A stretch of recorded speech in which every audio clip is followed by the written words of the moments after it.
Chapter 1 Miss Jiangtang. It hurts. Relax. Try to spread your legs a little. I have a lot of experience, you can trust me. The woman on the ground was covered in sweat, her forehead was visibly blue, and it still hurt. I'm so nervous. Please, I'm really scared. It's okay, just listen to me. Adjust your breathing, you're doing great, it'll be over soon. On a flight from Jiangxing to Beijing, a 35-week pregnant woman was frightened by the turbulence and had frequent contractions and a ruptured amniotic sac. In this situation, if the fetus is not delivered or delivered by cesarean section, both the mother and the fetus are in extreme danger. There are no professional medical staff on the plane, and the nearest airport is the Terminal Beijing International Airport, which is not at all suitable for a forced landing. Suddenly, the whole cabin was in a panic. Then, Jiangtang got up from her seat and said, "I'm an obstetrician." And then, the scene unfolded before our eyes. The pregnant woman was lying on the floor in the cabin, and Jiangtang was comforting her and guiding her to adjust her breathing while delivering the baby. Occasionally, she would look up and methodically instruct the flight attendants next to her to contact the ground medical staff to prepare an incubator for the premature baby. She made sure that it could be connected as soon as the plane landed. Good, good. Jiangtang is very young and has a face that is simply unconvincing. But her aura at this moment is so strong that it is like a god who dominates everything, making people have to obey her. She continues to guide the pregnant woman, breathing, following my rhythm. Yes, that's it. Very good, do it again, use a little strength. 10 minutes later, with the plane landing steadily, a loud baby crying sound filled the entire cabin. It was a boy, wrinkled and squirming. All the passengers gave Jiangtang a round of applause as they breathed a sigh of relief. The plane had landed and the ground medical staff were already on the scene. Jiangtang felt that the rest of the matter had nothing to do with her, so she washed her blood-stained hands and left the cabin without looking back. Behind her, a capable woman who had been by the mother's side all along finally calmed down and saw Jiangtang leaving and desperately called out to her. Doctor, can I have your contact information? Or the name of the hospital you work at? We'll be sending you a thank you banner later. Jiangtang didn't slow down because of this, but instead, she walked faster and faster. It was as if the person calling her was some kind of monster. She left the plane and walked quickly towards the arrival gate. Outside, Jiangtang had not gotten off the plane right away because she had helped with the delivery, and the flow of people at the arrival gate had already dispersed. All that was left was a middle-aged man with a round face and a slight paunch. He was holding a sign with the two characters Jiangtang on it and muttering to himself, "Damn it. People from small towns are always trouble. They must have gotten lost." The man was Li Shang, the manager of the Jiang family, a well-known family of wealthy businessmen in the capital.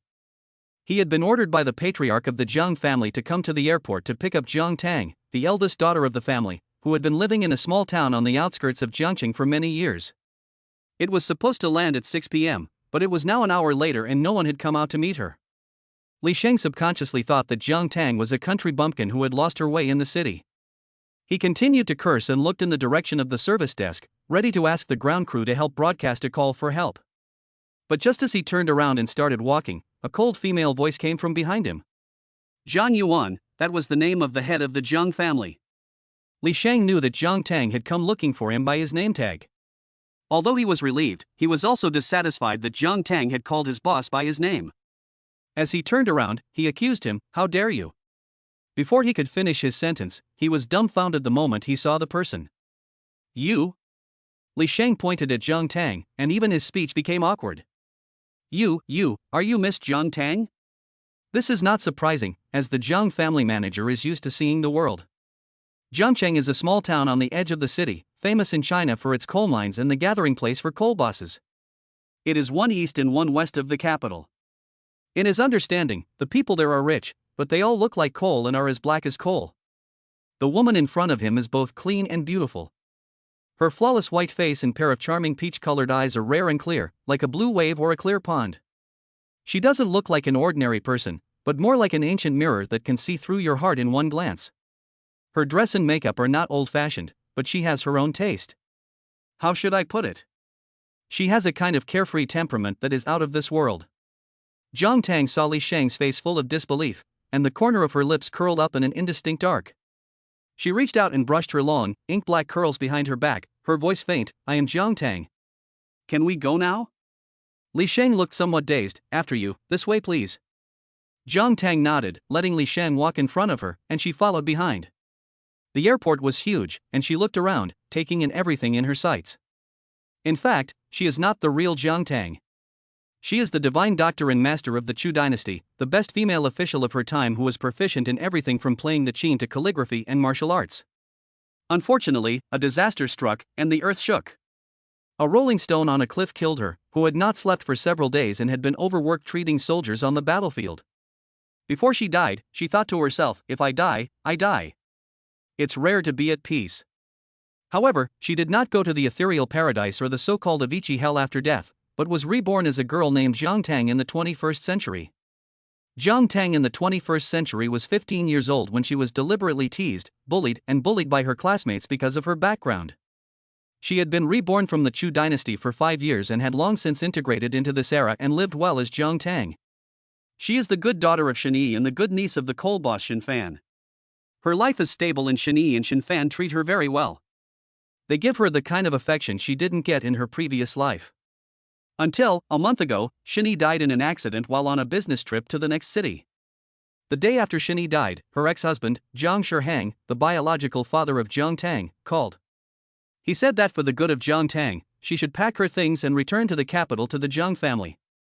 How could Jiang Tang go there, when she didn't know anyone there? However, the news that the driver of the accident had suddenly died made her suspicious. After checking, she found that the driver had recently been talking to someone on the phone. This person was the assistant of Jiang Shihang's current wife. This situation forced her to go to the Jiang family. After she was reborn, this mother who was very good to her could not die in vain. Manager Li Sheng took Jiang Tang all the way to the parking lot. Along the way, he would look back every few steps. One was afraid that Jiang Tang would get lost, and the other was that she had not yet digested that the person behind her was the eldest daughter of the Jiang family who had gone to live in a small town on the outskirts of Jiangcheng with the former third wife more than 10 years ago. She couldn't figure it out, and it was too good looking. It was better looking than any of the Jiang family's daughters.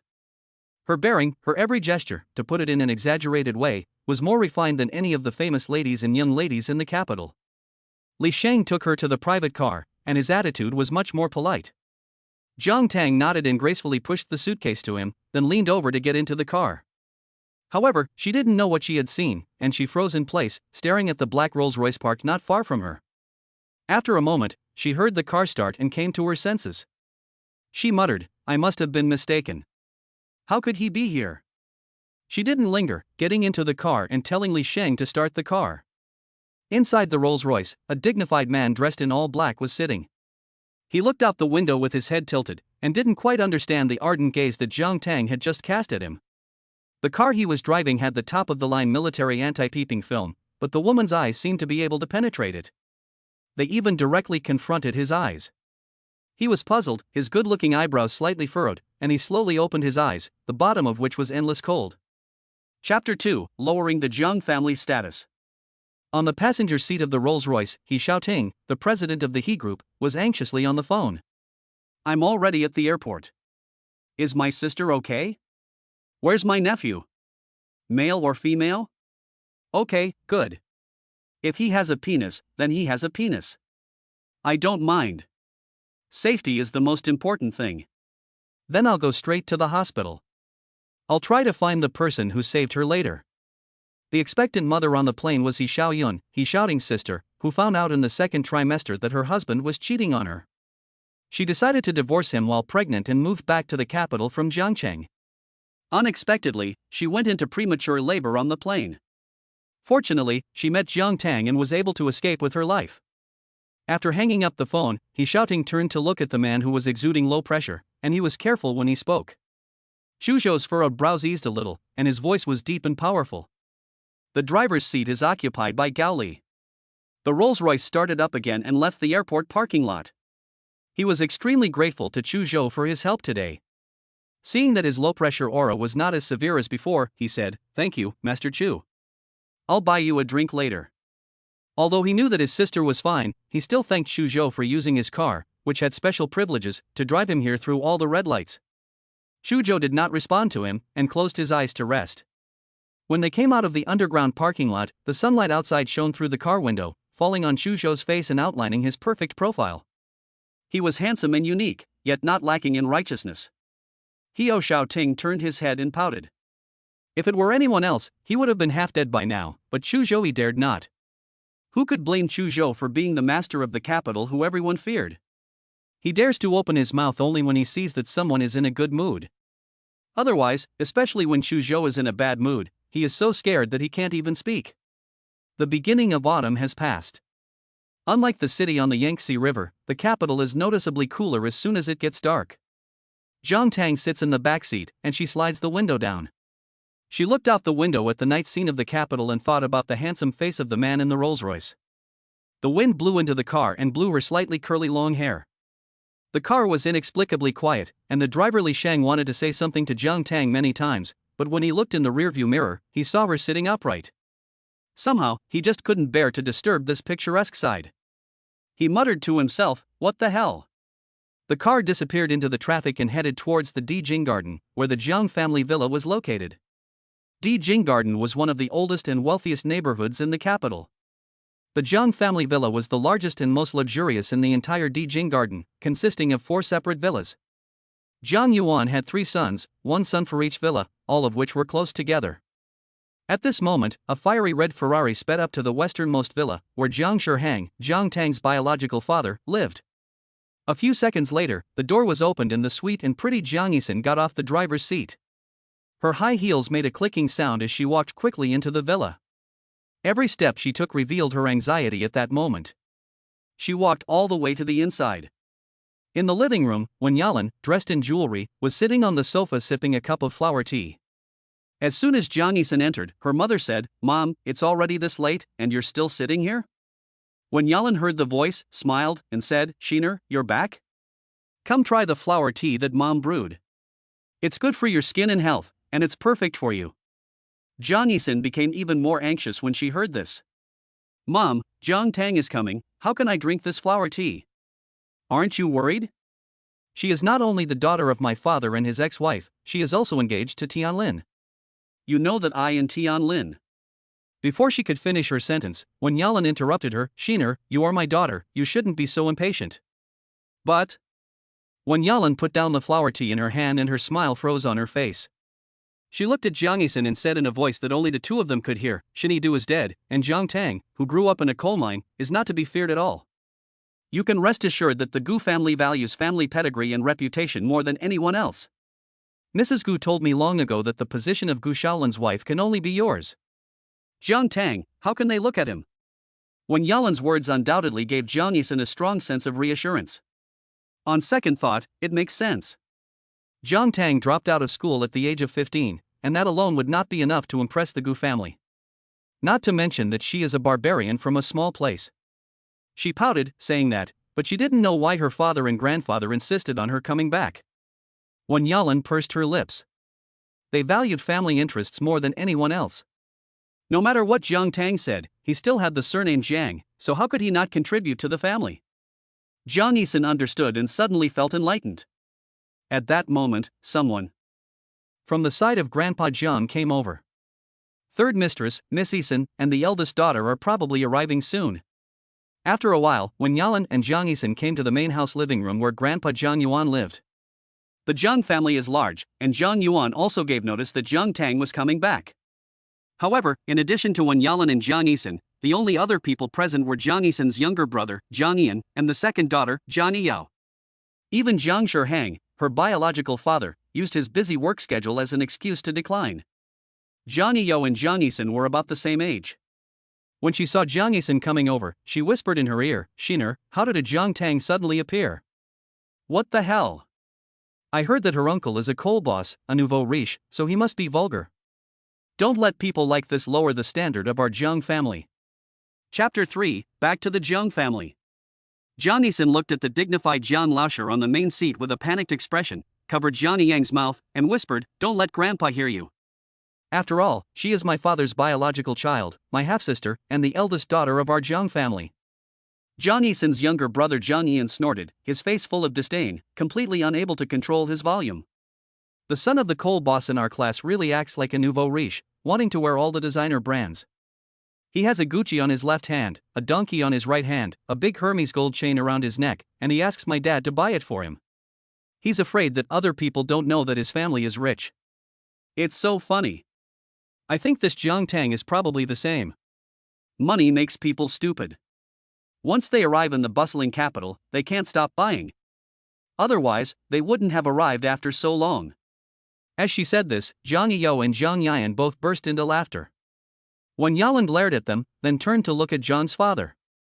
Dad, they're still young and don't understand. I'll teach them a good lesson later.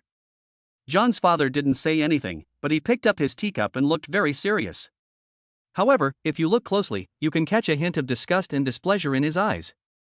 I don't know if this dislike and displeasure is for the people at the scene, or for Jiang Tang, who has not yet arrived. Suddenly, the sound of a car driving into the villa courtyard came from outside, and when Yalan stood up at the first opportunity, she stretched her neck and looked outside.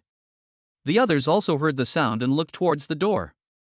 However, the person who came was not Jiang Tang, but her biological father, Jiang Shihang. Jiang Shihang originally didn't want to come. But then he thought that Jiang Tang was after all her biological child, and they hadn't seen each other for so many years, so there was indeed a need for her to come to him. It wouldn't be appropriate if he didn't show up, so he simply returned from the group to take a look. It turned out to be my father. I thought it was my sister? Jiang Yisin was beautiful and sweet, and she went up to hold Jiang Shihang's hand. This made Jiang Shihang's face more dissatisfied. Hasn't he come back yet? Isn't the plane at 6 o'clock? She hasn't been to Beijing for so many years. She doesn't know her way around, so she might get lost. Did you call Li Shang? The maid, third master, said she called and said she's almost here. It was also a coincidence that as soon as the maid finished speaking, Li Shang drove the car into the courtyard. This time, even Jiang Yuan, who had always maintained a cold attitude, turned his gaze to the door. In fact, how many people at the scene were truly paying attention to this gaze? Some were there for the future benefits, while others were just there to see the joke of Jiang Tang, who came from a small town. Outside the villa, Li Shang personally helped Jiang Tang open the car door. Many servants were standing nearby, none of whom were surprised. You have to know that Li Shang is a favorite of the old master Jiang, and many young masters and young ladies have to give him 3 points of respect. Before he left, he was full of disdain, saying that it was beneath him, the head of the Jiang family, to pick up a lady who didn't live up to her name. Now he's opening the car door for her himself. On his face, it seems like he's seen a willing smile and flattery. His body, the arc of his bow, is polite and humble. Has he been possessed by a ghost? Li Shang had no idea that he looked so strange in other people's eyes. He didn't know that he would suddenly be so polite to Jiang Tang. He whispered to Jiang Tang, who was still dozing off, "Miss, we're home. I'll take you to see the master and the others." Jiang Tang slowly raised his eyes when he heard the voice. He looked at the spacious villa outside with a neutral expression. However, no matter how calm his face looked, his heart was laughing. She thought to herself that the Jiang family was heartless and ungrateful. Otherwise, they wouldn't have just let their daughter, who hadn't seen them in years, return without picking her up in Jiangchang, and they wouldn't have even come out to greet her when she arrived at the door. Especially Jiang Shihang, her own father, wasn't there. A low, mocking laugh came from her throat, and she muttered, "Xingyi's vision is pretty bad." The sound fell, and she didn't linger. She stepped out of the car with long legs. At this moment, the servants who were watching on the side all gasped. They were all uneducated, and they could only say wow in their hearts. Not for anything else, but because Jiang Tang's first impression was too powerful. Li Shang pushed Jiang Tang's suitcase while leading the way. In the living room, the few people had already stretched their necks. Zhang Yiyao couldn't help but complain in Jiang Yisin's ear, "This person is so big-headed. He's really dragging his feet." Jiang Yisin took Zhang Yiyao's hand and said, "Don't be like that. I really hope that we can get along well after my sister arrives. Let the people in the capital envy us that the Jiang family has 3 sisters who are close to each other." Jiang Yisin did not deliberately lower her voice when she said this, and Jiang Yuan and Jiang Shihang, who were present, heard it all and gave her appreciative looks. Jiang Shihang wanted to praise her, but the sound of the suitcase tires rubbing against the ground interrupted his well-organized speech, and he looked out. The others did the same, looking up in the direction of the sound. This time, they could finally see someone. Under the leadership of Li Shang, a slender figure appeared in their line of sight. Perhaps Jiang Tang's image was too different from what she had imagined, and the living room seemed to fall into a dead silence in an instant. Even Zhang Yuan, the old fox in the market, had a few flashes of disbelief in his eyes, which were covered with traces of time. The dead silence continued, and the first to speak was Jiang Tang, who had swept everyone's expressions. Wen Yalan was the first to react, and her opening words were flawless. "Are you tired? You really are very good looking. Look, everyone is so stunned by you that they can't say a word." Although she said this, she had already cursed the dead Shani 1,000 times in her heart. It's not enough that she looks like a fox spirit, but even her daughter looks like a fox spirit. There were more than just Wen Yalan who scolded Jiang Tang. Jiang Yisan's sense of crisis swept over her body, and she was paralyzed. But she still had to cooperate with Wen Yalan, saying, "Sister is really good looking." Jiang Tang was calm, her red lips slightly moving, her words concise and to the point. "I know." Chapter 4, Stunning Appearance. This reply was completely devoid of any hint of modesty.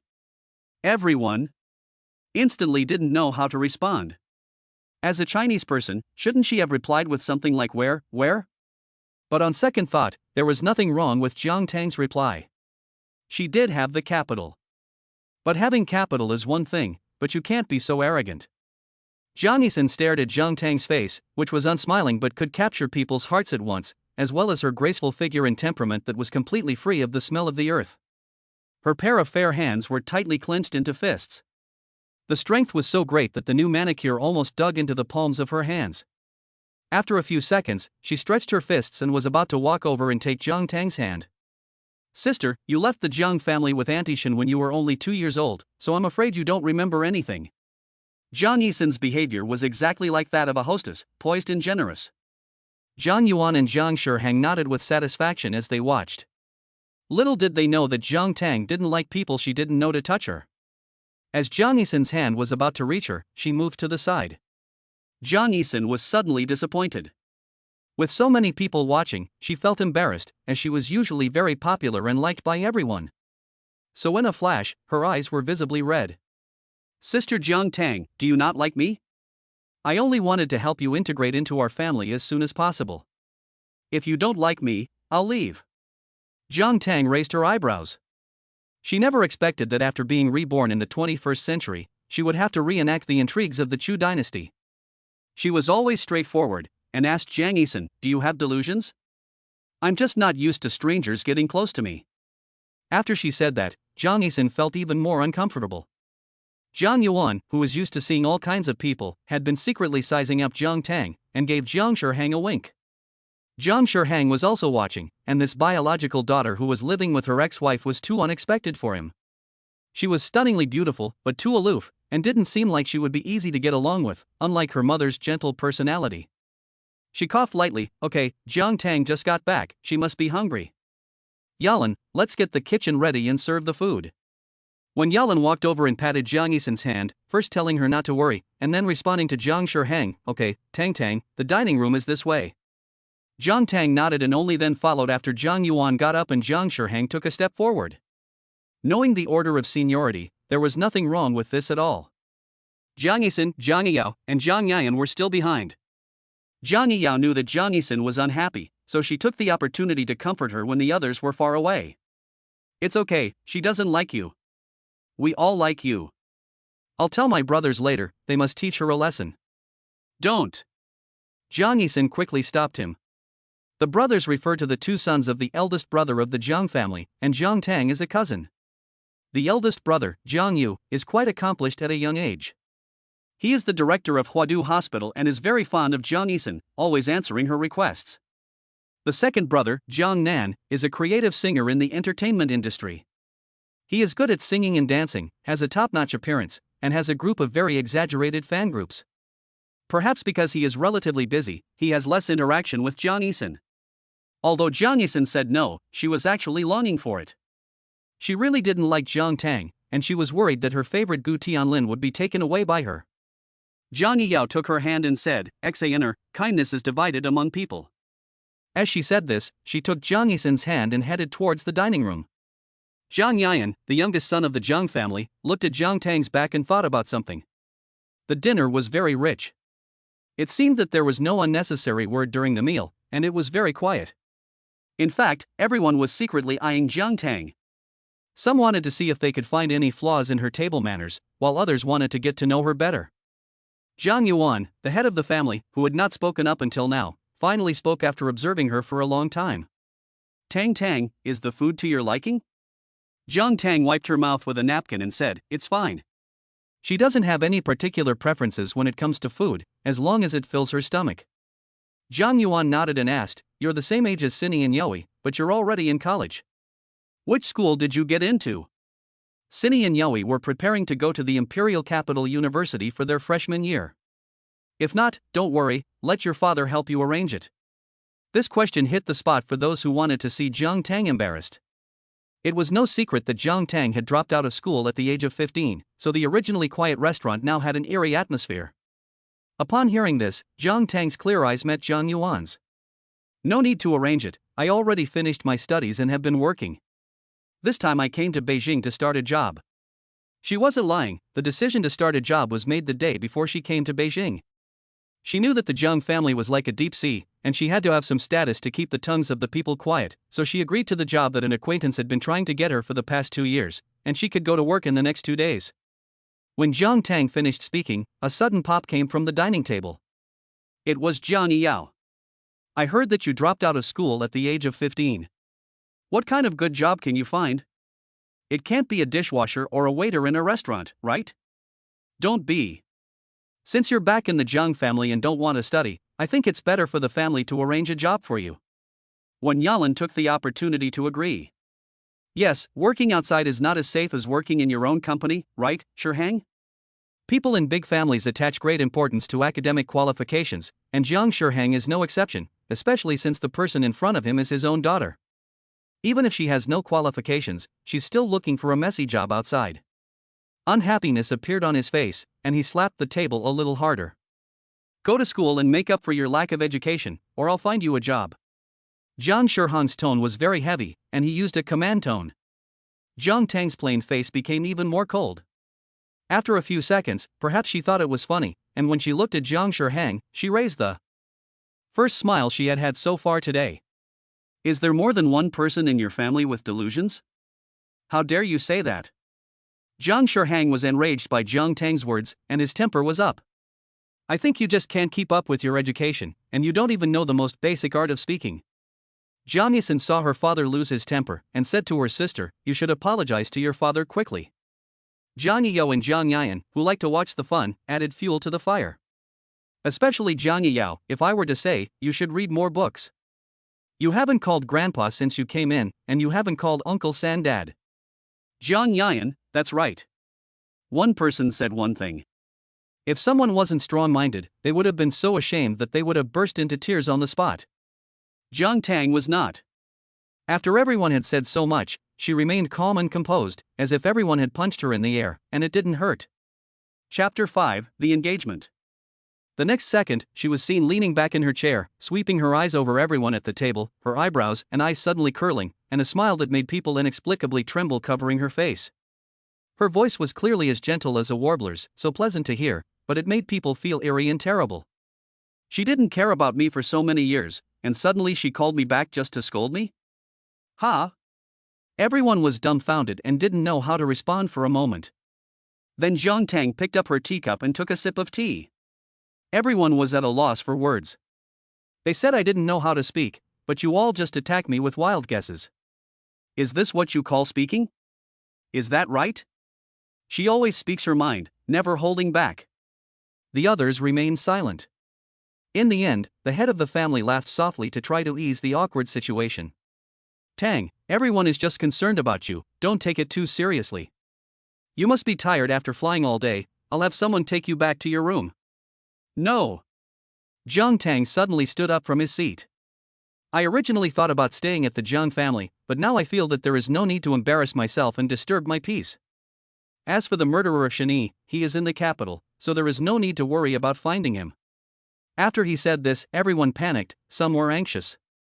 Especially Zhang Yuan and Zhang Shihang, if Zhang Tang left again, how could they achieve their next goal? Zhang Shihang also stood up, where can you live? No. A girl's home is not as safe as her own home. Perhaps realizing that his tone was too anxious and too strong at this time, Jiang Shiheng changed it again, just live at home, everyone can take care of it. I'll find you a good job. You won't have to work hard, just sit in the office and type. Wen Yalan, the stepmother, also got up from her seat and walked over to Jiang Tang.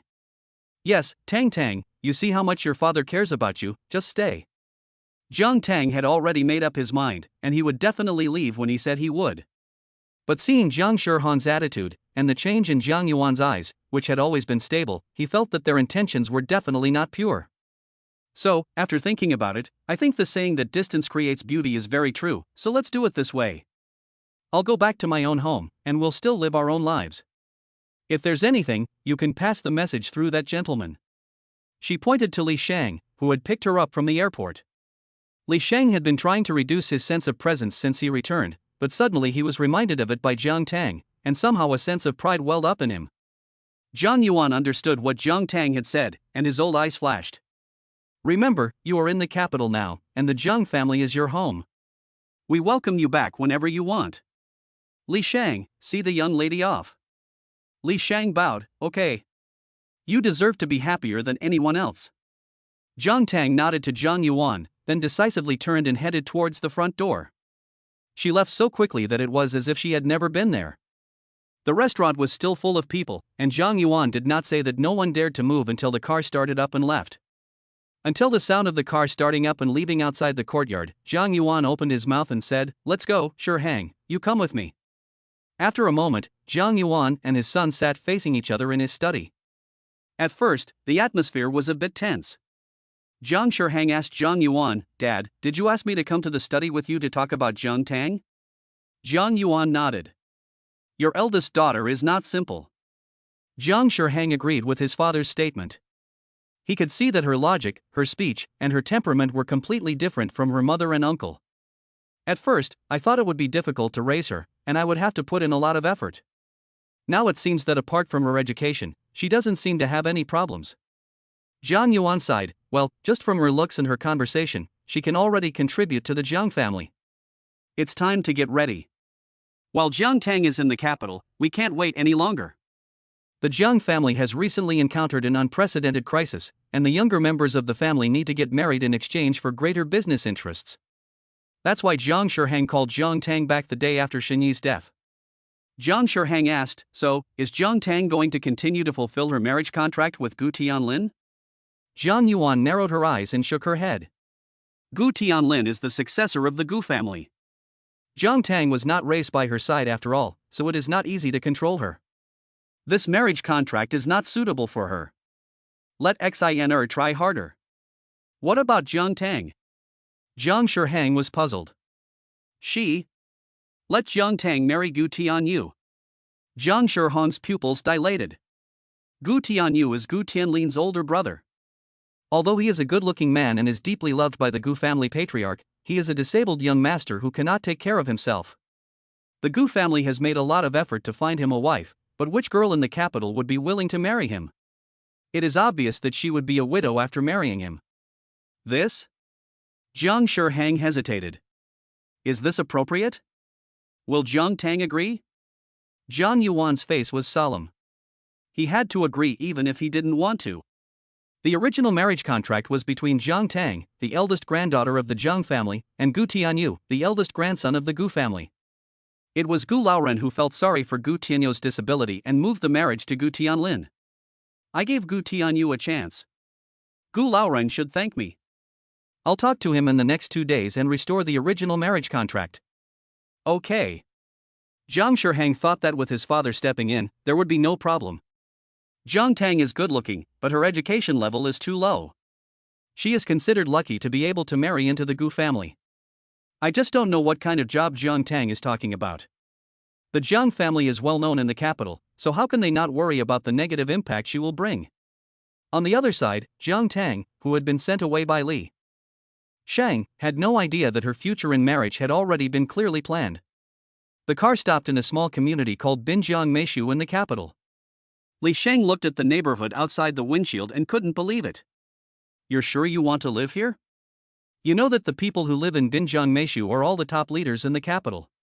Chapter 6, Chuzhou, Zhejiang Tang. These bigwigs are not the kind of rich people who do business, but high-level celebrities who have made contributions to society and have status and reputation. Such as military bigwigs, academicians of research institutes, senior leaders in the scientific community, medical masters, masters of Chinese studies, etc. Li Shang knew that Jiang Tang's uncle was rich, but he was just a coal mine owner. He had not even graduated from elementary school, and he dared to bet his head that he definitely did not have the class to live here. Not to mention the young lady behind him, Jiang Tang, who was young and uneducated. It was really strange for her to live here. Jiang Tang unbuckled her seatbelt and looked out the window at the large characters of Binjiang Meishu. This is the right place. Li Shang's mind felt as if it had been blown up by something, and he couldn't help but let out a wow in his heart. He had been in the Jiang family for so many years, and had spent years mingling with celebrities, and had met countless people from famous families, but none of them had ever made him feel as confused as Jiang Tang. Then, Li Shang's words had not yet been spoken when Jiang Tang had already pushed open the car door and got out. He had to swallow his words back, and quickly got out to help her take her luggage out of the trunk. Li Shang felt that the phrase, judging a book by its cover, really applied to him, otherwise he couldn't explain why he had changed his opinion of Jiang Tang so quickly. He pushed the suitcase and walked over to Jiang Tang, who was standing tall and elegant. "Miss, shall I walk you in?" "No need, someone is coming to meet me." After that, he saw a young man in a cartoon pajamas running out of the entrance of the community. He was running with his big white teeth showing, as happy as if he had found money. Li Shang followed the direction of the person and saw that he looked familiar. For a moment, his mind seemed to be confused and he couldn't remember who he was. The person was called Shin Songji, Jiang Tang's uncle's adopted son, who had not been announced to the public, and Jiang Tang's cousin. The more Li Shang looked at him, the more familiar he felt, so much so that he was lost in thought. Before Shin Songji could even reach Jiang Tang, he saw the man's overly focused gaze. "What? Why are you looking at me?" Li Shang was a little embarrassed to be called out, and he was sorry for offending him. Shin Songji took the suitcase from Jiang Tang's hands, and his expression suddenly became arrogant. "Li Shang." Jiang Tang turned his head and gave him a dirty look. Shin Songji was very obedient to Jiang Tang, just like her lackey. "I think you are the only one in the Jiang family with good taste. I will give you a discount. If the Jiang family asks about my address, remember to keep it a secret, or I will take revenge." Jiang Tang rolled his eyes again and quickened his pace. Soon, the entrance to the Binjiang Meishu community returned to its usual quiet. Li Shang returned to his car. He let out a surprised "oh" when the car started. He slapped his thigh heavily, as if he had just realized something. 888, Second Ring Road is Jian and Tang, and that person is the famous doctor and owner Shin Songji. I told you he looked familiar. Wow, how does the young lady know the owner of Jian and Tang? This. You know, nowadays in the capital, Jian and Tang is a rare Chinese medicine clinic. It can cure all kinds of difficult and miscellaneous diseases. How can the young lady of the Jiang family? Li Shang reached out and scratched his hair. "Oh, I don't understand." Although he said this, he already sensed that the Jiang family would not be peaceful in the future. Fortunately, he did not treat Jiang Tang with a condescending attitude from the beginning. Inside the Binjiang villa, Shin Songji, wearing a nightgown, dragged a suitcase and walked side by side with Jiang Tang. "Tang, I'll tell you, it's the wisest choice not to live in the Jiang family. We don't need him to live in a shabby place." Jiang Tang was speechless. He originally thought that the reason he left the Jiang family was to seek peace and quiet, but he never expected that this person was even more noisy than three. Seeing him continue to chatter beside him, he could only give him a look. Shin Songji immediately shut up. His cousin had a major illness 5 years ago, and her personality changed drastically. She became extremely powerful, and she also discovered many of her hidden skills. Before, he was clearly the older brother. After that illness, it seemed that everything except his age had been reversed. In daily life, he is his cousin's lackey, and his high emotional intelligence is expressed as a senior assistant. But to be honest, he is willing. Because 5 years ago, if it weren't for his cousin's help, he and his father would have been killed by their enemies. The Binjiang Meishu Park is very large and well equipped, but there is only one residential building. Shin Songji pushed the luggage into the elevator with the man and pressed the elevator buttons for the 50th and 51st floors. Knowing that Jiang Tang likes to be quiet, he bought 2 apartments 2 years ago. He lives on the 50th floor and Jiang Tang lives on the 51st floor. The two of them didn't speak as they went up. Until the elevator stopped on the 50th floor, Shin Songji said before stepping out of the elevator. The code for the upper floor is 66s. Also, Dean Mu asked me to tell you to remember what you promised him. Jiang Tang replied, I know. The elevator door closed again and stopped at the 51st floor. At this time, the elevator was on the first floor of the Binjiang Meishu villa. Chu Zhou, with a slight smell of alcohol, stood at the elevator door. He was still wearing a black casual suit, with one hand in his pocket, and his hair was messy but not messy. Perhaps he had drunk a little wine, and his dark eyes were red with bloodshot, like a wild lion that was not easy to provoke. He was accompanied by his two assistants, Gao Li and Gao Liang. Gao Li was calm and Gao Liang was more active. Seeing that his master was not in a good mood today, Master, have you been sleeping badly lately? Should I ask Dean Jiang Yu to come over? Chu Zhou touched his cheek with his tongue and said that he had not slept badly. It was just the gaze in the airport parking lot in the evening that had made him wonder all day, as if there was a big stone in his heart. He thought about it and was tangled up in it. He had never felt like this before, and he, Chu Zhou, had never been swayed by others. Thinking about this, he said to Gao Liang, ask Jiang Yu to find me tomorrow. Yes. Gao Liang replied. The next second, Chu Zhou's voice was hoarse and he said, Gao Li, find out who the woman in the beige trench coat was next to the black Bentley in the airport parking lot this evening. Chapter 7, Let You Give. Yourself to me. Gao Li reflexively answered, yes. After he finished, he realized something was wrong and his eyes widened like a copper bell. Not only Gao Li, but Gao Liang also realized something was wrong. The two of them followed Chu Zhou into the elevator and their expressions of horror were no less than if they had been struck by lightning. They had followed Chu Zhou for so many years, and apart from his mother, they had never seen him contact a girl. It wasn't that there weren't girls who wanted to get close to him, there were, especially a lot of them with impure intentions.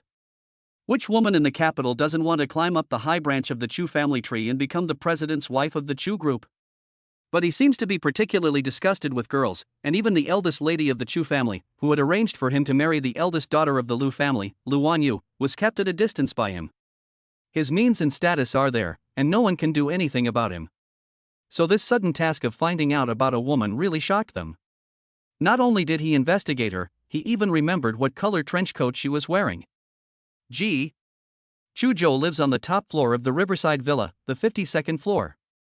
The 52nd floor is also the only duplex floor in the Riverside Villa, and every inch of it is worth a fortune.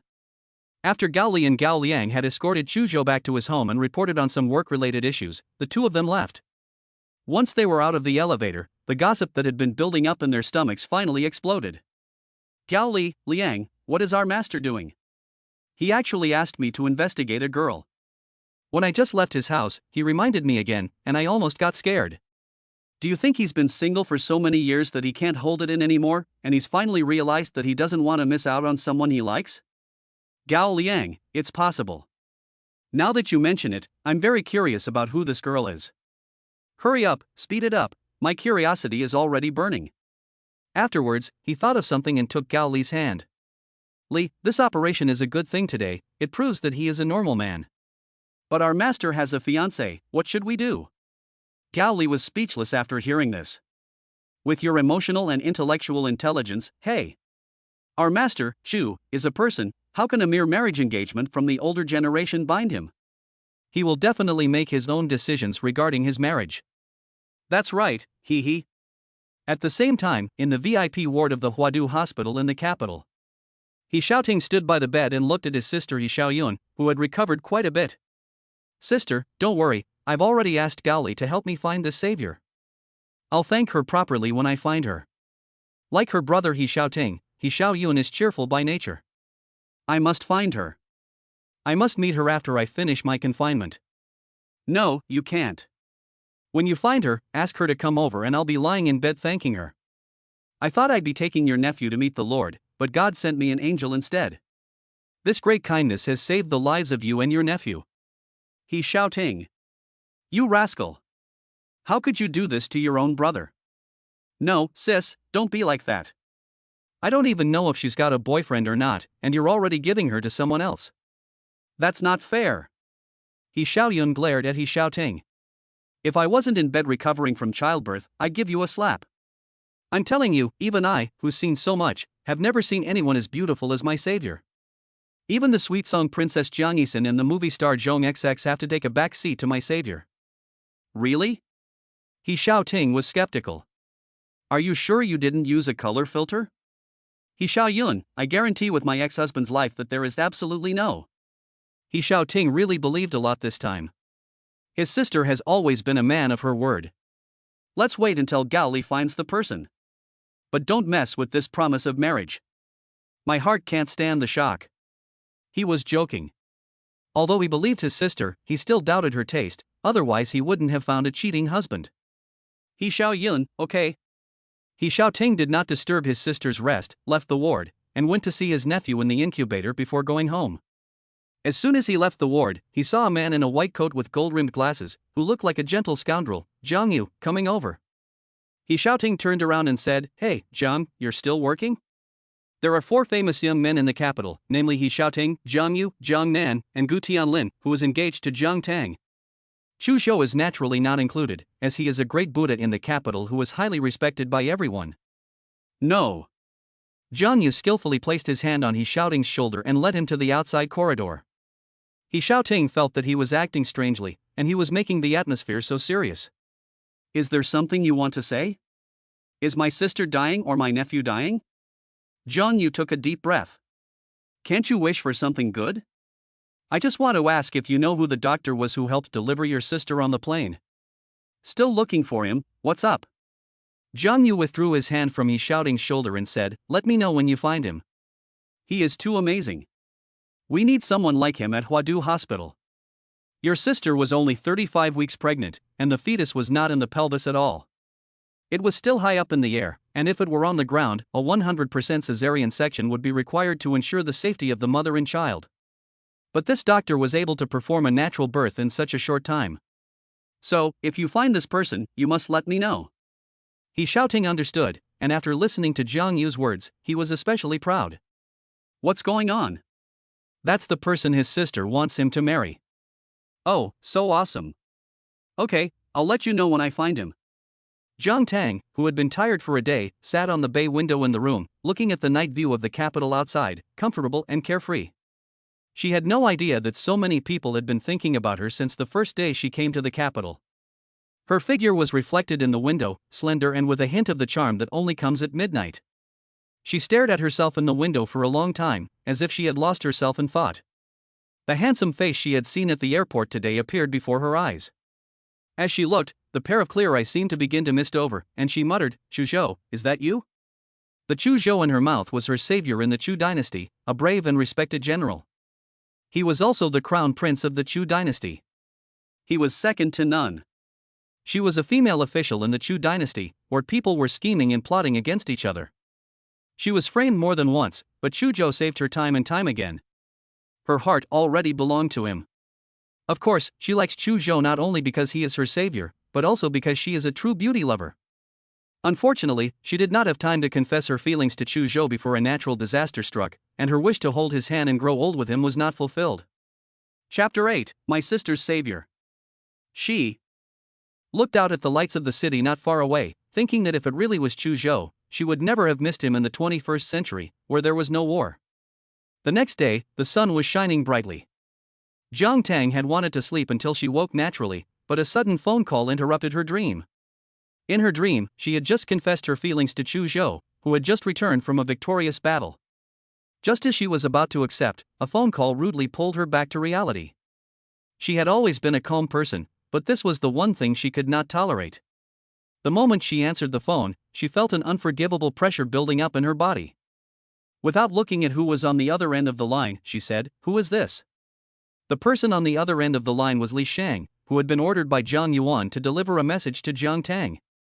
Hearing Zhang Tang's bloodthirsty voice, she couldn't help but tremble. "Big sister, yes, it's me, Li Shang." Zhang Tang lifted the quilt to reveal a small, delicate face. Her messy hair made her look even more beautiful. Her eyebrows were tightly knitted together, showing that she was disgusted with Li Shang's call. The hostility seemed to be transmitted to Li Shang's ears through the signal waves. He shook again. "Miss, it's not me, it's Master. He wants to talk to you on the phone." "Jiang Yuan?" "Yes, it's Master." Zhang Tang thought of Jiang Yuan's calculating eyes yesterday. What could he possibly want? In fact, the phone was on speaker, and Zhang Yuan was listening in. Zhang Tang had not called her grandpa since yesterday, and now he was calling him by his name and asking what could be the matter. She couldn't help but twitch her mouth twice, indicating to Li Sheng to give him the phone. Li Sheng said to Zhang Tang on the other end, "Miss, what is the matter that the master wants to tell you?" Zhang Tang reluctantly sat up straight and straightened his messy hair. Before his eyebrows could relax, Zhang Yuan's voice came through the receiver. "Tang Tang, when are you free? We didn't have a very pleasant first meeting yesterday, and I want to make it up to you. I want to meet you and talk about something important." Tang Tang let out a little exclamation, a little confused. Something important, like what? Zhang Yuan was silent on the other end of the phone for a moment. "It's about your engagement." "I still have an engagement?" Tang Tang couldn't help but laugh. "If I remember correctly, this is the 21st century, right? It's clearly a new society and a new era, but it's just like the Chu dynasty she lived in." After meeting Zhang Tang, Zhang Yuan, the head of the family, obviously changed his strategy of getting along with him. He said with deep meaning, "This is how families like ours are. Family marriages are normal. I know it's unfair to you, but this agreement was made long before you were born. The other party is the Gu family, which is more powerful than ours. If you want to break the contract, I'm afraid it will be difficult. Of course, if you really don't want to, we can think of a way together. This phone call is not comprehensive. Let's meet in person in the next 2 days and have a good chat." Zhang Yuan's words were so convincing that Zhang Tang found them more and more interesting. Of course, she knew that Zhang Yuan was hiding a big pot of medicine in his belly, and she guessed that since ancient times, it had always been for the benefit of the family. She smiled slightly and said, "Okay, you decide the time and place." The time was set for tomorrow night. After hanging up the phone, Zhang Tang did not go back to sleep. She got up, washed up, and prepared to go to Jianan Hall. When it got dark, she was going to meet Wen Yalan, the assistant who had talked to the driver who caused the accident. In late summer and early autumn, the capital began to fall leaves. During the weekday rush hour, there were not many people in the CBD of the capital. The towering business buildings showed their sense of oppression. Especially the most imposing Chu Group. On the top floor of the Chu Group's business building, in the grand and imposing president's office, Chu Zhou, dressed in a suit, sat in a business chair. His powerful hands rested on the armrests of the chair, and a cigarette, wrapped in a thin mist, was held between his slender fingers. He didn't smoke, but let it burn, letting its ashes fall to the ground. Assistant Gao Li and childhood friend Yi Xiaoting stood in front of the desk, reporting on the tasks Chu Zhou had assigned them. Gao Li nodded in approval and said, "Sir, I have some news about the young lady you asked me to investigate." Chu Zhou's eyes flashed with a faint hint of expectation. He raised his hand and placed the cigarette at his fingertips in the ashtray to extinguish it, and said, "Go ahead." Gao Li and Yi Xiaoting exchanged a glance. After the surveillance display at the airport parking lot and subsequent investigations, it can be confirmed that she is Zhang Tang, the eldest daughter of the Zhang family. She is the daughter of Zhang Shihang and his ex-wife Shani, and has been living with the former 3rd Mrs. Zhang in Jiangqing for many years. The former 3rd Mrs. Zhang died in a car accident a month ago, so this Miss Zhang came from Jiangqing to live with her biological father. The surveillance footage is rather blurry, and we can't see her face. We can't find any photos of her on our own network, as if she is deliberately concealing information. So the only thing we found is this paper information. And I also found out that the eldest daughter of the Zhang family had a bit of an unpleasant experience yesterday when she returned to the Zhang family and did not stay there. It was rare for Master Chu to want to investigate a girl, and they were also extremely curious, but they didn't expect to find only textual information. Chu Zhou brought over the information on Gao Li. There wasn't much information, and it could be read in one glance. The main point was that she was only 20 years old this year, and she dropped out of school when she was 15 years old and had not finished the 3rd year of junior high school. After reading it, Chu Zhou tapped his fingers on the table. He didn't mind that there was no photo of her, because he had seen her through the car window yesterday. He asked himself, he really wasn't that interested in women, but yesterday's glimpse, this Miss Zhang could be said to be the most beautiful woman he had ever seen. It was just that her gaze, which seemed to be able to look through the car window and meet his eyes, was very strange. He thought about it, and then he saw Yi Xiaoting's eyes twitching, wanting to say something. Chu Zhou looked up and coldly met his gaze, signaling him to speak. Yi Xiaoting was relieved, but I was suffocating. "Master Chu, I'll tell you, here's the point. The main thing is that the young lady you found out about is actually my sister and my nephew's savior.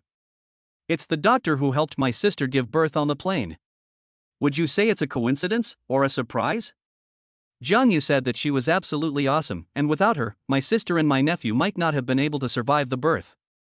He also told me to find the person and tell him that he would never have guessed that the doctor was his third uncle's biological daughter taken away by his ex-wife.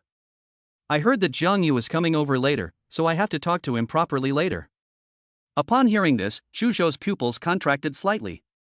The person who helped He Xiaoyun give birth was also the eldest daughter of the Zheng family?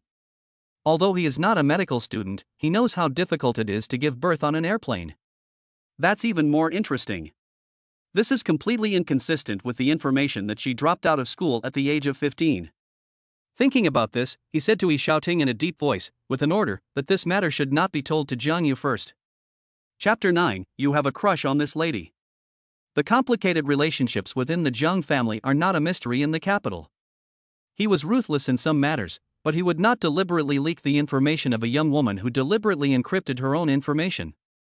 He was the one who started the investigation into Zhang Tang, and Jiang Yu, a member of the Zheng family, did not know that his cousin was a doctor, so of course he could not cause trouble for her. He Xiaoting did not quite understand why Chu Zhou would do this, and his surprise was no less than when he saw Gao Li's highlight at the Riverside Villa last night. This is not all. He investigated the person, but he also did not let him say it. He just didn't have the emotional intelligence to think on that level, so he obediently said, "Oh, okay, I promise not to say anything." After a dozen minutes, He Xiaoting and Gao Li left, and Jiang Yu came over. He spoke politely to Chu Zhou, "Master Chu." "Yes." Chu Zhou pointed to the chair across from him, indicating that he should sit down. Jiang Yu looked at Chu Zhou, who was still holding a file in his hand, and asked cautiously, "Master Chu, did you ask me to come over because you are not feeling well?" Chu Zhou, "No." "Then you?" Chu Zhou closed the file in his hand and casually threw it on the desk. His long, slender, and muscular legs were crossed, and his pair of cold, penetrating eyes looked at Jiang Yu, saying whatever came to mind. It was even more serious when he slept. Was this look from a man or a woman? Jiang Yu's professional qualities came to the fore, and he was not timid, asking himself what he should ask. Female. Upon hearing this, Jiang Yu's spine instantly straightened, and he thought to himself that this was not at all difficult. He had studied for his bachelor's, master's, and doctorate degrees at the same time, majoring in neurology and minoring in psychology. It's not difficult to make someone's eyes linger. "Master Chu, I think you should be interested in this young lady." Chu Zhou's expression froze for a moment upon hearing this, and his relaxed expression gradually hardened and became serious. After a few more seconds, a cold snort came out of his mouth. "You're joking. How is that possible? He, Chu Zhou, is not interested in love at all, so how could he be interested in a young woman?" Jiang Yu knew that Chu Zhou didn't believe him, and he was the same way. In his impression, Chu Zhou was like a heartless work machine. So, he tried to explain, "Master Chu, I can analyze this from a professional point of view. This is not a joke, just..." He didn't finish his sentence before being mercilessly interrupted by Chu Zhou. After Jiang Yu said this, the knot in his heart was gone, and he was convinced that it was just because he had been too busy at work and had not had enough sleep.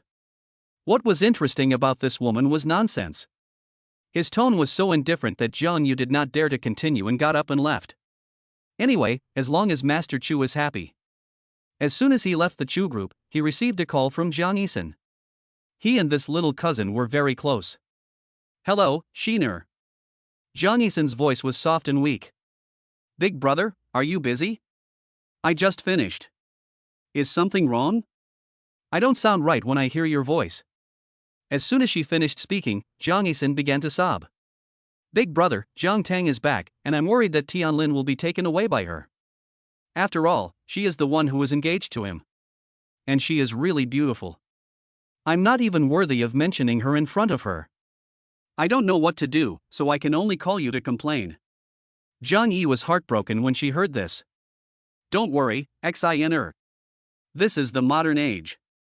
You are a sweet song diva, beautiful and talented. You have so many fans supporting you, and yet you are so self-deprecating. Besides, with Big Brother here, no one will be able to break up your relationship with Tianlin.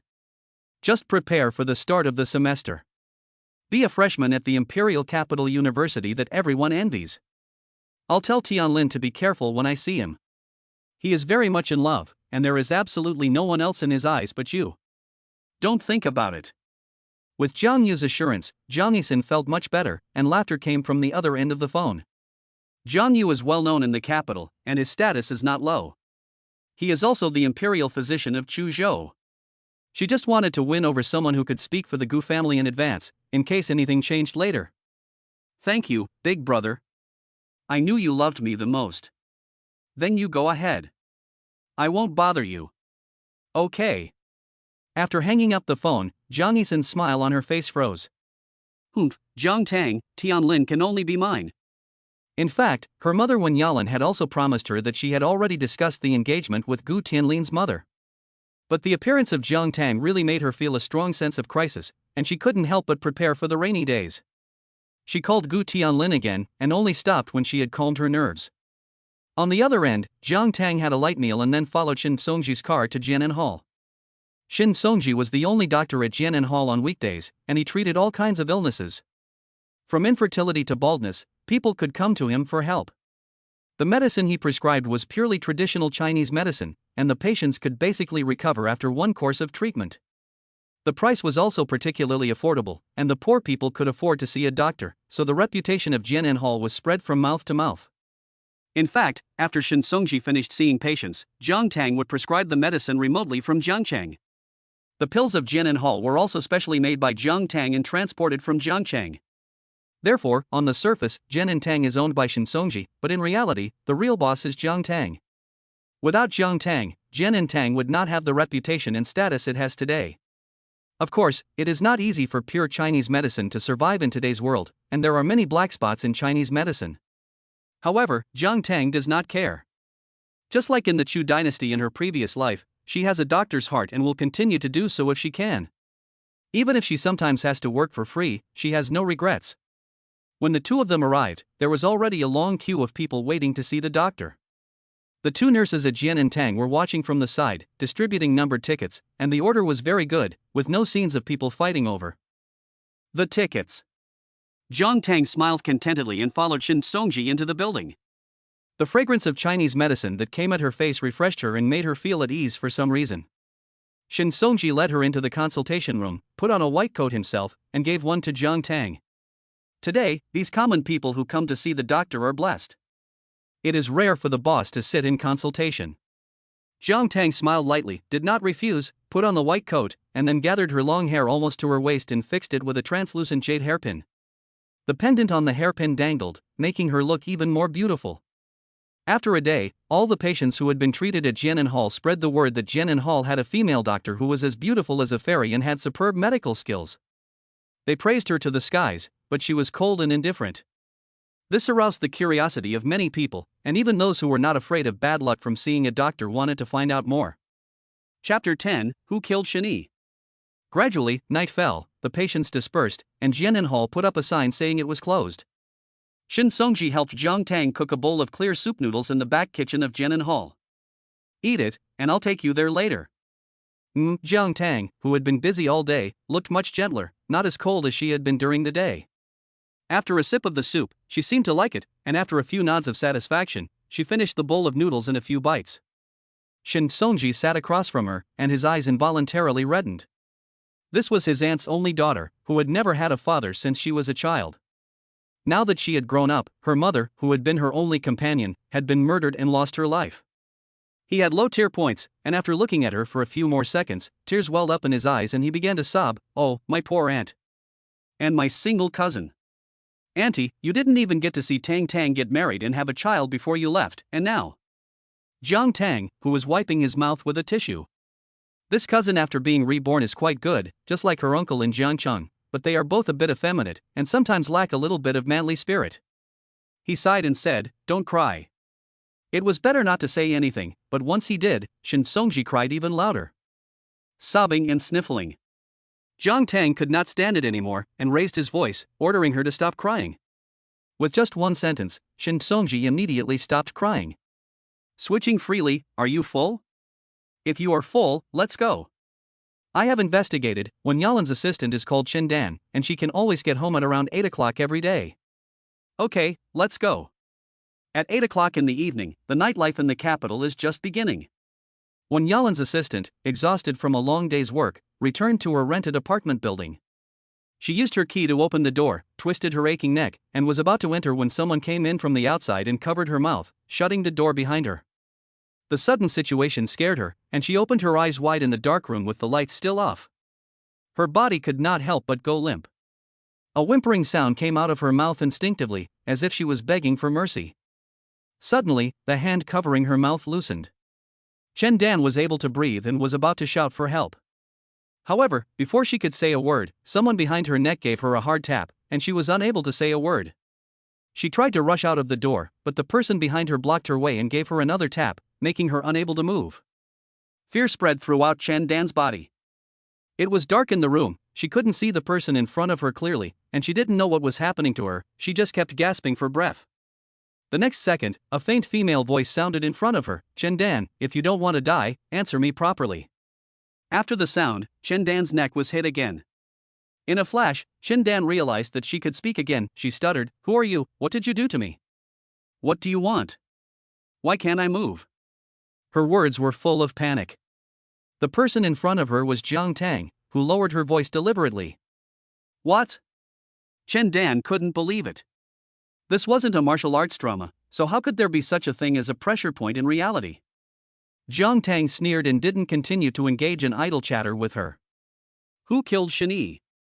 Although the room was dark, Jiang Tang was able to keenly capture Chen Dan's expression at this moment. Shocked and full of disbelief. "Speak." Jiang Tang pressed her every step. Chen Dan stammered, how do I know?"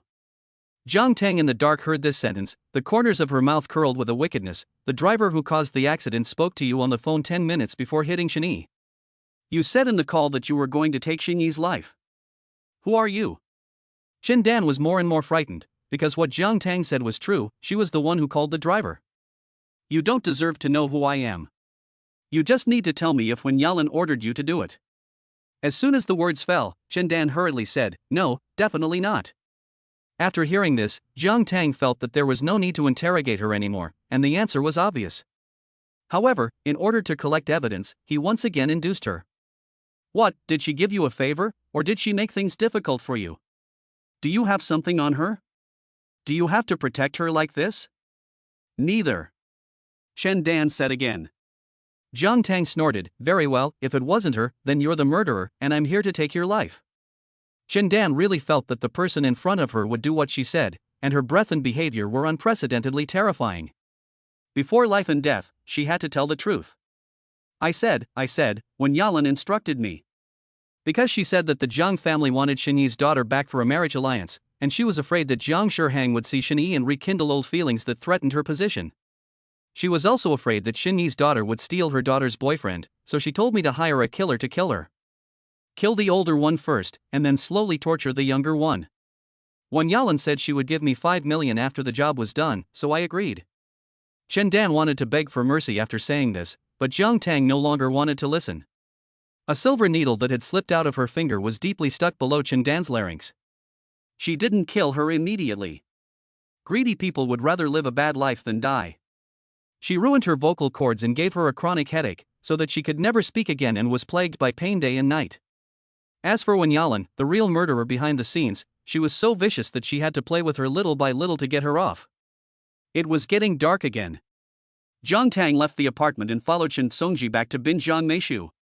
Along the way, except for the 2 words they said at the beginning, they were quiet all the way back to the entrance of the community. Before the car had even entered the underground parking lot, Chen Songji's phone rang. It was his friend in Beijing calling him to get together. So Jiang Tang got out of the car alone and walked into the community. The community was quiet at night, with a cool breeze blowing and a faint jasmine fragrance in the air. For a moment, it was as if she had returned to her previous life. It was still early, and Jiang Tang wasn't in a hurry to leave, so she slowed down and walked up to the jasmine bushes to enjoy the familiar feeling the moment brought her. The quiet continued, and she leaned down to get a closer whiff of the fragrance. However, the sound of footsteps not far away interrupted her. She looked at the time and it was time to go home, so she stood up and walked towards the elevator hall behind her. However, she suddenly stopped and turned around, not sure if she sensed something wrong behind her. After turning around, Her heart trembled violently when she saw the face of the person behind her. The next second, she shouted, "Chu Zhou." Chapter 11, Chu Zhou, is it really you? This Chu Zhou was full of excitement. And it was natural and skillful. Chu Zhou, who was still walking, also stopped and stood there with a slight frown. It was her. The woman he had been investigating for the past 2 days. How could she be here, and how could she call his name as if she had known him for many, many years? But he clearly didn't know her. The appearance of this woman was more and more strange. So strange that he stared at her with cold eyes. But it was obvious that her eyes, which were originally as flat as a mirror, slowly began to shine like stars. Eager and direct. He heard her call out happily again, "Chu Zhou, it really is you." As she shouted, her pace quickened, and she looked like she was about to come to him. As usual, Gao Li and Gao Liang followed Chu Zhou. They were wary of the woman who suddenly appeared in the community and shouted at their boss. Without thinking, they classified Zhang Tang as one of the women who wanted to cling to Chu Zhou. They stepped forward, blocking the way for Zhang Tang, with their boss behind them. "Miss, please behave yourself," Gao Li warned Zhang Tang. He thought to himself that this woman was really pretty, but she had bad taste. Their boss is notoriously difficult to deal with. If it weren't for yesterday's investigation into the eldest Miss Zhang, they wouldn't know if there was a problem with his sexual orientation. He actually dared to take such a risk and come to a private residence. This is simply a waste of life. If their boss really gets angry, this beautiful woman will definitely not see the sun tomorrow. That would be a great pity. Gao Liang also thought so.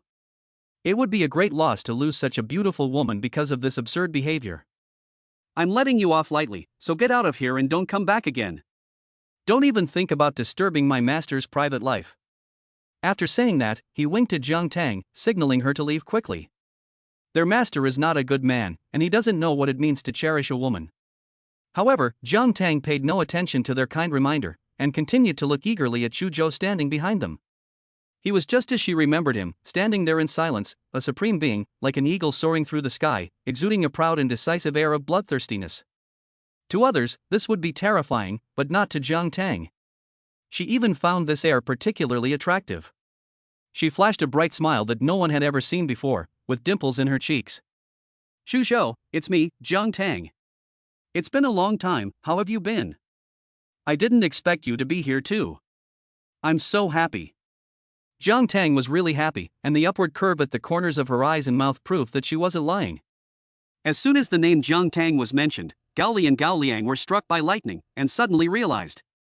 The two brothers were all thinking to themselves, "Wow, so this is Zhang Tang, the woman their father had asked to investigate." This excited hand, trembling heart, and sensitive nerves that loved to hear gossip. This is going to be good. They waited silently for Chu Zhou to respond. Zhang Tang was no different. However, Chu Zhou, who was blocked by Gao Li and Gao Liang, said with a full sense of alienation, "I don't know you. Moreover, I don't like people to get close to me, especially women." Zhang Tang's heart skipped a beat at this, thinking to herself, how could Chu Zhou not recognize her? He clearly protected her in the Chu dynasty, so how could they be strangers now? She was not mistaken.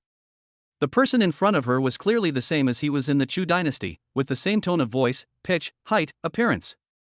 Even the small mole at the end of his right eyebrow was in the same place as she remembered. How could this be? She tentatively asked, didn't you also come back from the Chu dynasty like me?"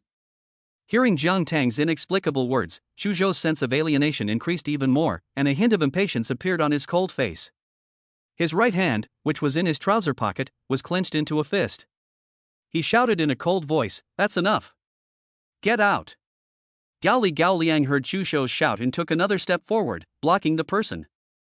"Miss Zhang, please forgive us for being rude." They didn't want to, either. This weak and fragile girl was so pitiful that they could not just kick her out.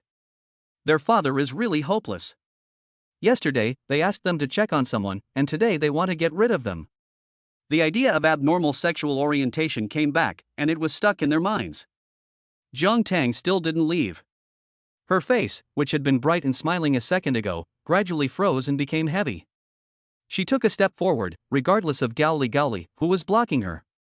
A lightning-fast sideways move, jumping over Gao Li and Gao Liang, and quickly moving to Chu Zhou. Chu Zhou had been observing her skills. On the surface, there was no change, but in fact, a flash of surprise and incredible flashed in the depths of her eyes. Over the years, she had never seen anyone's skills comparable to Jiang Tang in front of her. Even the top elites he brought in the army were not. Seeing that Jiang Tang was about to get close to him, Chu Zhou retreated with a forceful push. The two of them seemed to suddenly be playing a game of tag in the garden of the community. Seeing this, Gao Li and Gao Liang were suddenly unhappy, and their gossiping hearts flared up again. Chu Zhou was also very fast, and was undoubtedly a top player. Suddenly, Jiang Tang's hand reached towards his collar, as if he was going to grab Chu Zhou by the collar. In fact, Jiang Tang was trying to grab his collar to see if there was a half-moon-shaped birthmark 1 inch below his collarbone. She increased her speed and strength again. Seeing that her white and slender hand was about to touch Chu Zhou's collar, the next second was blocked by him directly. He wrapped her small hand with his big hand full of power, and his voice was hoarse and dark. "Who are you? What do you want? I can give you what you want." He could see that Jiang Tang was quick and precise in her moves, but she didn't want to kill him. Instead, she had a gentleness that shouldn't be present in a fight. Jiang Tang looked at the man who was already within arm's reach. The faint fragrance of oolong tea lingered on his nose. Feeling the warmth of his palm on the back of her hand, she opened her mouth and said something flattering. "Chu Zhou, you're so beautiful. In the years I've been here, I've never seen a man as good-looking as you." Chapter 12. Jiang Tang is really bold. If someone who knew Jiang Tang beforehand were to see this scene, they would definitely be shocked. Usually, she is a cold and aloof woman who never smiles, but at this moment in front of Chu Zhou, she is like a crazy female gangster who has been caught by a man in a bar and molested. Chu Zhou is no different. His mouth twitched, unable to tell whether the heat on his face was from anger or from blushing from being teased by Jiang Tang. No woman had ever dared to act like a hooligan in front of him. This Jiang Tang is really bold. However, what he didn't know was that Jiang Tang's boldness at this time was because he, Chu Zhou, had indulged her. He was just too close to the situation to see it clearly.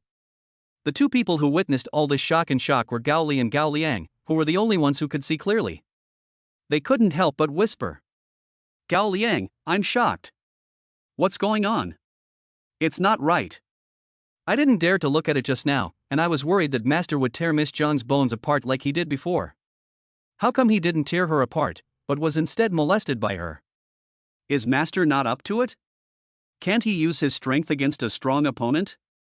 Gao Li slapped him on the head. "And I have to scold you again for your poor emotional intelligence. Think about it. Our master is a man of the army. I know his skills very well. He just used 50% of his skills. In other words, he let Miss Zhang win. As for why he let her win, the only explanation is that our master is also the type of person who gets excited by the sight of a pretty woman. Otherwise, he wouldn't have been flirted with and then held her hand." Gao Li's analysis was well-founded and Gao Liang couldn't refute it. Chu Zhou realized that his hand was still wrapped around her hand only after the heat on his face gradually subsided. He immediately let go of her hand and pushed Jiang Tang's shoulder away. However, at this time, Jiang Tang was like a cunning fox, and the hand that was released grabbed the hem of Chu Zhou's suit tightly. The other hand reached up to complete the task that he had not yet completed, still heading towards his collar. But this time, Chu Zhou would not let her succeed. He exerted more strength, pushed away the hand on the hem of the suit, and then grabbed the hand that had reached up. Then, with one hand, he pulled the two hands tightly together behind Jiang Tang's back. Looking down at her flawless face, he said, "Aren't you afraid that I will destroy you?" The pain in Jiang Tang's wrist told her that Chu Zhou was really angry, but she didn't care. She had finally seen the man she had once cherished in the 21st century, and she would not let him go so easily. Her smile on her face only grew wider. "I know you won't. Because you didn't use your full strength against me just now. You." Chu Zhou felt as if he didn't know what was going on. After living for so many years, he had never been at a loss for what to do with a 20-year-old girl. Her face was as thick-skinned as his shoutings. Jiang Tang's cunning was still there, and his hands were clamped, so there was no way to lift his collar to take a look. So, while Chu Zhou was thinking about something, his head suddenly moved forward, and he opened his mouth and bit his collar and pulled it down. When he pulled it, the half-moon-shaped birthmark really existed under Chu Zhou's collarbone. Jiang Tang was ecstatic, but Chu Zhou was a little angry, and he pushed the person away with all his strength. Jiang Tang, who was in a state of joy, was taken by surprise and fell back several steps. If she hadn't been so agile, she would have been bedridden for a few days. Xu Zhou was full of annoyance and gave a look to Gao Liang. He signaled them to get rid of the person no matter what. Gao Liang was enjoying the show, but he was still in place at once after being ordered like this, and once again stopped Jiang Tang. Jiang Tang looked at Xu Zhou, who had already started walking towards the elevator hall. Wait for me, I live here too. Don't run, I'll chase you. Hearing this, Xu Zhou's footsteps quickened and he disappeared from Jiang Tang's sight in an instant. Seeing that the person had left, Gao Li, who admired and respected the girl for daring to tease their master like that, said to Jiang Tang, Miss Jiang, you're really something. My car is right outside the gate. I'll give you a ride. Jiang Tang tilted her head. How long have you been with your husband? Gao Li and Gao Liang didn't hide anything from Jiang Tang. Our father is the Chu family's butler, so we've been together since we were conscious. Jiang Tang gasped and looked at them. From childhood to adulthood? Have you noticed any changes in your husband's temperament since any year? Gao Li and Gao Liang shook their heads. Gao Liang added, Our master's temper has been bad since childhood, and his methods have also been ruthless since childhood, and they have never changed. Is that so? Jiang Tang's eyebrows furrowed more and more, and she wondered aloud. She thought to herself, what on earth is going on? Could it be that Xu Zhou is different from her, that he didn't reincarnate, and that everything is just a coincidence? No, it can't be a coincidence. In addition to not recognizing her, the mole at the end of his eyebrow, the birthmark under his collarbone, his voice, and his personality are all the same. Could it be that he wasn't born again? It was a normal reincarnation, following the process of seeing Mengpa drink Mengpa soup, crossing the bridge of no return, and then being reborn into a wealthy family in the 21st century. If that was the case, then it would explain it. Otherwise, how could he not recognize her? She suddenly felt a sense of love and anticipation for life in the capital. She decided to stay and put into practice what she had said, which was to confess her feelings to Xu Zhou. In the words of this era, it is to chase him, pamper him, and spoil him. Gao Li and Gao Liang did not know what Jiang Tang was smirking about, and were embarrassed to politely remind her, Miss Jiang, you really should leave. I'm not leaving. Gao Li was anxious. No, we can't explain to our boss if you do this. What if he fires us for not doing our job well? It's hard to find a job these days. Jiang Tang saw that they were both loyal and didn't want to make things difficult for them. But you just said you were going to take me home? Yes. Well, let's go then. I'll lead the way. Great. Gao Li and Gao Liang were overjoyed. This ancestor was finally willing to leave, and they deserved to be extra loud. However, a few minutes later, they were stunned again and again, refreshing their cognitive abilities. They watched Jiang Tang open the apartment downstairs with the combination lock. They looked at each other, mouths agape. Do we need to be so excited? What a coincidence! Their boss lives upstairs.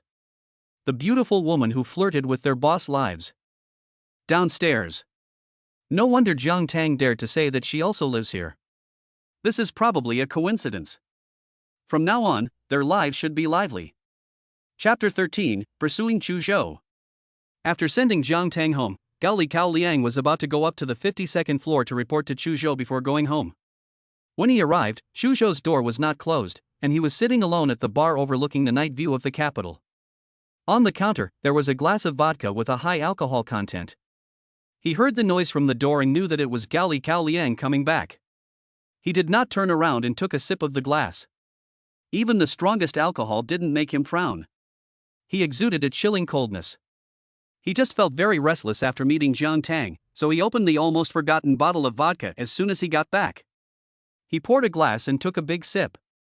He tried to numb his restless heart, but instead, the restlessness increased. What echoed in his mind were the words that Jiang Tang had said, which he simply didn't understand.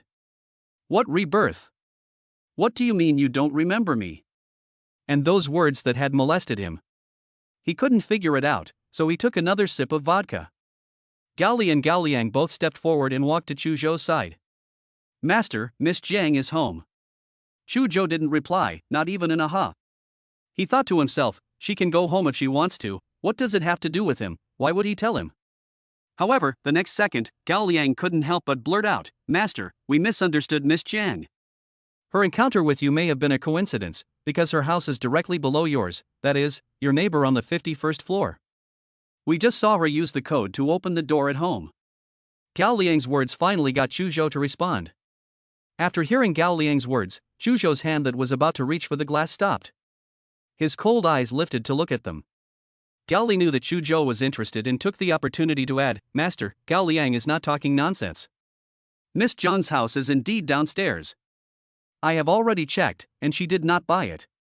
It was bought by Shin Songji, a famous traditional Chinese medicine doctor in the capital. And this Shin Songji is the adopted son of Miss Zhang's uncle, her cousin."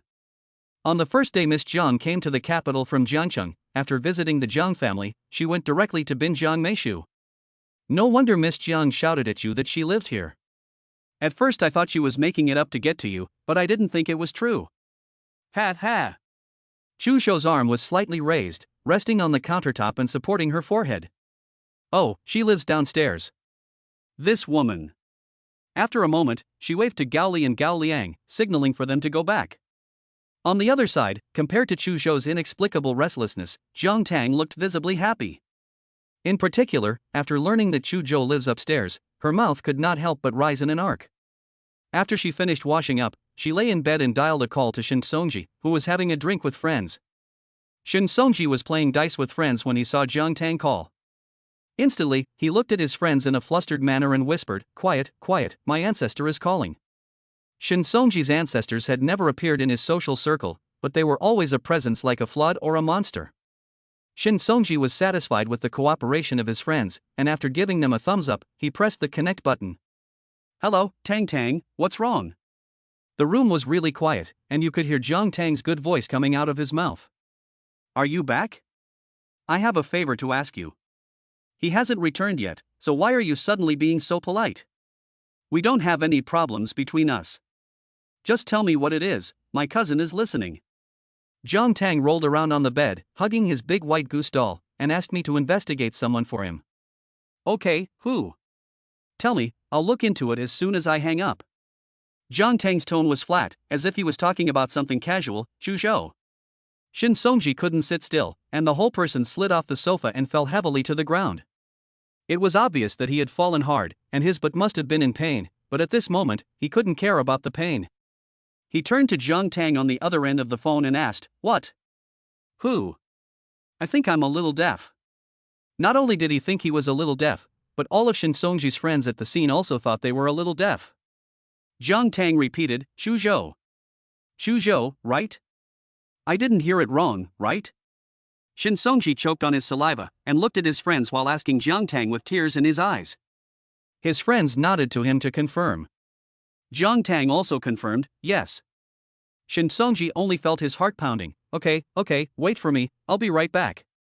Don't do anything rash in the meantime." Are you kidding? This idea of his ancestors is too dangerous. Who is it better to check than Chu Zhou? He must go back and stop her. Otherwise, if Chu Zhou finds out, he won't know what will happen in the end. "Oh." Jiang Tang responded and got up from the bed. In just 15 minutes, Shin Songji rushed back from the bar to the riverside villa. He sat across from Jiang Tang with a dumb look on his face. Shin Songji patted his thigh. "Sister, there's a big problem. Let me tell you about Chu Zhou. Let's keep our voices down.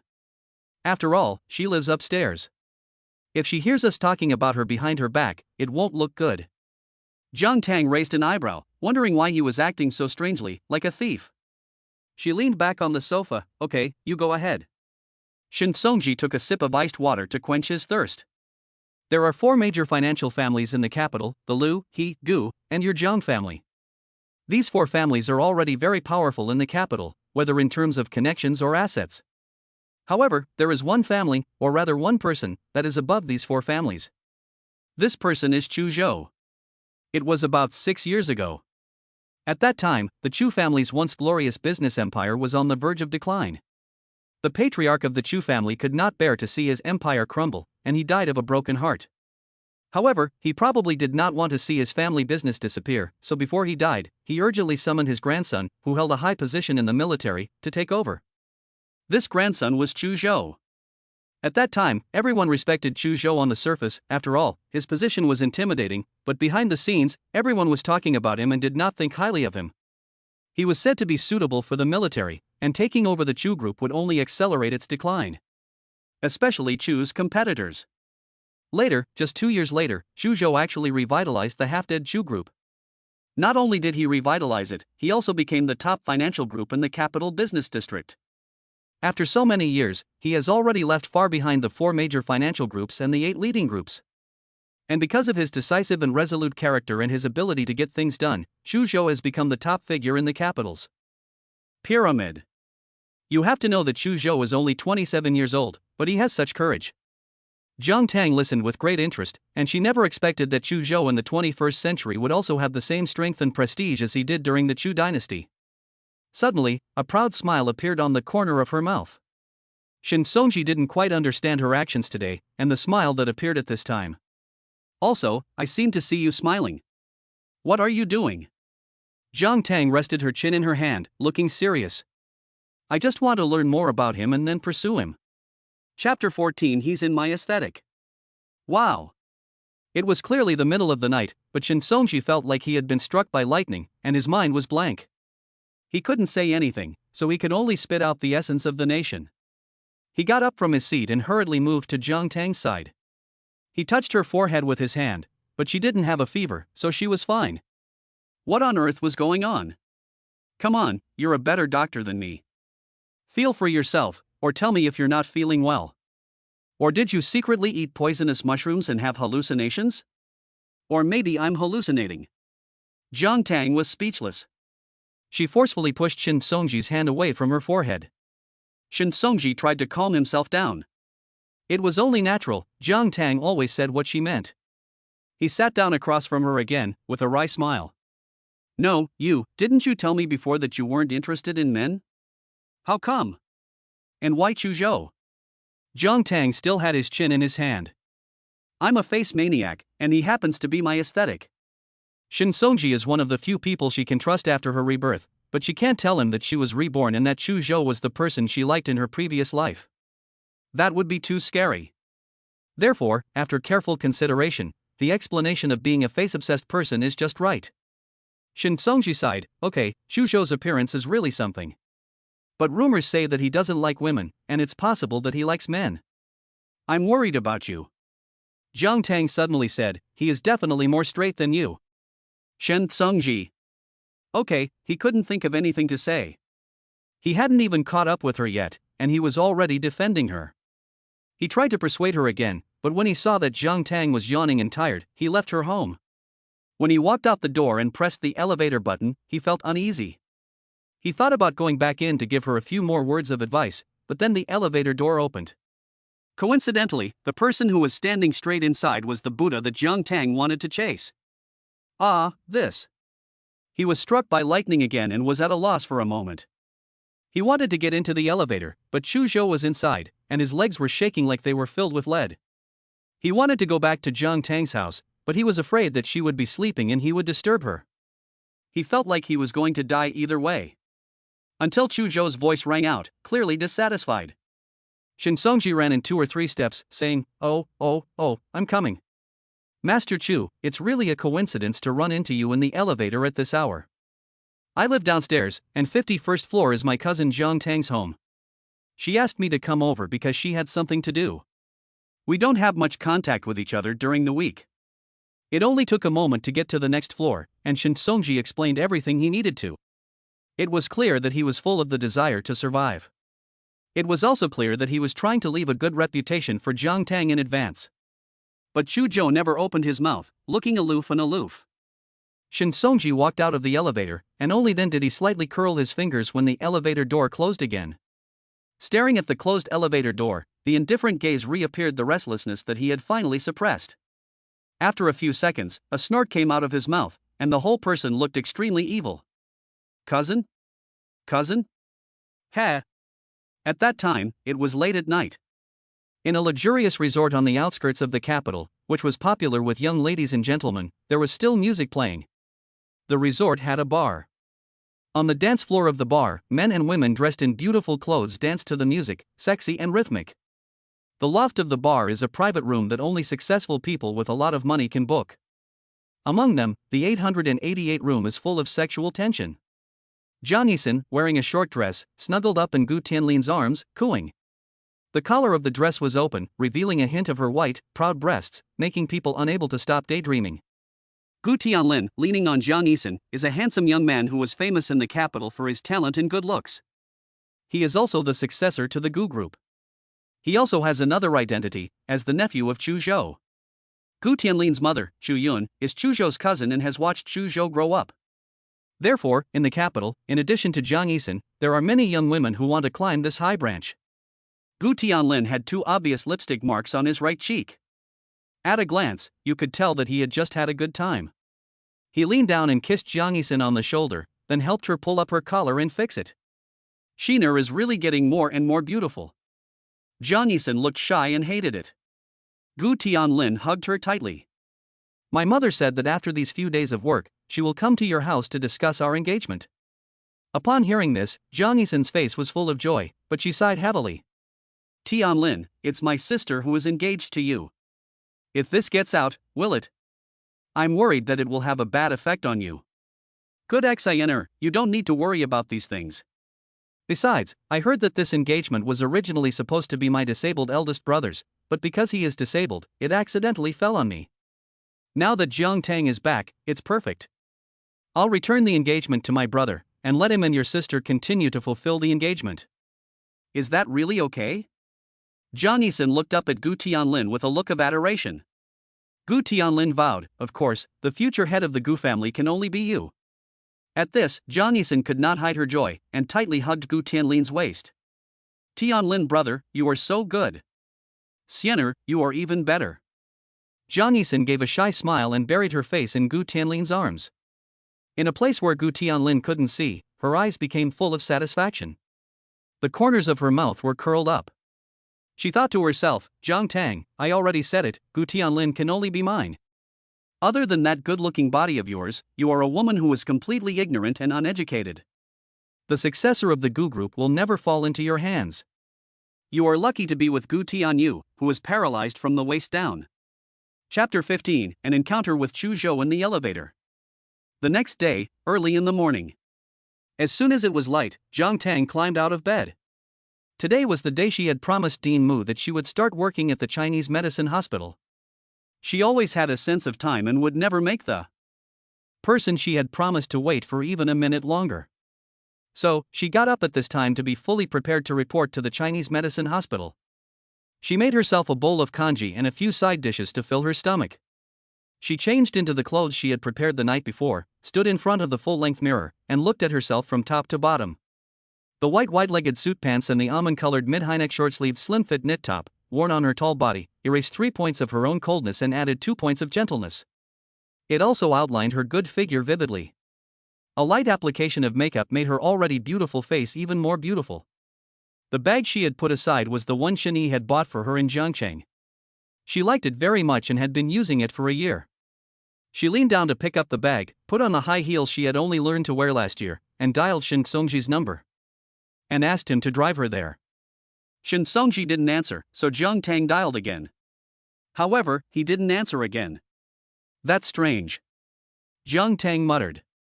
This had never happened before.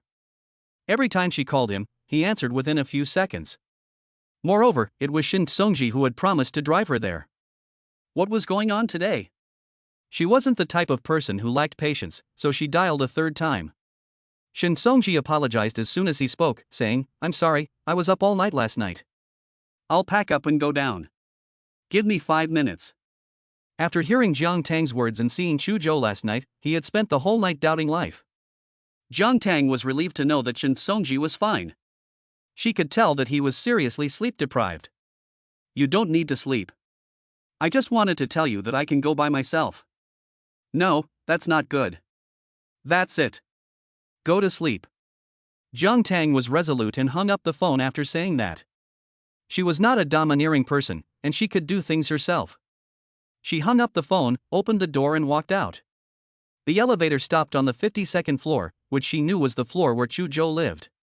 She never expected that fate would bring them together in the same building in Beijing. She was delighted by this predestination. The first smile of the morning was destined for this day. She pressed the elevator button and it descended slowly. The next second, something even more pleasing happened. There was someone in the elevator, standing tall and handsome. It was Chu Zhou.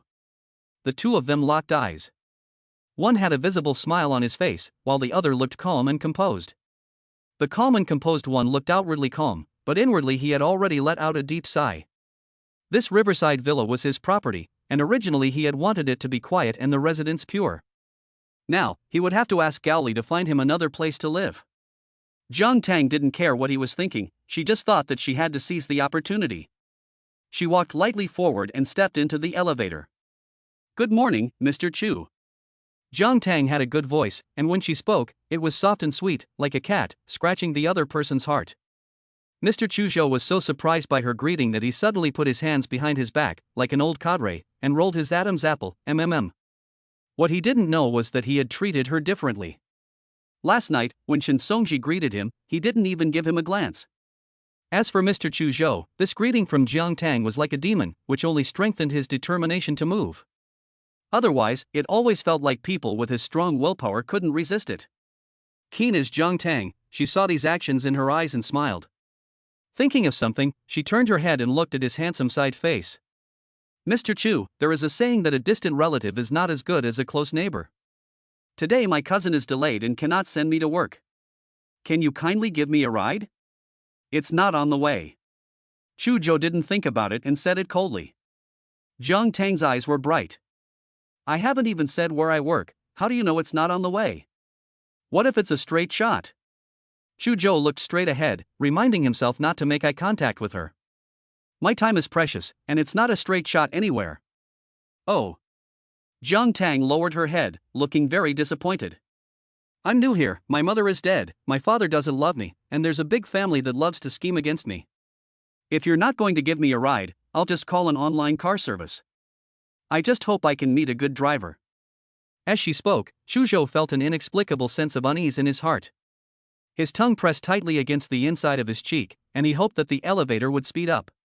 At this point, the elevator had already passed the halfway point of the building. In this confined space, after Jiang Tang had finished her rambling, there was a sudden silence, and the elevator continued its descent to the first floor. When the elevator doors opened, the first person to leave was Chu Zhou. As he stepped out of the elevator, he let out a huge sigh of relief. Jiang Tang looked at his back as he walked away, sighing, "The road is long and winding." Assistant Gao Li was waiting for him outside the elevator. When he saw him coming out, he wanted to say "Good morning, Master Chu." But when he saw Jiang Tang coming out behind him, he couldn't bring himself to say it. His clever eyes were filled with secret joy. It was the first time he had seen his master in an elevator with a woman. How could he not be secretly delighted at such an unprecedented event?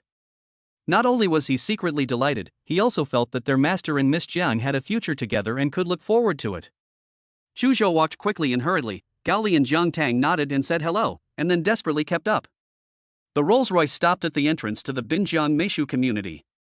Chu Zhou couldn't wait to get into the car as soon as he got out. Gao Li followed, sat in the driver's seat and started the accelerator. The moment the car drove away, Chu Zhou caught a glimpse of Jiang Tang calmly walking out of the gate of the residential area. Two young men passed by the gate, and the moment they saw Jiang Tang, they couldn't help but fix their eyes on her. Suddenly, a layer of frost covered his face. He also thought of what Jiang Tang had said in the elevator, hoping to meet a good driver. The chill on his face grew even stronger, and he asked Gao Li, "Where is Gao Liang?" "Sir, he is probably in the underground parking lot of Binjiang Meishu at this moment. He is going to help you take the other car to the maintenance center today. Are you looking for him?" Chu Zhou was nonchalant, and asked him to come out in your name and pick up Jiang Tang to go to work. Gao Li's hand holding the steering wheel almost slipped off. Damn! Is this the guy with a straight tongue and a crooked body? Chapter 16. Jiang Tang is an honorary academician. Gao Liang is not as emotionally intelligent as his younger brother Gao Li, but he is loyal and honest, and he doesn't tell lies. He drove the car out as soon as he received the order. As soon as the car drove out of Binjiang Meishu, he saw Jiang Tang standing alone at the pickup point for the car hailing app, looking down at her phone. He drove the car over and slid down the window. "Good morning, Miss Jiang. Come on in, I'll take you to work." Jiang Tang looked up. She had a good memory. She saw that the person who had come was one of Chu Zhou's assistants. "It's you. How did you get here?" Cao Liang smiled and touched his head. My brother Gao Li just called me and said that you were at the door, so I let you take me to work on my way. As smart as Jiang Tang was, she knew what was going on. Gao Li was with Chu Zhou, so it was impossible for him to decide to let Gao Liang pick her up unless Chu Zhou ordered him to. Instantly, her mood brightened a lot. She liked this surprise in the morning. Someone is just a little bit arrogant. Jiang Tang got into the car, and after Gao Liang asked her where she worked, the car drove steadily forward. Binjiang Meishu is not very far from the Chinese Medicine Research Institute, and it can be reached in half an hour by car. When it was about 10 meters away from the gate, they saw 3 old men standing at the gate holding flowers and balloons. Looking at the direction of the traffic on the main road, they looked forward with a look of expectation. Where are they? Why haven't they arrived yet? Are you trying to trick us, Mu? Yes, Tang is not the type to come to work obediently. She promised me herself, so there's no way she'd be late. The 3 of them chatted and joked with each other. The 3 old men were the president of the TCM Research Institute, Mu Fu, and the 2 vice presidents, Hong Lu and Zhong Shou. Jiang Tang saw this scene through the windshield of the car and her mouth twitched. She felt like she was on a boat with thieves. She wanted to leave. Unfortunately, it was too late. The 3 of them had already seen her sitting in the car, holding flowers and balloons and running over. Jiang Tang lowered the window and called to them patiently, "You're all so old, don't run, I'm getting out of the car." Gao Liang thought he had heard wrong when he first asked for the address, thinking it might be a company near the Institute of Traditional Chinese Medicine.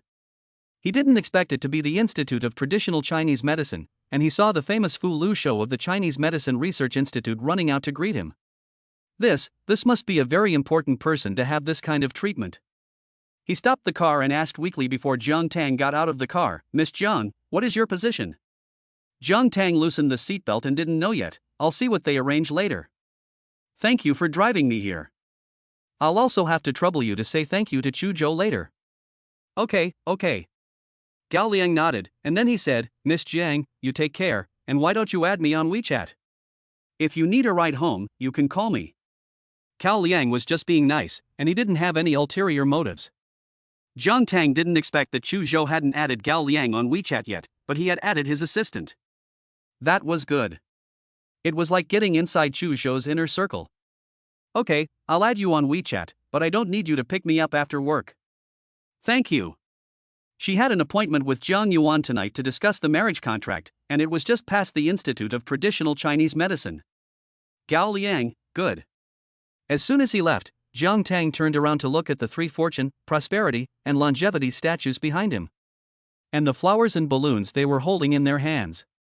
As soon as he opened his mouth, he blamed them, saying, "Why are you making such a big deal out of it? Didn't you say to just wait quietly inside? You 3 are all 80 years old on average, and there are cars coming and going outside. Are you ashamed of living too comfortably?" In China, only Jiang Tang would dare to confront them so directly. In an instant, they looked like 3 children who had done something wrong and were being scolded by their parents, slightly lowering their heads. To understand why they behaved like this, we have to talk about the time 4 years ago when they went to Jiangcheng to visit the former dean of the Institute of Traditional Chinese Medicine. After retiring, the former dean returned to his hometown. His hometown was located in the mountains, and they had to pass through a winding mountain road when they went to visit him. On the way, unfortunately, they encountered heavy rain and a landslide. Their car rolled over just as they were about to reach a safe area. You see, the 3 of them were in their 70s 4 years ago, and if they hadn't been rescued in time, they would have been dead in no time. Fortunately, Jiang Tang was also sheltering from the rain in a safe area, and she rescued the 3 of them along with the driver. She also used her superb acupuncture skills to treat the driver, who had lost a lot of blood. At that moment, the 3 of them seemed to see in Jiang Tang the hope for the future of traditional Chinese medicine in China. So, the former dean didn't bother to see them, and the 3 of them simply worked day and night to persuade Jiang Tang to go to the Beijing Institute of Traditional Chinese Medicine. After all, with the rise of Western medicine, the status of traditional Chinese medicine in the international community is not very stable. Too many people look down on traditional Chinese medicine, and not many young people want to take this path. It's rare to see such a talented person, so they tried their best to persuade her. Finally, the heavens did not disappoint the hard-working people, and the person finally came. So, how could we not make it a grand occasion and buy some flowers, balloons, and cakes that little girls like to welcome her? Mu Fu, Tang Tang, aren't we happy? We finally waited for you to come. We three have no children, so you are like our child. It's a rare opportunity for us to show off, so we have to make the most of it. Jiang Tang heard this and did not want to dampen their good mood and good intentions. With a cold face, she said, "This will not happen again. What position have you arranged for me? You will find out later." The Institute of Traditional Chinese Medicine currently has few employees, but they are all elite level. The average age of the entire institute is around 50 years old. Jiang Tang became the youngest employee here. She walked all the way in and looked at everyone's expressions, thinking that the work atmosphere here was very good. She was very satisfied. What she didn't know was that the three of them had shown everyone the footage of her saving the driver's life that year, for fear that others would be jealous of Jiang Tang and affect her mood. As a result, everyone was looking forward to Jiang Tang's arrival and had no objections. After a moment, when the three of them brought Jiang Tang to the office arranged for her, they saw the nameplate on the desk and the assistant standing next to her with a cute face and black-framed glasses. For a few seconds, she picked up the nameplate and couldn't help but gasp. Honorary Academician of the Institute of Traditional Chinese Medicine? This position, this title, and the assistant, don't you think it's a bit exaggerated? Chapter 17, Miss Jiang. She is young but very capable. She just wanted them to arrange a job for her that was similar to a general assistant, one that wasn't too busy. She didn't expect the title to be so exaggerated. The three of them shook their heads in unison and didn't think so. They felt in their hearts that the position matched Jiang Tang's medical skills. And the position is really not busy, just sitting in their Institute of Traditional Chinese Medicine on weekdays. They also discussed that this is just the beginning, hoping that she will be happy during her time at the Institute of Traditional Chinese Medicine, and then slowly persuade her. At the end of the day, she will have feelings for this place, and when the three of them are too old to move, they will hand over the Institute of Traditional Chinese Medicine to her. Of course, this subtle plan cannot be told to Jiang Tang now, for fear of scaring her away. Jiang Tang raised his hand and rubbed his forehead, always feeling that he was tricked. After thinking about it, she hoped to compromise with the three of them. Okay, let's forget about the position, but this assistant, is that really necessary? It's a bit high profile. You have to know that she was also a loner in the Chu dynasty. With a medicine chest, a jug of wine, and a backpack, she went straight to practice medicine. She really didn't need an assistant. Who knew that the assistant had been trained in advance? After hearing Jiang Tang's words, she cried out, "Academician Jiang, I just graduated and came here to practice. Then where should I go? I have an 85-year-old grandmother and a 3-year-old second child. I never thought that just graduating would mean losing my job. I knew that I shouldn't have applied to the Chinese medicine department. I'm just going to quit. The boss doesn't want me anyway, so I'll just find a factory assembly line to work at." The assistant was also arranged by the directors of the Fulu Show Academy. They were afraid that Jiang Tang would be bored at the Chinese Medicine Academy, which was full of old people. So they went to the TCM department of the neighboring university and recruited a fresh graduate. Jiang Tang's heart was pounding. She was surprised to see that the person was round and simple. "Okay, you can stay. What's your name?" "I'm Zhu Xiaohua." Zhu Xiaohua stopped crying immediately. "I saw your video of saving people. You are my idol. We don't care about age. You can call me Xiaohua." Jiang Tang leaned against the desk. The three of them looked at each other with satisfaction and secretly rejoiced. On her first day, Jiang Tang thought that apart from some areas that needed to be more high profile, everything else was fine. On the other side, after delivering Jiang Tang, Gao Liang went to maintain his car and then returned to the Chu group. When he arrived, Gao Liang had just finished reporting to Chu Zhou. Chu Zhou was about to tell Gao Liang about helping him move, when Gao Liang returned. "Master, I'm back." As soon as he returned, Gao Li turned his head and asked, without fear of death, "Did you take Miss Jiang to work?" "Yes, I did." After that, he looked at Chu Zhou and couldn't wait to say, "Master, Miss Jiang is young but very capable. She works at the Institute of Traditional Chinese Medicine. I saw President Mu Fu and Vice Presidents Hong Lu and Zhong Shou come out to greet her warmly.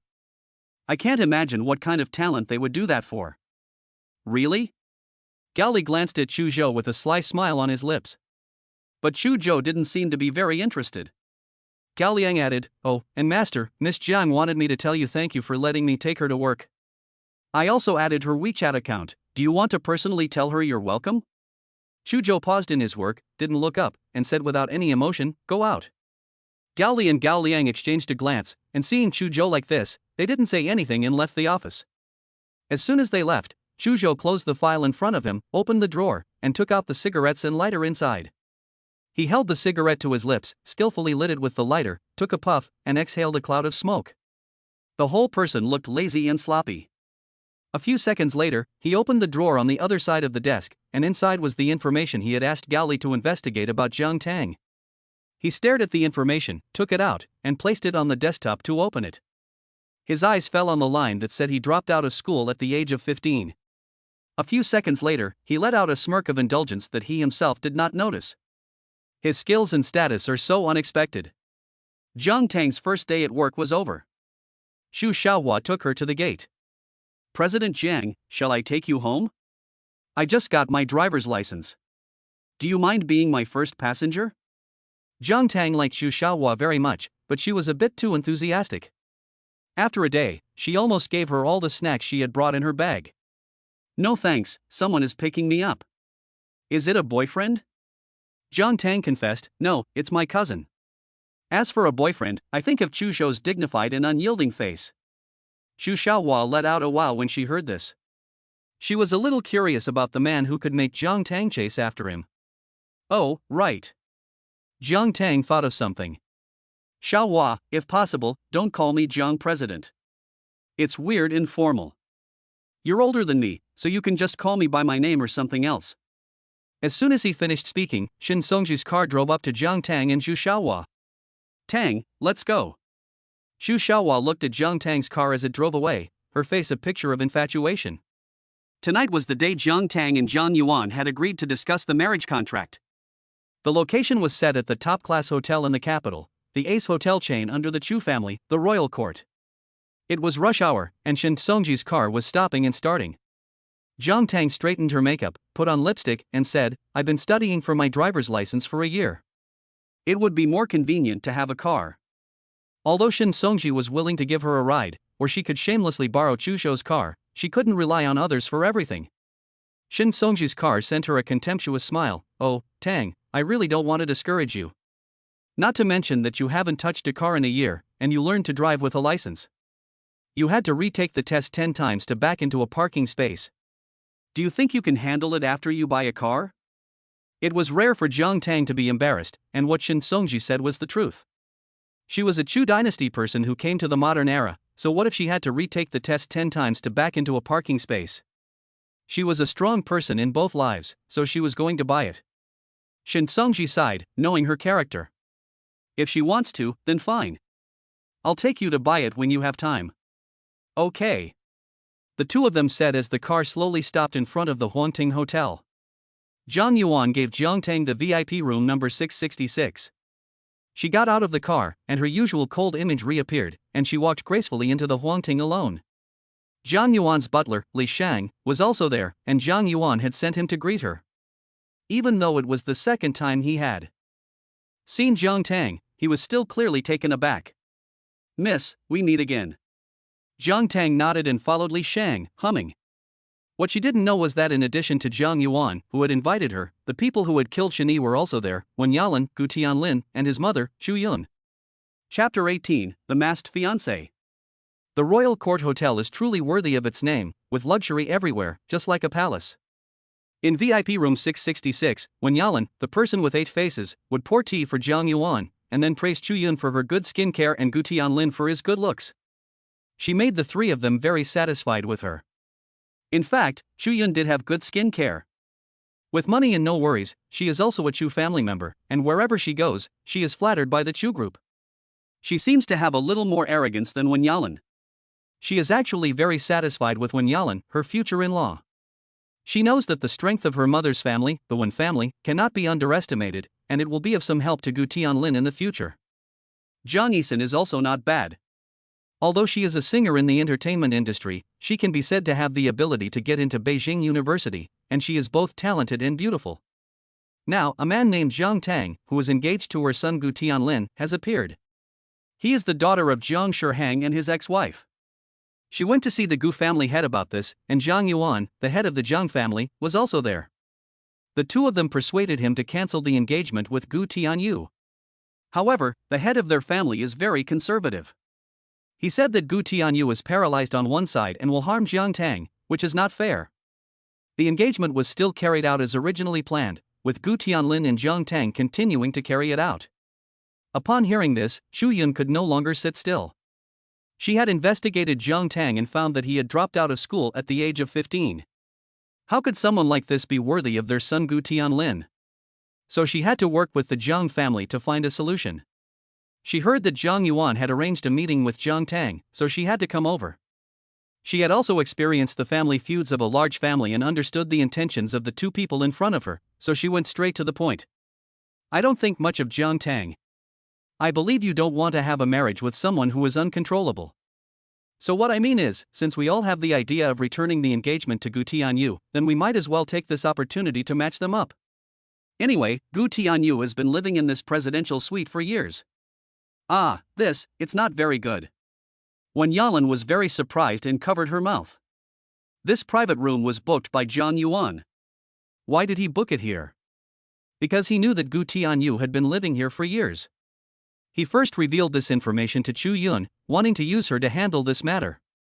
He is not as exaggerated as Wen Yalan, and he spoke with great sincerity. Mrs. Gu, Jiang Tang is my own granddaughter after all. Of course. Chu Yun followed Jiang Yuan's words. It is precisely because of this that you must plan well for her. Although Gu Tianyu is paralyzed from the waist down, he currently holds the same amount of Gu shares as our Tianlin. This immense wealth is not comparable to Jiang Tang's uncle, who runs a coal mine. Mr. Jiang, think about it. Jiang Tang has a low education level and she was previously engaged. Who in the capital would dare to marry her? I am thinking of her best interests. Jiang Yuan agreed with her and nodded. Yes, I am old and sometimes my mind really doesn't work. So let Mrs. Gu handle this matter. Gu Tianlin had not spoken a word. When his mother was around, he basically didn't have to speak.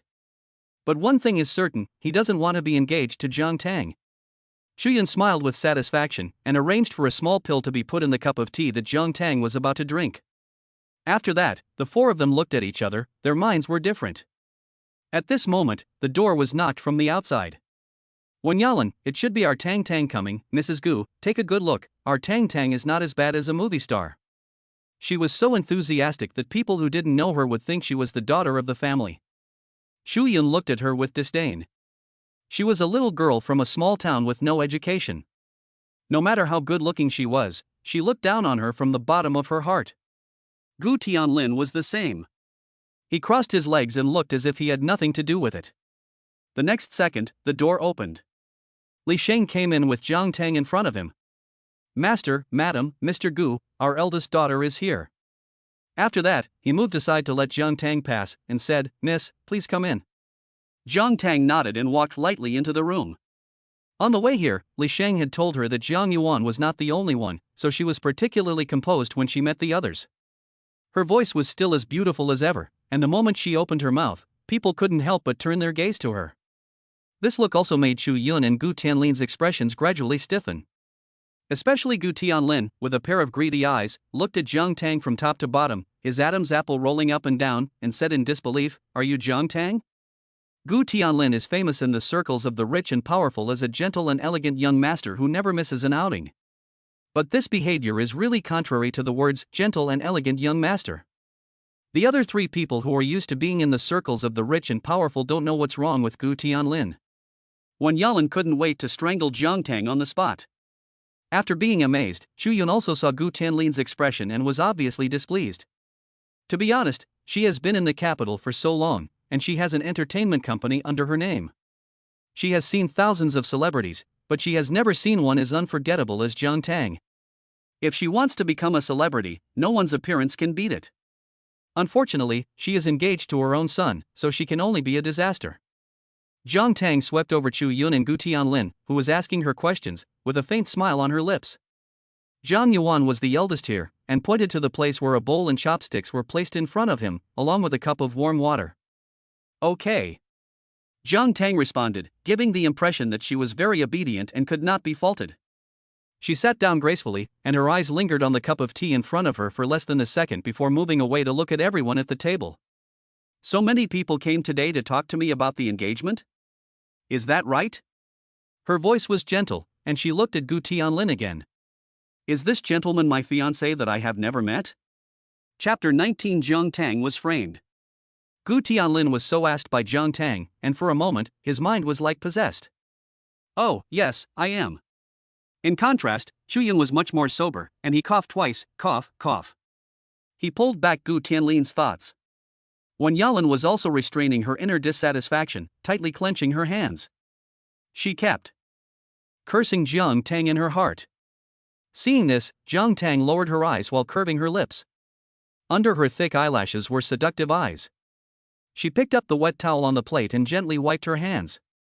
She chose to remain silent and did not respond to Gu Tianlin's words because she knew that someone was anxious. Sure enough, there were many anxious people. Chu Yun suddenly spoke in a gentle tone, Jiang Tang, right? Just now, Yalan told me that you are a beautiful woman. I was wondering how beautiful you are, but I didn't expect it to be true. Are you hungry? Come, drink some tea to moisten your throat first. I will ask the waiter to serve the food. When Yalan agreed, why don't we toast with tea instead of wine to celebrate the first meeting between Tang Tang, Mrs. Gu, and Tianlin? How about we talk about it after drinking this cup of tea? The eldest person at the scene, Zhang Yuan, raised his glass first. Come on, Tang Tang. Jiang Tang naturally did as they wished, raising the cup of tea in front of her. After saying that, she drank the almost full cup of tea in one gulp. When Yalan and Chu Yun looked at each other, secretly delighted that they were about to burst. Zhang Yuan still looked the same, but Gu Tianlin felt sorry for her. Such a beautiful girl should have been engaged to him, but now she was going to be given to his paralyzed cousin. But then again, she only had a good-looking face. He, Gu Tianlin, needed a woman like Jiang Yisan, who was talented and beautiful and would be helpful to his career in the future. After drinking a cup of tea, Chu Yun felt that she had nothing to worry about. She held herself up like a noblewoman and said, Jiang Tang, let me tell you, Tianlin and I came here today to tell you something very important. I'm not one to beat around the bush, so I'll just get straight to the point. The waiter just brought in a plate of fruit salad, and Jiang Tang unceremoniously picked up a piece of mango with a fork and put it in her mouth. After she finished eating, she gestured for her to continue.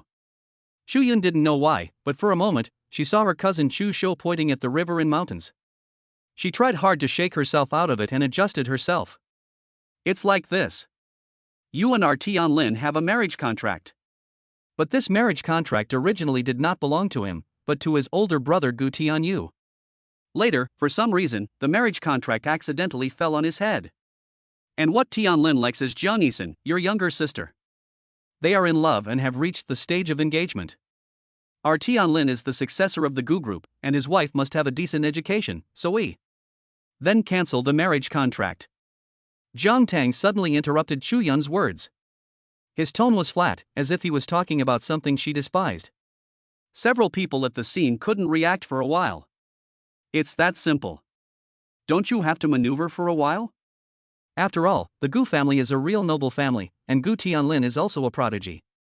But the next moment, Jiang Tang said, without regard for their disdain, that I don't like any mama's boy, and it's better to leave early. Joke, between the lines, she said that her cultural level is not as high as Jiang Yisan's, and she didn't fight back.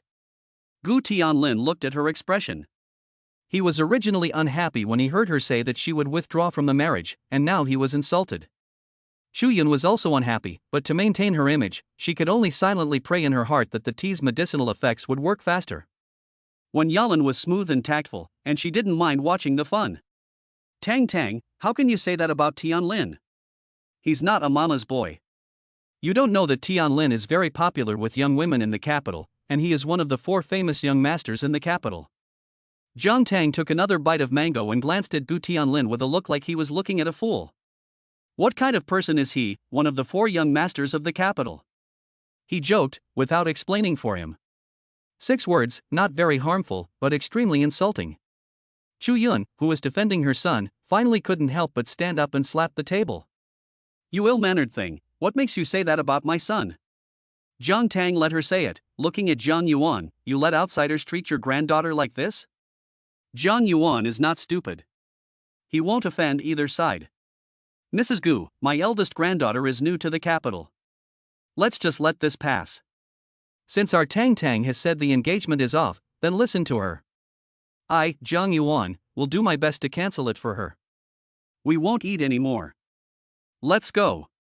Tang Tang, Grandpa will take you away first. Every word and sentence was biased in favor of his granddaughter. So Zhang Tang unobtrusively raised an eyebrow, thinking that when it comes to acting, you have to look at an old fox like Zhang Yuan. She stood up from her seat with both hands supporting her. Suddenly, for some reason, she seemed to be unable to stand steadily and swayed. She even tried to reach out and grab Zhang Yuan. Zhang Yuan acted very panicked. Tang Tang, what's wrong with you? Before closing her eyes, Zhang Tang looked at him with a piercing gaze, as if she wanted to see through him. Zhang Yuan was inexplicably startled, and a chill ran down his back. The people in the private room first called out a few times, and soon quieted down.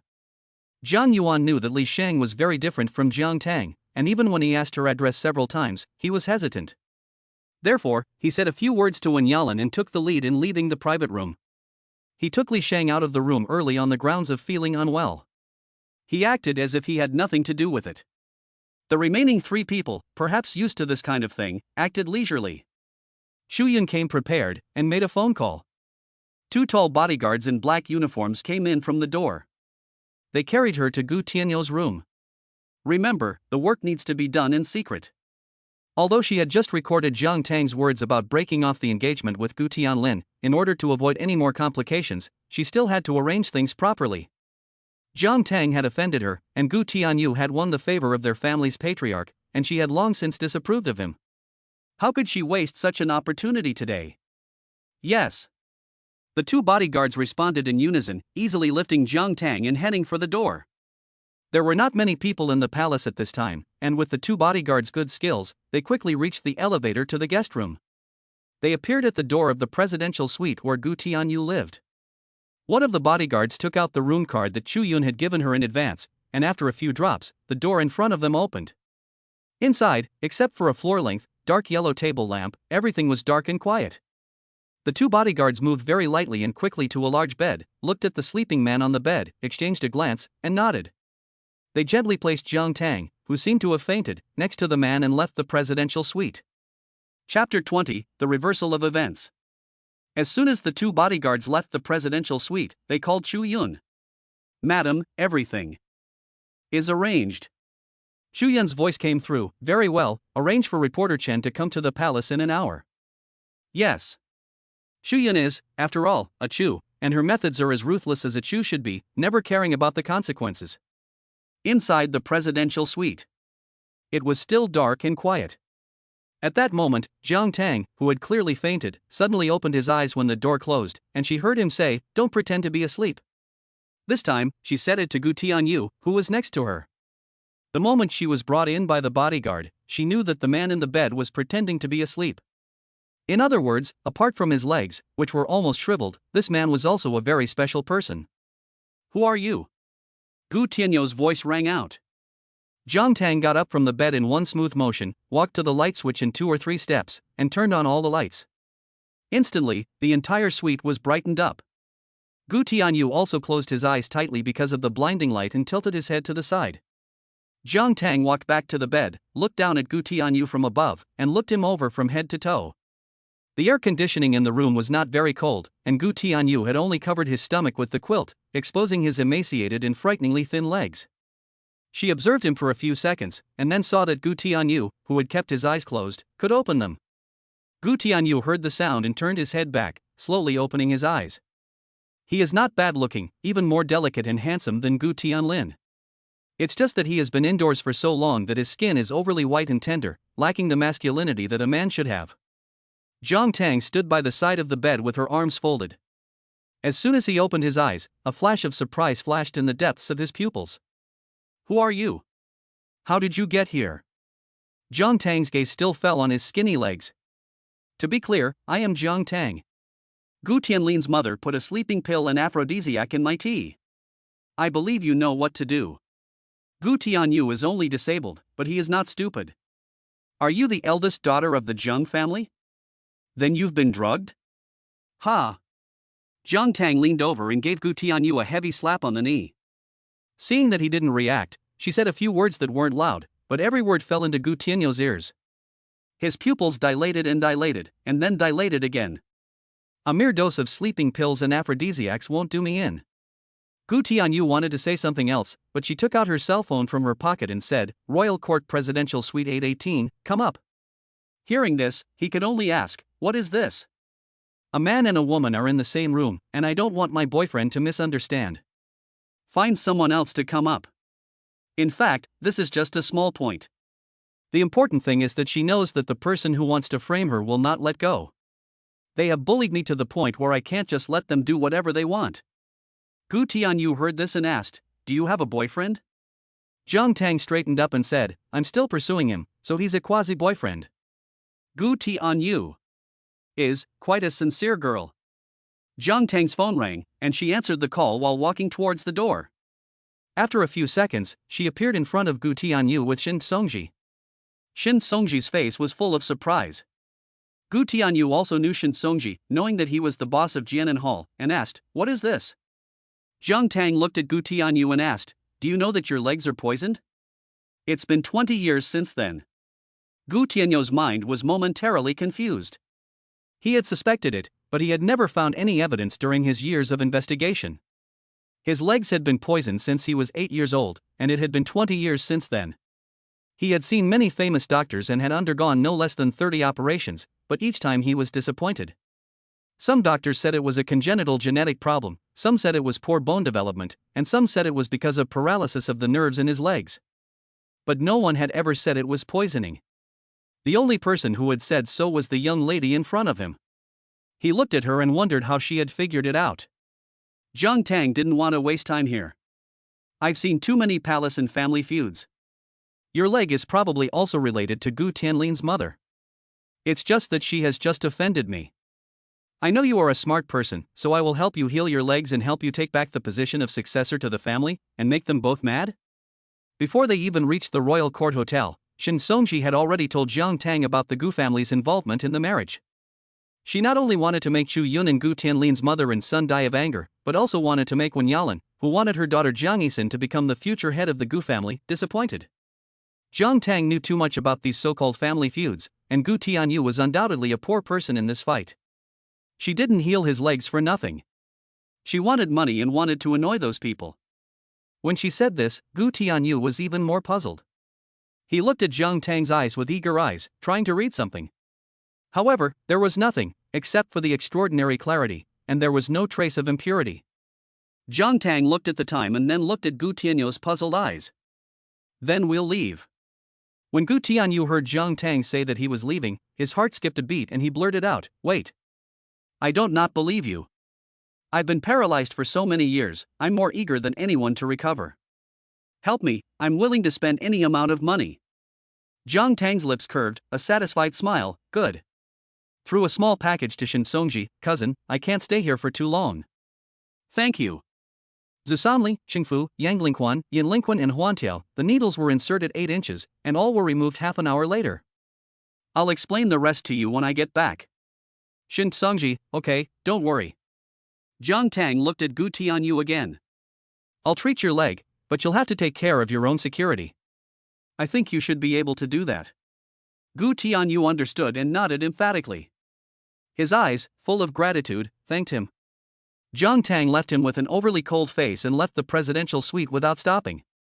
The corridor was as quiet as it had been when she had arrived, and the elevator was at the end, looking long and deep. Jiang Tang closed the door gently, but just as she had done so, she felt movement at the end of the corridor. She had excellent hearing and could tell that the movement was accompanied by the voices of Chu Yun and Wen Yalan, who were sitting in the elevator moving upwards, thinking that they couldn't wait. It had only been less than 35 minutes. She wasn't in a hurry either, and turned to look at the window behind her. This is the 60th floor, but for Jiang Tang, it is not difficult to go down from this window. Thinking of this, the window had already been opened by her. However, when she was about to jump with her hands, the door of Suite 819, which was next to Suite 818, suddenly opened, and a figure that made Jiang Tang unable to stop rejoicing was about to come out. Chapter 21, Poor Thing, Help Me. It was Chu Zhou. The two of them locked eyes at that moment. One had a slight frown between her eyebrows, while the other was smiling like a sunflower that only appears on sunny days, bright and energetic. At the same time, Jiang Tang heard the elevator door open and someone take her first step. Thinking about it, she teleported to Chu Zhou's side and put her arms around his strong waist. She whispered, "I've been framed. I'm so pitiful. Help me." She spoke softly and tenderly, and regardless of whether Chu Zhou would agree or not, she pushed him back with all her might. Once inside the room, Chu Zhou was pressed tightly against the wall by Jiang Tang, in an ambiguous position. The whole thing was a woman-dominated situation. Chu Zhou's anger was rising, and he reversed the positions of himself and Jiang Tang. He grabbed Jiang Tang's neck with his big hand, lowered his voice, and said, "What do you want?" He came to the palace alone tonight to meet an elderly retired army officer. He didn't want to run into Jiang Tang if he went back. He never thought he would run into this woman he didn't want to see here. He didn't use much force, but he realized that he couldn't exert any power over her. Jiang Tang also sensed it, and her tone was mixed with grievance. "I told you I was framed, how pitiful. I was drugged with aphrodisiacs and left in Gu Tianyou's bed next door. If I didn't know a little bit about medicine and was smart, I would have lost my innocence long ago. You actually pinched me." "Me?" she said, biting her lip and blushing, looking like someone who wants to be comforted. Chu Zhou looked at her face and those innocent eyes, and his hand unconsciously stiffened. He didn't say anything, but his hand slowly loosened. He silently took note of what she had said. The posture remained very close, so close that the breaths exhaled by the two of them mingled. Perhaps Chu Zhou felt that something was wrong, and he put his hand on the door to leave. However, the sound from outside came, and Jiang Tang seemed to be frightened and hugged him again. This time, Chu Zhou followed her. She followed her and focused on the movement outside. Outside the door, Chu Yilin, Wen Yalan, and Gu Tianlin, who were downstairs just now, hurriedly came with Grandpa Gu and Jiang Yisan, who was thinking of coming out to see the fun. The two people leaning against the door in Suite 819 could clearly hear the footsteps and the shrill female voice of Chu Yun. "Master, I'm telling you, God has blessed these legs. I asked the doctor we contacted from the Chu family. He's in the capital and will be on the plane tomorrow afternoon. He didn't want to miss this opportunity at all. He happened to be having dinner with Yalan and the others tonight, and when he thought about it, he couldn't wait to bring you here to ask for his opinion." Mr. Gu walked in the middle, looking very energetic and righteous. He said to his personal attendant, "Room card, open the door." Many people breathed a sigh of relief at Mr. Gu's words. You see, in the Gu family, Gu Tianyu only listens to Mr. Gu.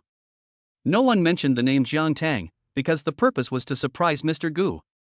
In Suite 819, Jiang Tang was almost pressed against Chu Zhou, and the two of them could hear everything that was said outside the corridor. She looked up and said, "You're sitting in this position, so you should know what's going on, right?" Chu Zhou didn't lower his head, but instead let out a sound from his chest. The person pressed against him made him feel like a ball of fire, and he wasn't very comfortable. He took a deep breath and said, "You're really not very restrained. Take your hands off me and stand properly." "What does it look like?" "A man and a woman alone." Jiang Tang of course knew that what she was doing was wrong, but the new romance novel she had just bought said that the new generation of girls chasing after boys was all about shamelessness. So when she heard Chu Zhou suddenly say this, she looked up at him, her mouth pursed, and said, "I'm scared." Chu Zhou, with a look of helplessness on his face, said, "I don't believe you. She's so skilled, even the most ruthless mercenaries in the world would run away at night if they saw her. Stand up straight." He said this again, like an instructor ordering a disobedient student. Oh. This time, Jiang Tang was obedient, leaving Chu Zhou's arms and standing straight. The sudden departure of the fireball in his arms made Chu Zhou seem to have lost something in an instant. Without a very reluctant cough, he took out a cigarette and walked out onto the balcony. It looked like he was going to smoke, but in fact, the cell phone in his other pocket had already been taken out and a message had been sent to Gao Li. He was told to investigate what had happened to Jiang Tang at the Huangting Hotel tonight. Next door. 818 Presidential Suite. Shin Songji looked at Gu Tianyou's legs, where silver needles had been inserted at the acupuncture points that Jiang Tang had instructed him to do. "You really got lucky to meet her, otherwise the toxins would have spread to your whole body in 2 years and you would have died. The person who poisoned you is really evil." Gu Tianyou's eyes were gloomy, and before he could say anything, he heard the door open. Several people walked in from outside. At the head was his grandfather, Gu Lao, and on his side were Chu Yun and Gu Tianlin. Behind them were Wen Yalan and Jiang Yisan, mother and daughter.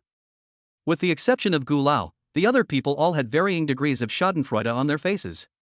However, when they looked at Shin Songji, who was lying on the bed and by the bed, the schadenfreude was completely gone. Instead, they looked like they had seen a ghost, their mouths agape. Shin Songji is not afraid of offending people. The young master of the Gu family, what is this? Why are there so many people here to check up on you at this late hour? You're in such bad shape, and you still have no privacy and are so frustrated? Tut tut.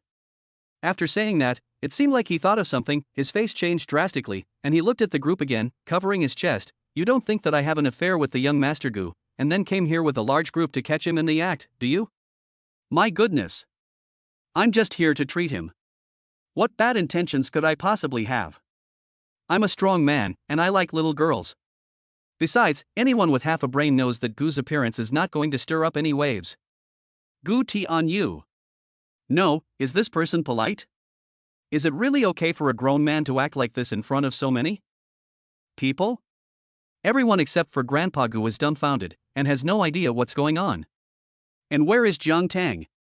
Shouldn't she be lying on this bed, drugged, and plotting against Gu Tianyu, who is paralyzed from the waist down?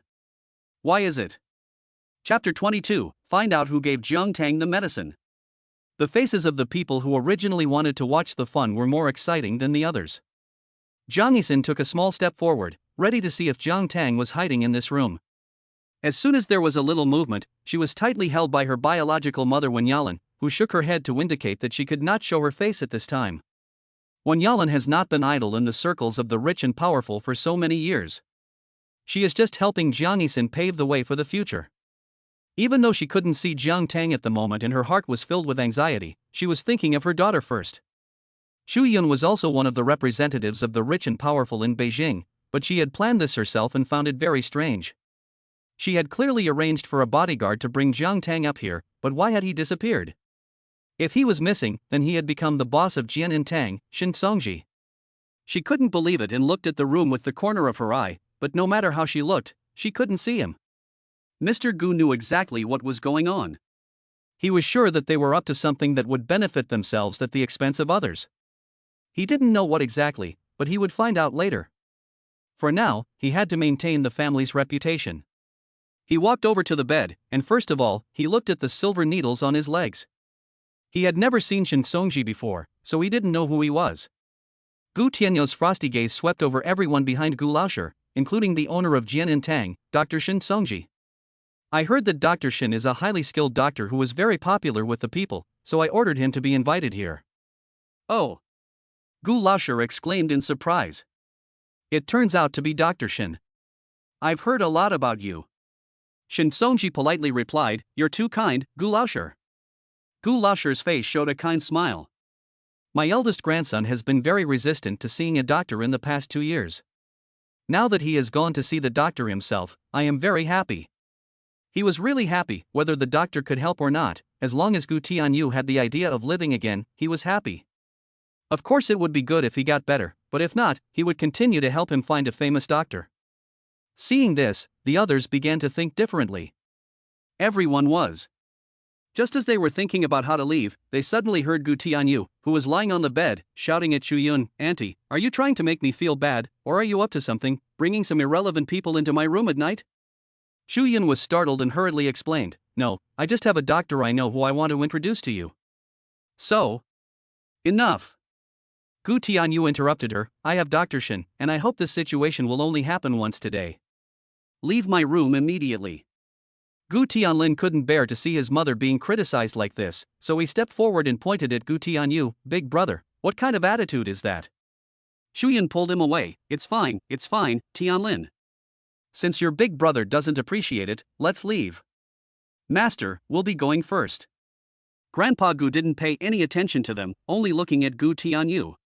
He didn't lower his body until the few people had left the floor far away, then he patted Gu Tianyu on the shoulder, Don't worry about the treatment, everything is taken care of by Grandpa. After a few words, he left with his entourage, saying he had something to do. The presidential suite was quiet again. The half hour that Jiang Tang had given him was up, and Shin Songji calmly removed the silver needles from Gu Tianyu's legs. He then called Jiang Tang, speaking into the speakerphone. The voice came, "Hello. Shin Songji, where are you? Everyone's gone, the needles have been removed, what should I do next? I'm in 819 next door. I'll come over. Okay. Shin Songji replied, hung up the phone and slipped it into his pocket. Gu Tianyu looked straight at the ceiling, repeating the words in 819 next door in his head. He felt inexplicably complicated. He knew that 819 next door was the exclusive suite of Chu Zhou, the president of the Chu group, and the only people who could enter were those close to Chu Zhou. Now hearing Jiang Tang in there, he couldn't help but suspect the relationship between the two of them. Also, he suspected what Jiang Tang's background was. Shin Songji, who was skilled in medicine, not afraid of being poisoned, intelligent and resourceful, and able to manipulate Jian and Tang, is now also in the exclusive suite of the great Buddha in the capital. Such a woman, I'm afraid. Thinking of this, he suddenly muttered, could it be that the prospective boyfriend she was chasing was Chu Zhou? Thinking about it, the door was pushed open and Jiang Tang came in from the outside. Without saying a word, he walked directly to his legs and asked Shin Songji if the needles had any toxins coming out with them. Shin Songji took two and showed them to Jiang Tang. Yes, all the silver needles were black. Jiang Tang's face showed surprise, and he looked at Gu Tianyu. Next, I'm going to hit your acupuncture points. If it hurts, don't hold it in. Gu Tianyu nodded. He had been paralyzed in both legs for so many years that he didn't think much of it. However, he was wrong. The next second, with Jiang Tang's fist pounding heavily on the area about 5 inches below his knees, the pain struck, and he had to yell, "Ah!" while crying. He cried for about 10 minutes, and by the end, he couldn't tell whether the tears streaming down his face were from crying in pain or from crying with joy. In the end, he was completely exhausted, but Jiang Tang told him calmly that within a month, with the help of Chinese medicine and nutritional supplements, he would slowly recover. I won't be here next time, for fear that people will suspect something. He will help you with all the acupuncture that follows, he said, pointing at Shin Songji. Gu Tianyu said thank you and closed his eyes. What he didn't know was that Jiang Tang's appearance changed his fate for the rest of his life. When Jiang Tang left with Shin Songji, the door to 819 next door was still ajar. Wait for me. Jiang Tang said to Shin Songji, who was standing next to her, and gently pushed the door open. Chu Zhou was leaning against the balcony, just as she had when she left the room to go to 818 next door. She was holding a cell phone in her hand, chatting with someone, and looked very busy. She curled her fingers slightly and knocked on the door. Jiang Tang did not make a loud noise, but instead used 2 fingers to skillfully make a gesture of me leaving first. Chu Zhou nodded with an expressionless face, signaling her to close the door. The two of them silently expressed their tacit understanding without knowing it. Jiang Tang closed the door, and Chu Zhou turned back to lean against the balcony and continue talking to Gao Li on the phone. Find out who gave Jiang Tang the medicine? Gao Li said on the phone, it was your eldest sister, Mrs. Gu Shuyun. Chapter 23, Chu Zhou intervenes for Jiang Tang. Chu Zhou knew it. He had a rough idea when he heard Chu Yun's voice by the door. Sure enough. Why? Chu Zhou asked again. The entire Huangting Hotel was owned by Chu Zhou, so it wasn't difficult for Gao Li to find out the truth. After Chu Zhou explained to him, he immediately asked the senior management of the Imperial Court Hotel to retrieve the surveillance video of Jiang Tang meeting with those people tonight. He said to Chu Zhou, Sir, everything has to start with the engagement between Miss Jiang and the Gu family's young master. It's probably like this. Xu Yun not only wanted Gu Tianlin and Miss Jiang to call off their engagement, but also wanted to push Miss Jiang to Gu Tianyu, thereby ruining both of them. The surveillance video clearly shows that she threw a small pill into the room when Miss Jiang was not there. At this point, Gao Li finished speaking. Xu Yun is indeed a noblewoman in the capital who no one dares to offend. It is just that good and evil are rewarded, and today she has encountered a hurdle. She guessed that no matter how she guessed, her husband, Master Chu, would not get involved in this matter. Upon hearing this, Chu Zhou's face visibly froze, and his eyes narrowed with a chill.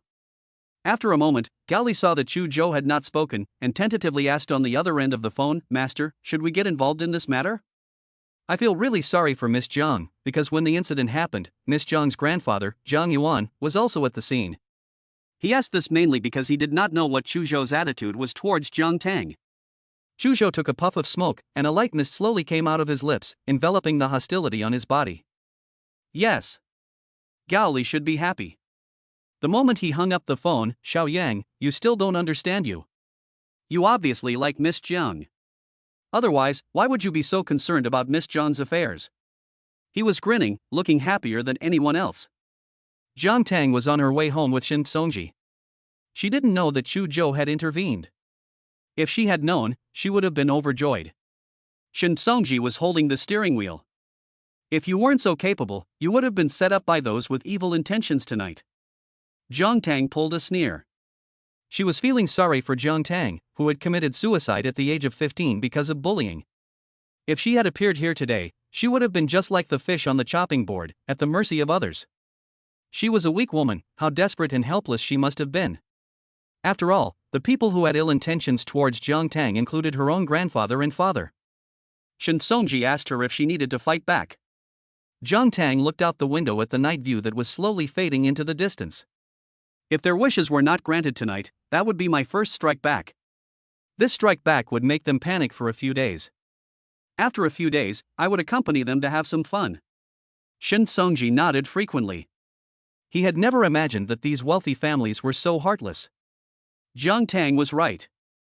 In the situation tonight, the reactions of Chu Yun and Wen Yalan were like a lot of useless work, and it was all in vain. On the way back to the Jiang family, Wen Yalan received a message saying that her assistant Chen Dan had been sent to a mental hospital because of her mental state. This made her even more puzzled. To be her assistant, one must have good physical fitness. Chen Dan was 1 in a million, so how could she suddenly have mental problems? She let out a gasp. Zhang Yixin sat next to Wen Yalan. Mom, what's wrong with you? I feel like you're acting strangely. Wen Yalan shook her head. No, it's just that everything that's happened in the last few days has been so unpleasant, I'm a bit tired. She just felt that something was eerie, that something was changing around her, but she couldn't say what it was. Zhang Yixin hurriedly said, Mom, has Jiang Tang been acting strangely since he came back? Do you feel the same way? A lot of things that should have been normal are off track. Is someone helping her behind her back? Otherwise, how could she disappear after taking the medicine? Could it be a ghost? She seemed to have awakened from a dream, and when Yalan sat up straight, her eyes full of confusion. She said, that's really the case. Then, Zhang Yixin's hair stood on end in an instant. When Yalan's eyes were sharp. We'll talk about this when we get back. If there really is a ghost, there are so many people here tonight. We won't be able to do anything. Your grandfather left early this morning, so he needs to know about this. She knew that Chu Yun would not let this go, but Zhang Yuan also did not want to be left out of it. As she spoke, the veins on her neck bulged. An hour later, Zhang Yuan learned about this, and his feelings were no less than those of everyone who witnessed the scene at the royal court. This Jiang Tang is like a mystery. Although his eyes, which were lined with the traces of time, were tightly closed, one could still clearly feel the ruthlessness in him. Over there, the Gu group was still brightly lit at this time of night. Chu Yun and Gu Tianlin did not go home, but came directly here. As soon as they arrived, Chu Yun beckoned to her secretary and told her to check all the surveillance cameras in the dining room 666 and the presidential suite 818 at the Huangting Hotel. The assistant nodded, but his face showed reluctance. I understand, but madam, the royal court is Master Chu's property, will it be? I mean, do we need to give his assistant a heads up? Chu Yun was in a particularly bad mood, and when she spoke very loudly. I also have the surname Chu. I already called the manager of the Royal Court Hotel. The assistant understood, okay, I'll go right away. Chu Yun must have been angry about tonight's incident, and her breathing was a bit heavy. Gu Tianlin saw the assistant leave and then came over to help his mother pat her back and calm her down. Can I not be angry? Chu Yun began to lower her voice. I have never failed to do what I want to do. Today I really. That Jiang Tang, this kind of woman who looks like she's going to bring disaster to the country and the people is really evil. Don't you think so? Gu Tianlin thought about Jiang Tang's face and stammered, just. It's okay. He felt that it was not very nice to describe a girl as a disaster to the country and the people and evil. Jiang Tang is very beautiful, so beautiful that when Zhang Yixin appeared just now, he was always distracted. Before he could finish speaking, he saw Chu Yun's assistant come back again, looking more panicked.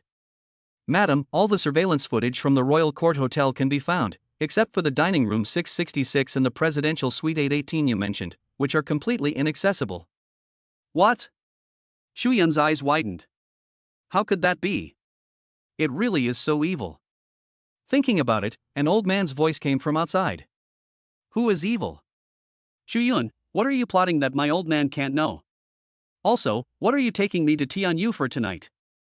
The person who came was Mr. Gu, looking angry, as if he had come to reprimand. Chapter 24, A Loving Mother Can Ruin Her Child. Gu Tianlin and Shu Yun were both stunned, looking at each other with fear on their faces. They knew that their family patriarch had not visited since he abdicated the position of president of the Gu group to Gu Tianlin's father, Gu Xiaohua, 15 years ago. He had also said that he would never return to the Gu group and left Gu Xiaohua to manage it on his own. Tonight, he took him to the hotel where Gu Tianyu lives, and this decision was broken. Could it be that Grandpa Gu found out something? Shu Yun comforted herself in her heart. No, it's impossible. However, the next second, she saw Grandpa Gu come in directly, walk to the desk, and throw the ceramic vase on the desk on the ground.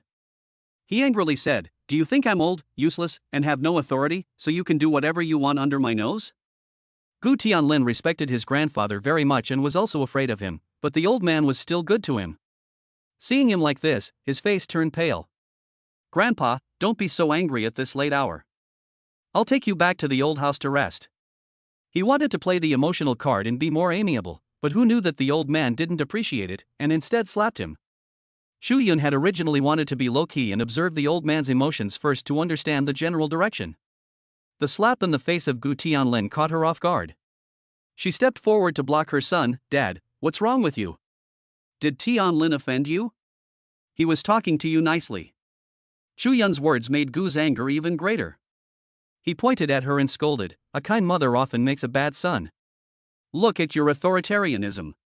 What kind of son have you raised? Indecisive and without a strong opinion. I tell you, I don't approve of him being with Jiang Yisan. I don't like that girl at all. The engagement will continue. The only person who can marry Gu Tianlin is Jiang Tang, the eldest daughter of the Jiang family." "Dad." Shu Yun didn't quite understand and called out to Grandpa Gu. Gu Tianlin behaved differently from before. If he had been asked to fulfill the engagement with the eldest daughter of the Jiang family before, he would definitely have stood up and spoken out against it. But now, after seeing Jiang Tang tonight, he found that he didn't seem to want to object. On the contrary, there was a little bit of joy in his heart. He knew that this was not right for Jiang Yisan, but Jiang Tang had too much of an impact on him. That bright face was so attached to his mind that it would not go away. In comparison, Jiang Yisan was too plain and not as impressive as Jiang Tang. Therefore, at this time, he was so indifferent. Shu Yun was not like that. She really didn't like Jiang Tang. She thought that she was neither educated nor suitable for Gu Tianlin. A woman with that kind of personality would be above him. She continued to raise her voice. "Dad, Tianlin is my son. I know that the marriage contract was made between my late mother-in-law and Madame Jiang. In the past, it had to be followed. But times have changed. People are free to marry whom they like. It's wrong to force two young people to get married." At this point, perhaps Grandpa Gu couldn't stand it any longer and interrupted her. "If that's the case, why did you give Jiang Tang such a confusing potion? And have her sent to Tianyo's room? Shu Yun, I thought you were a Chu family member and should know how to behave, but I never thought you were so heartless. You wanted to kill two birds with one stone in this way? What did Jiang Tang, who had just arrived, ever do to offend you? How did Gu Tianyu, who has been paralyzed for so many years, ever offend you?" Shu Yun's face gradually turned pale, and she didn't know how to refute. She never imagined that Grandpa Gu would know so much about what happened tonight. The guilt of being caught doing something wrong slowly surfaced in her body. Even though she was used to being arrogant for many years, she would not allow herself to lower her head. "I did it for Tianyo's sake, so that there would be a girl by his side to take care of him." "Enough!" Grandpa Gu yelled at her again. "There will be retribution. I withdraw the marriage contract and continue to fulfill that sentence. With you and your mother like this, don't waste a good girl. Don't let me see you plotting against Tianyu again, and don't bother him anymore." After the sound stopped, he said there would be retribution and left without stopping, looking disappointed. He came here specifically to warn them that the mother and son had a clear goal. One is not to let them touch Jiang Tang, and the other is not to let them touch Gu Tianyu, who is paralyzed in bed. If they do it again, he will definitely not just warn them verbally for the sake of being a family. After the person left, Chuyun slowly recovered. Although her pride was not as strong as usual, it was not bad. After a while, she looked determined. Jiang Tang could not be kept. I said she was really right to be a disaster for women.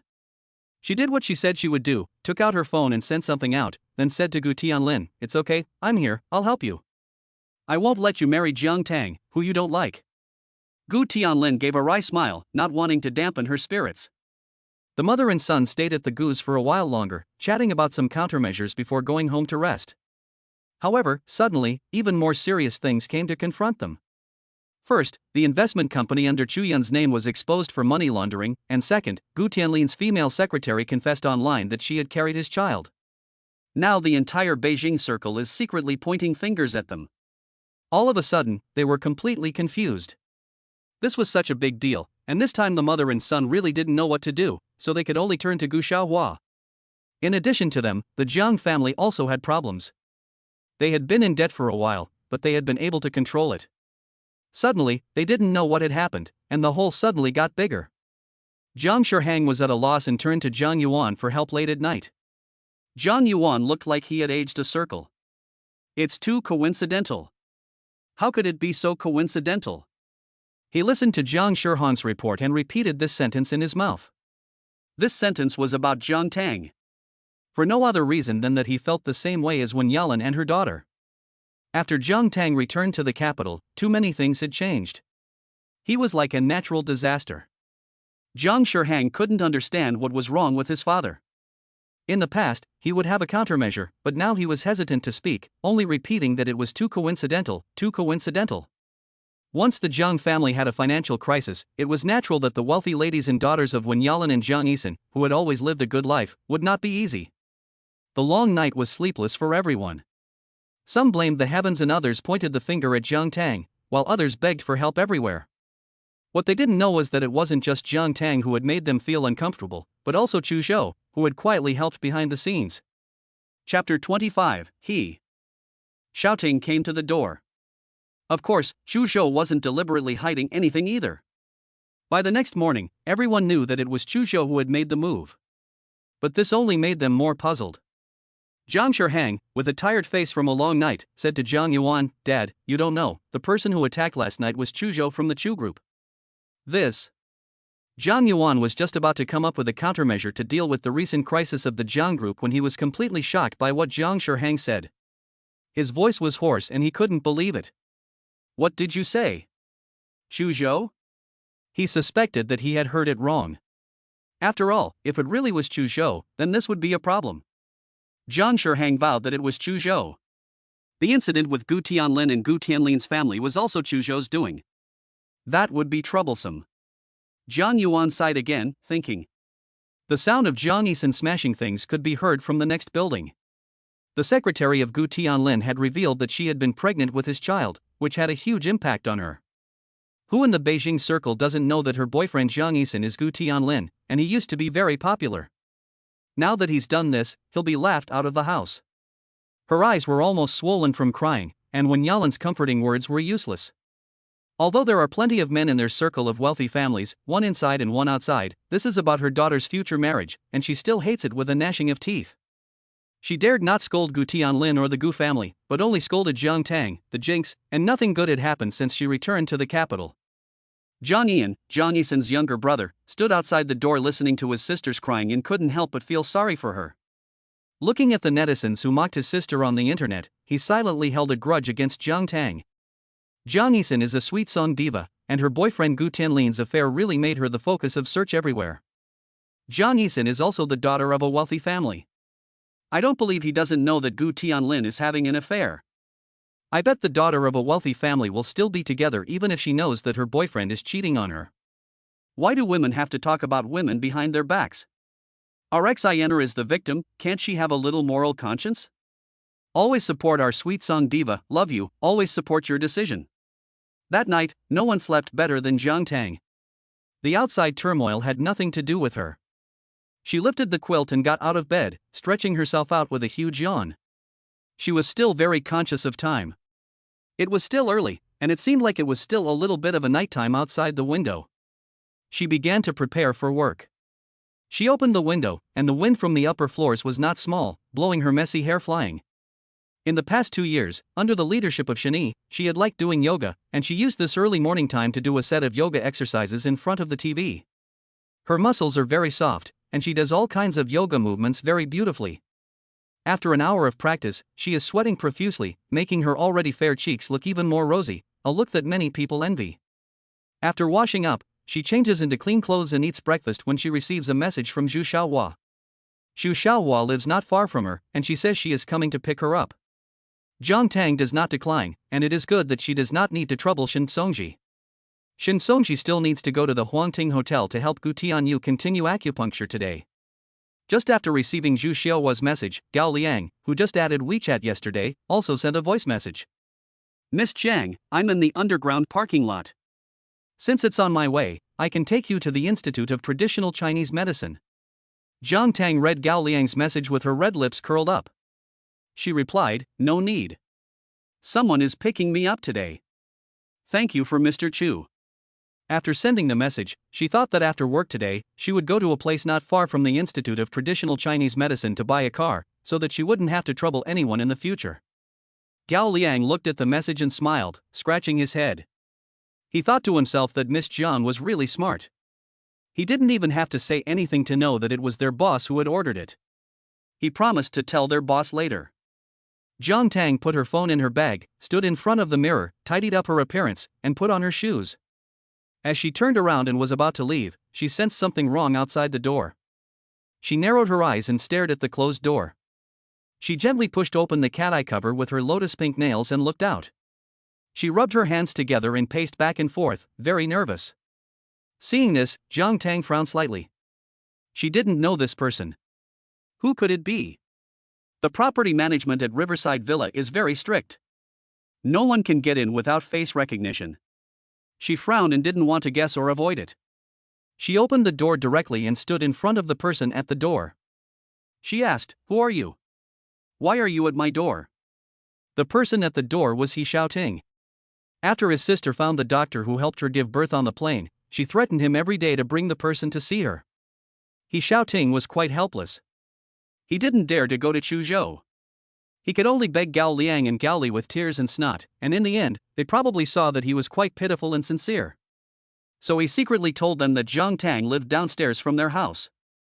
When he learned that his savior Jiang Tang lived downstairs from Chuzhou, he couldn't wait to rush over. Now that his savior had opened the door, he froze and blurted out, "Wow, wow, wow." At this moment, he felt that his sister's words about giving herself to him didn't seem so repulsive anymore. His sister really was born on the plane, and it was a wonderful birth. His sister really did think of him, and while giving birth she also brought him an unprecedented journey of love. He raised his right hand stiffly and said, "Hi, beautiful lady. My name is He Xiaoting, I'm He Xiaoyan's younger brother. I'm 28 years old, 184 centimeters tall, and I have a master's degree in business administration. I like to make money and buy cars. I am single, hardworking, brave, healthy, pure and lovely. My parents are abroad and my sister is by my side. My sister just got divorced and gave birth to a boy a few days ago. I have a proper job, I don't smoke, I drink, but I don't have any tattoos. Lastly, I love staying at home and taking care of my health." He smiled shyly at the end of his introduction and then blushed and lowered his head. Perhaps he was embarrassed to be silent, so he started talking again. "I didn't sneak in to find you. I know Chuzhou. He's my childhood friend. I came in through his assistant. Please don't think I'm a bad person." Jiang Tang couldn't help but twitch at the corner of his mouth as he stood at the door. It was early in the morning. No, how could someone come to his door and introduce themselves? This person must want to confess all the sins of his ancestors. She coughed a few times, cough, cough, quiet, quiet. In a word, He Xiaoting responded quickly and obediently stopped, standing shyly opposite Jiang Tang. Jiang Tang's face showed some disdain, not that she thought He Xiaoting was bad. He was very nice, and his face and personality showed that he was a warm and kind person. It's just that she didn't like chatty boys, they were a bit noisy. Just in time, this one in front of her was. She asked, "Was the woman who gave birth on the plane a few days ago your sister?" "Yes." He Xiaoting nodded emphatically. "She is my sister. She is the one who asked me to find you." She wants to see you and thank you in person. These days, she can't stop thinking about you at the postpartum care center. She keeps talking about you, not my nephew, but you. Jiang Tang heard this and his mouth twitched again. Chapter 26. Can I add your Mr. Chu to my WeChat? He Xiaoting stepped forward, not exaggerating, not at all. And do you think I'm the kind of person who jokes around? Jiang Tang didn't say anything, and gave him a faint smile to let him understand. He looked down at the time on his watch and said, I'm sorry, I have to go to work. As for your sister, well, I'll go see her tomorrow on the weekend. Where is she? In the maternity center. New mothers are very fragile. He said it was so serious that it would be inhumane not to go. Besides, she and He Xiaoyun were destined to meet, otherwise they wouldn't have met at such a high altitude and he wouldn't have delivered her baby. He Xiaoting's teeth were wide open when he heard this. Come, I'll help you press the elevator, or I can drive you there. My sister is at the Bao'an Postpartum Care Center on the banks of the Mo Lake in the capital. Jiang Tang remembered the name of the postpartum care center and walked quickly. No, don't follow me. She was really shocked by He Xiaoting's benefactor. This is not acceptable. It is my honor to send the benefactor to work. Don't follow. Jiang Tang suddenly raised his voice, which scared He Xiaoting and made him stand still. After the elevator doors closed and the elevator descended a few floors, he laughed. The benefactor is really cute. Immediately, he took out his phone and posted a high-profile post on WeChat Moments. I've been single for 28 years, and today I finally met my muse. I think this is the legendary love. Below the text was a selfie of Jiang Tang standing in front of the door, smiling. After sending the message, he put the phone in his pocket and pressed the stairs to go back and tell He Xiaoyun the good news. When Jiang Tang came out of the gate, Zhu Xiaohua's car was waiting there. When she saw Jiang Tang coming out, she was as enthusiastic as yesterday, almost half of the car sticking out of the window, waving her hands, Tang beauty, Tang beauty. Jiang Tang did not want Zhu Xiaohua to call her Jiang president, so she thought about it all night last night before coming up with this name. She loves watching large-scale costume dramas, and in her opinion, Jiang Tang's overall temperament, although it has the freedom of a modern person, also has the calmness and charm of an ancient person. Therefore, the name Tang Beauty really suits Jiang Tang in her opinion. Jiang Tang heard the name and paused in her forward steps. Well, it's even more high-profile, worthy of being specially chosen by the three of them. In the car, compared to yesterday, Zhu Xiaohua was much quieter.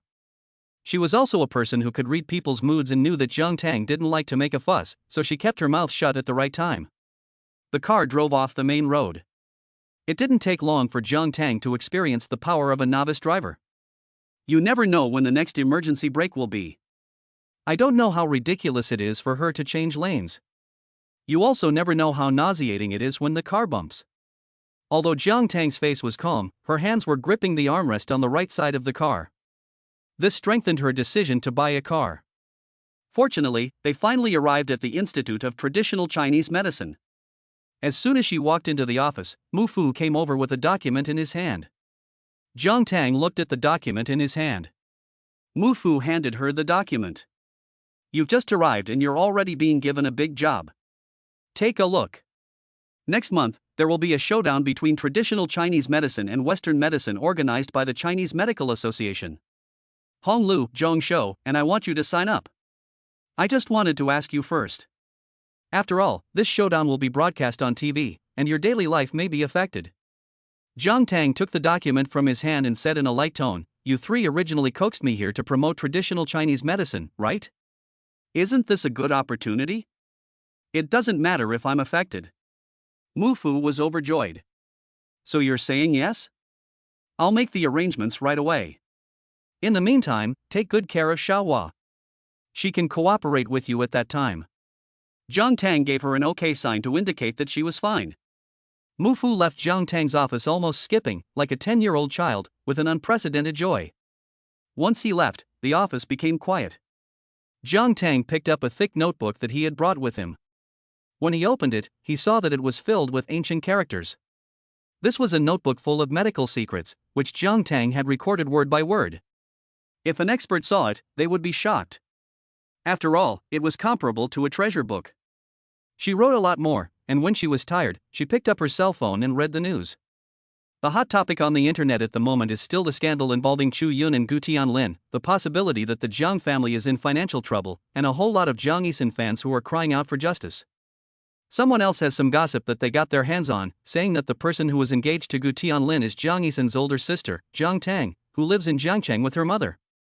She is a real mistress who knows that her half-sister is engaged to Gu Tianlin, but still tries to seduce him. Suddenly, the whole thing became a hot topic. Some people even kept asking for the personal information of Jiang Tang, the eldest daughter of the Jiang family, saying that they like to read about these kinds of scandalous relationships in the rich and powerful families. Jiang Tang looked at it for a while, and then snorted coldly, not taking any of this to heart. But after reading it, she had some questions. She felt that these things were too coincidental, and the incident happened to be the same night she met with those people at the Royal Court Hotel. As sensitive as she was convinced that these things could not have happened without someone behind the scenes. After all, the Gu and Jiang families were not weak, and it would be easy to block the search. Who could it be? She asked herself, and the face of that star-like face appeared in her mind. She chuckled and opened the WeChat chat interface, finding Gao Liang. Could you add Mr. Chu's WeChat? Chapter 27, Sir, Miss Jiang has an urgent matter to discuss with you. When Gao Liang received the message from Jiang Tang, he was in the office with several senior executives of the Chu Group, reporting on work. There was a problem with the work, and Chu Zhou's brows were tightly knitted, and it looked like the air pressure was very low. Except for Chu Zhou, who was sitting in a business chair, the others had been standing for hours. The whole office was suffocating, so quiet that you could hear a pin drop. The sound of the message from his phone in his pocket made him jump, and made everyone in the room break out in a cold sweat. Gao Li glanced at Gao Liang with the corner of his eye, and silently lit a candle for him in his heart. He was dead. Gao Liang was panicking, thinking that he would ignore it, no matter who sent the message. But then, the next second, another message popped up, which was still scary. Gao Liang was afraid that there would be more messages coming, so he took out his phone and wanted to turn it off. When he looked at it, the 3 words Miss Jiang appeared on the screen. Also, along with the 2 messages below the name, can you add Mr. Chu's WeChat? And, I have something urgent to find him. This. Gao Liang looked at this and thought, what if this Miss Jiang had encountered something like a robbery or a murder?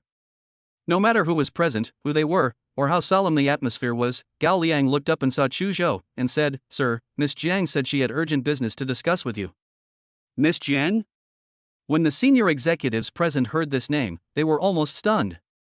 They wondered who this person was, and why Gao Liang, one of Chu Zhou's most famous assistants, would say it in front of so many people. Everyone in the room had already made countless guesses about her identity. Many people guessed that she was his girlfriend, but they were completely denied by him in the blink of an eye. Ridiculous.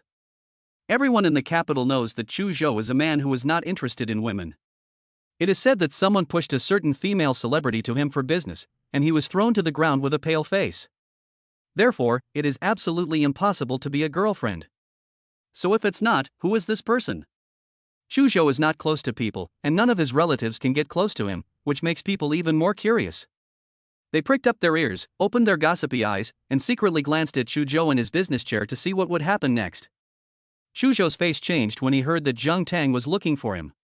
Although his frown had eased a lot, he was still as cold as a glacier, making him even more unpredictable. The next moment, he looked down at the documents on the table again. What's the emergency? Gao Liang shook his head, I don't know. All I know is that she wants to add you to WeChat, and I guess she wants to tell you about her urgent matter in person. This conversation between the master and servant was even more explosive among this group of executives who like to catch wind and catch shadows. Add WeChat and tell me about the urgent matter in person. Could it be that this master really has a market? Immediately, Chu Zhou tapped the table with his finger, his voice as low and muffled as always, give me your phone. Okay. Gao Liang quickly handed the phone to Chu Zhou. Everyone continued to follow the development of the plot. Chu Zhou lowered his head, and the name Jiang on the phone interface was glaring at him.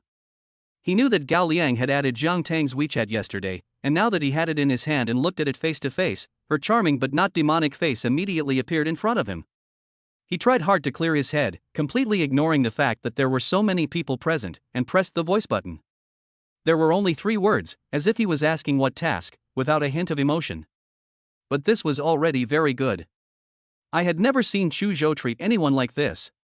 Jiang Tang had already stood by the window of the office. Outside the window was a green artificial lake, with a pair of mandarin ducks swimming around, looking very comfortable. The message on the phone on the desktop popped up and she immediately turned around, walked over to pick up the phone in 2 or 3 steps. Voice? She whispered and pressed. Xu Shou's voice came out. What's the matter? Knowing that he refused to add WeChat, but all of a sudden, Jiang Tang, who was already in a good mood, was even more joyful. Like Xu Shou, the reply was also a voice message. Last night, you let me into your room and helped me. I want to invite you to dinner. Xu Shou still spoke in a loud voice. Good guy. The meaning between the lines and the soft Wu dialect that penetrated to the bone, how could it not make everyone's heart start to stir? The woman on the phone had actually been able to enter Xu Shou's room and help him. What an unprecedented event. Xu Shou replied with text this time. No time. Jiang Tang replied in seconds, without any entreaty, with just one word, oh. It was a rather ruthless word. Xu Shou couldn't see Jiang Tang's expression, and after receiving this reply, he didn't seem to want to hear any more work reports from his employees, and directly dismissed everyone. Only Gao Li and Gao Liang were left. As soon as the person had left, Gao Li answered the phone call from the front desk on the first floor. After the call was over, Gao Li looked at Xu Shou and said, Master Chu, Mrs. Gu, Xu Yun, is downstairs and wants to see you. Xu Shou snorted and said, Do I need to teach you? I know exactly why she's here. Yes. Gao Li bowed slightly and turned to leave. Gao Liang was still there, so Xu Shou threw his phone at him and pointed to the door. His own phone was on the desk, and there was a message pop up. It was from a subordinate in the military. Before he took over the Chu group, Xu Shou was one of the highest-ranking leaders of the Huagua Eagle team. After taking over, he appeared to have withdrawn, but in fact, he still had a certain amount of say in the team. On weekdays, the military would not call him easily, unless it was something extremely important. He answered the call and said.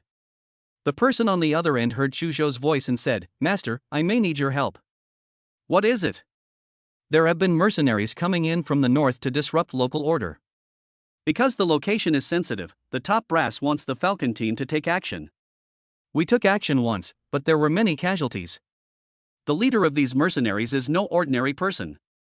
He is Red, the former commander of the F country's army, and he has fought with you before. I sent someone to say that I wanted to talk to Red. The other side's response was that no one in China except Xu Shou could talk to Red. Look. Red. Xu Shou immediately knew who he was when he heard the name. A man with equally special skills and methods, Xu Shou was intrigued. When? He asked. He heard on the other end of the line that it was a done deal, and Red said that if the person he was meeting with was you, then any time would be fine. Xu Shou's lips pursed, and his tone became serious. Then, in the next 2 days, make the arrangements. Also, what I want is not a meeting, I want to eliminate all future problems. Red and all of his mercenaries must disappear from this world. The other party paused.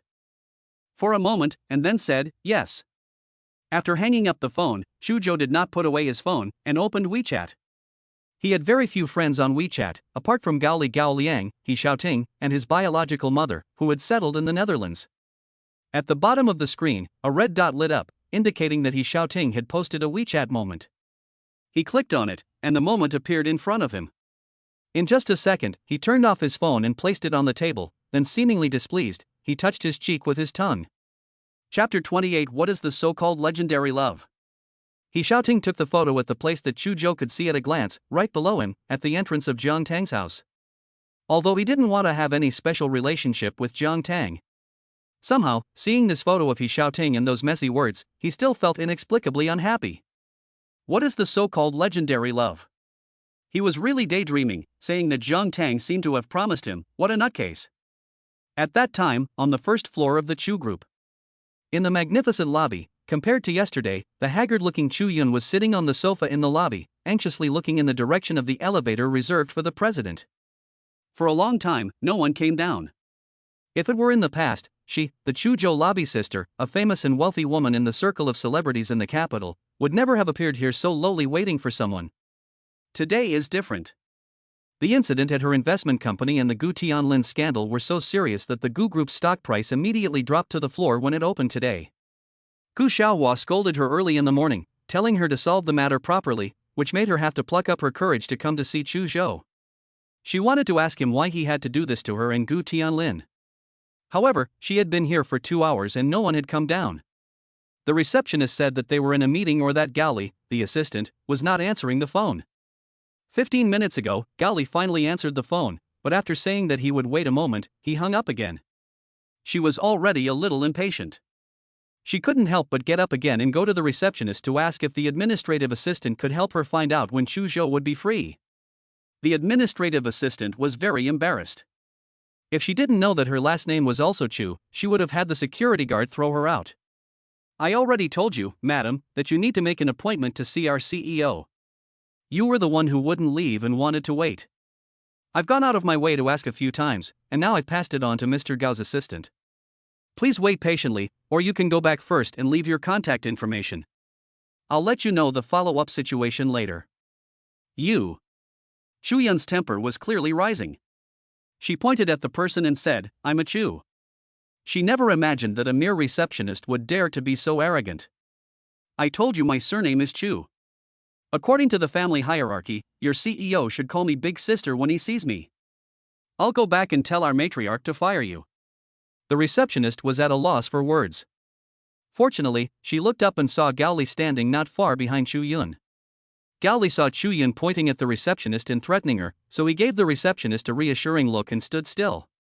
Chu Yun had finally met the person she was waiting for.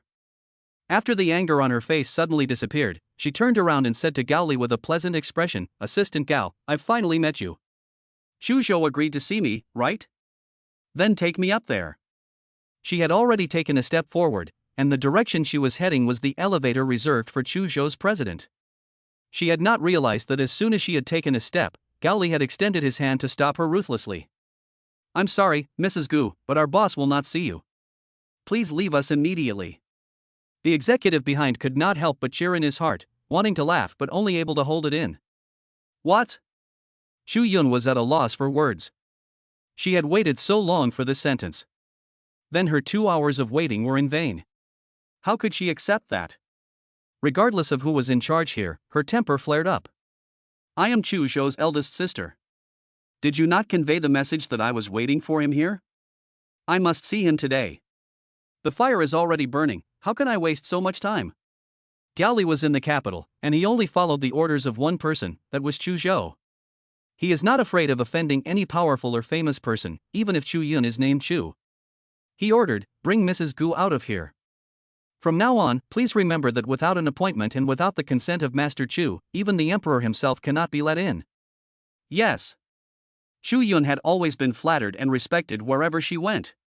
Gao Li's behavior completely disregarded her as a human being, and her anger grew even more. Looking at the security guards who were already standing by her side, she glared at Gao Li, you're nothing but a dog by Chu Zhou's side. You're nothing without him in the capital. She didn't linger, and with her head held high, she turned and left. Gao Li looked at her back, completely ignoring every word this kind of person said. Chu Yun left the Chu group in a rage, not going home, but having the driver take her to the old Chu residence. She wanted to find the oldest lady in the Chu family, the old lady Chu, who was Chu Zhou's grandmother. Meanwhile, Jiang Tang was at the end of another day at work. Shin Songji was supposed to come and take her to buy a car, but he had to go to the royal court to help Gu Tianyu with acupuncture. In the end, Zhu Xiaohua enthusiastically took on the role of temporary driver. Just as she had arrived at the Institute of Traditional Chinese Medicine in the morning, she was now holding onto the handrail of the car, scared and worried all the way to one of the forest stores in the car city. Fortunately, it was a smooth ride. Before getting out of the car, Jiang Tang gave Zhu Xiaohua a suggestion, why don't you call a ride-hailing app for your commute in the future? I'll reimburse you, okay? Zhu Xiaohua is a very honest and straightforward girl. She couldn't read the meaning in Jiang Tang's words, and laughed brightly. To be honest, I love the feeling of driving, I just love driving. Jiang Tang? Okay, then I wish you a happy day every day, and a safe journey home. Thank you, Tang Meiren, I didn't expect to find such a good leader just after I graduated. Jiang Tang couldn't help but burst out laughing, pushed open the car door, and let's go. The car she wanted to buy was not a luxury car, but a simple car for transportation. After all, Jianintang has not yet recouped its investment since the beginning of its business, and sometimes it has to pay back. Jiang Tang does not have much spare money, so she can only buy this kind of cost-effective electric car. She has researched it and the reviews on the internet are good. Xu Xiaohua got out of the car and followed Jiang Tang. Perhaps Jiang Tang is good-looking and eye-catching, and as soon as she entered the 4S store, several salespeople surrounded her. Have you looked at any of them? Jiang Tang didn't like the feeling of being surrounded by so many people. She said, just tell me. One person is enough to introduce it to me. I don't like too many people. Or I'll just buy it and leave. It's the black one. It says it's in stock, right? I'll take it. She said, pointing to the car in the center of the showroom. Just as she finished speaking, a female voice suddenly came from behind her. What, is your uncle, the coal baron, bankrupt or something, that he's come to buy a car that's not even 100,000? After saying that, she thought of something and laughed to herself. But it's true, your education level is so low, and I don't know if you work as a dishwasher or a waitress, so buying this kind of car is understandable. Oh, you're so pretty, you must be a hostess in a bar, right? Chapter 29, Car Buying Troubles. The person who came was Jiang Tang's second uncle's daughter, Jiang Yao, who had been aggressive towards her at the Jiang family dinner table when Jiang Tang first came to Beijing. She was accompanied by Jiang Yisan's younger brother, Jiang Yayan. The two of them had expressions of disdain and no goodwill. This area is all about selling cars, and they happened to come here today to maintain their car, at the luxury car museum next to this 4S store. It was an accident that they met Jiang Tang here. The Jiang family, like the Gu family, had also had an accident. They were not the ones in charge, but they knew that it would not be easy for the Jiang family this time. Some people said in private that their superstitious grandfather Jiang Yuan had gone to see a master. The Jiang family was originally fine, but Jiang Tang had brought back a bad omen from Jiangcheng, which had led to many changes. For example, the financial crisis of the Jiang family this time, and for example, the sudden scandal of Jiang Yisan's boyfriend Gu Tianlin, are all related to Jiang Tang. So when Jiang Yao and Jiang Yayan saw Jiang Tang, they couldn't help but despise and blame her. They couldn't help but want to come over and scold her. Jiang Tang has an excellent memory, and she remembers every voice she has ever heard. Without turning around, she knew that the person behind her was from the Jiang family. She continued with her business as if she didn't see anyone, and asked for that model. Where do I go to sign the contract and make the payment? One of the saleswomen, who was quick on her feet, said, Miss, please come this way. I'll help you arrange it. But before she could finish her sentence, a woman dressed in a flashy outfit rushed in from the door. Her voice was loud and high-pitched. Yo-yo, I'm here. What, did you call me here for something? This person was Yo-yo's best friend, Su Ruoxuan, and the only daughter of the owner of the entire auto mall. Jiang Yao called her over, took her hand, leaned over and whispered something in her ear, and then her face showed a hint of triumph. The next second, when Jiang Tang was about to follow the salesperson to sign the contract, Su Ruoxuan shouted in that direction, Stop, in front, this car cannot be sold to her. All the salespeople on the scene naturally knew Su Ruoxuan, knowing that she was the only daughter of Boss Su, and that she was spoiled rotten. Suddenly, she shouted like this, and some didn't know what to do. On one side was the service principle of the customer is God, and on the other side was the bread and butter parent who paid their salaries. Neither could be offended, and it was difficult to decide. The salesperson who originally wanted to lead Jiang Tang to go through the formalities stopped, Miss, she is our boss's daughter, we are just employees. Not only was the salesperson in a difficult position, Jiang Tang looked over his head at the other people who came in, and none of them were also showing difficulty. Xu Xiaohua was simple-minded, but she was also a hot-tempered person. Seeing this, she turned around and blasted the people behind her. No, what do you mean? In this day and age, do you still treat people differently when doing business? I'll tell you, there are thousands of 4S stores in the capital, and you are the best. You push customers who are willing to buy out the door. I'm going to complain about you and expose you. What the hell? I can't stand your impudence. Jiang Tang didn't react, still with her back to Jiang Yao and the others. She couldn't see her expression, but she could see that at this moment she was still looking down at her phone. But the fact that the person next to her was so desperate was enough. That's what Jiang Yao wanted to see. Whoever said that Jiang Tang was the recognized jinx of the Jiang family, then let her not be able to do anything. Xu Xiaohua's phone was already out and she was about to dial the complaint number when Su Ruoxuan ordered the security guard to get rid of the two of them. Remember, all the car shops under our family are not allowed to sell cars to this person. Hey! Xu Xiaohua instantly rolled up her sleeves and stood next to Jiang Tang, feeling like she was protecting her calf. I've already said that I have a bad temper, and I really want to buy this car today. Do you know who you are offending? I'll tell you. She is. Before she could finish her sentence, Jiang Tang turned around and looked at the people blocking her. She smiled uninhibitedly and said in a flat tone, I'm really going to buy this car today. She had already taken out her bank card from her bag and handed it to the salesperson. Go ahead and swipe it. I guarantee you'll be fine. Su Ruoxuan had just seen Jiang Tang's back and didn't know that when she turned around, she was such a beautiful woman. Suddenly, a feeling of jealousy from the depths of her heart towards this woman who was better than herself arose. If you dare to process her application, I will have my father fire you and make sure you can't find a job in Beijing. The salesman's face became more and more serious, almost pale, and he looked into Jiang Tang's eyes. Suddenly, he gritted his teeth and said, Okay, miss, this way please, I will arrange it for you right away. He didn't want to go against his conscience, thinking that at most he would be fired and sent back to his hometown. After all, the pressure in the capital was too great, and going back to his hometown was not necessarily a bad thing. Jiang Tang was very satisfied. After staring at the people in front of him for a few seconds, he turned around and was about to leave. Su Ruoxuan and Zhang Yiyao became best friends because they were similar in nature. Neither of them would agree to it.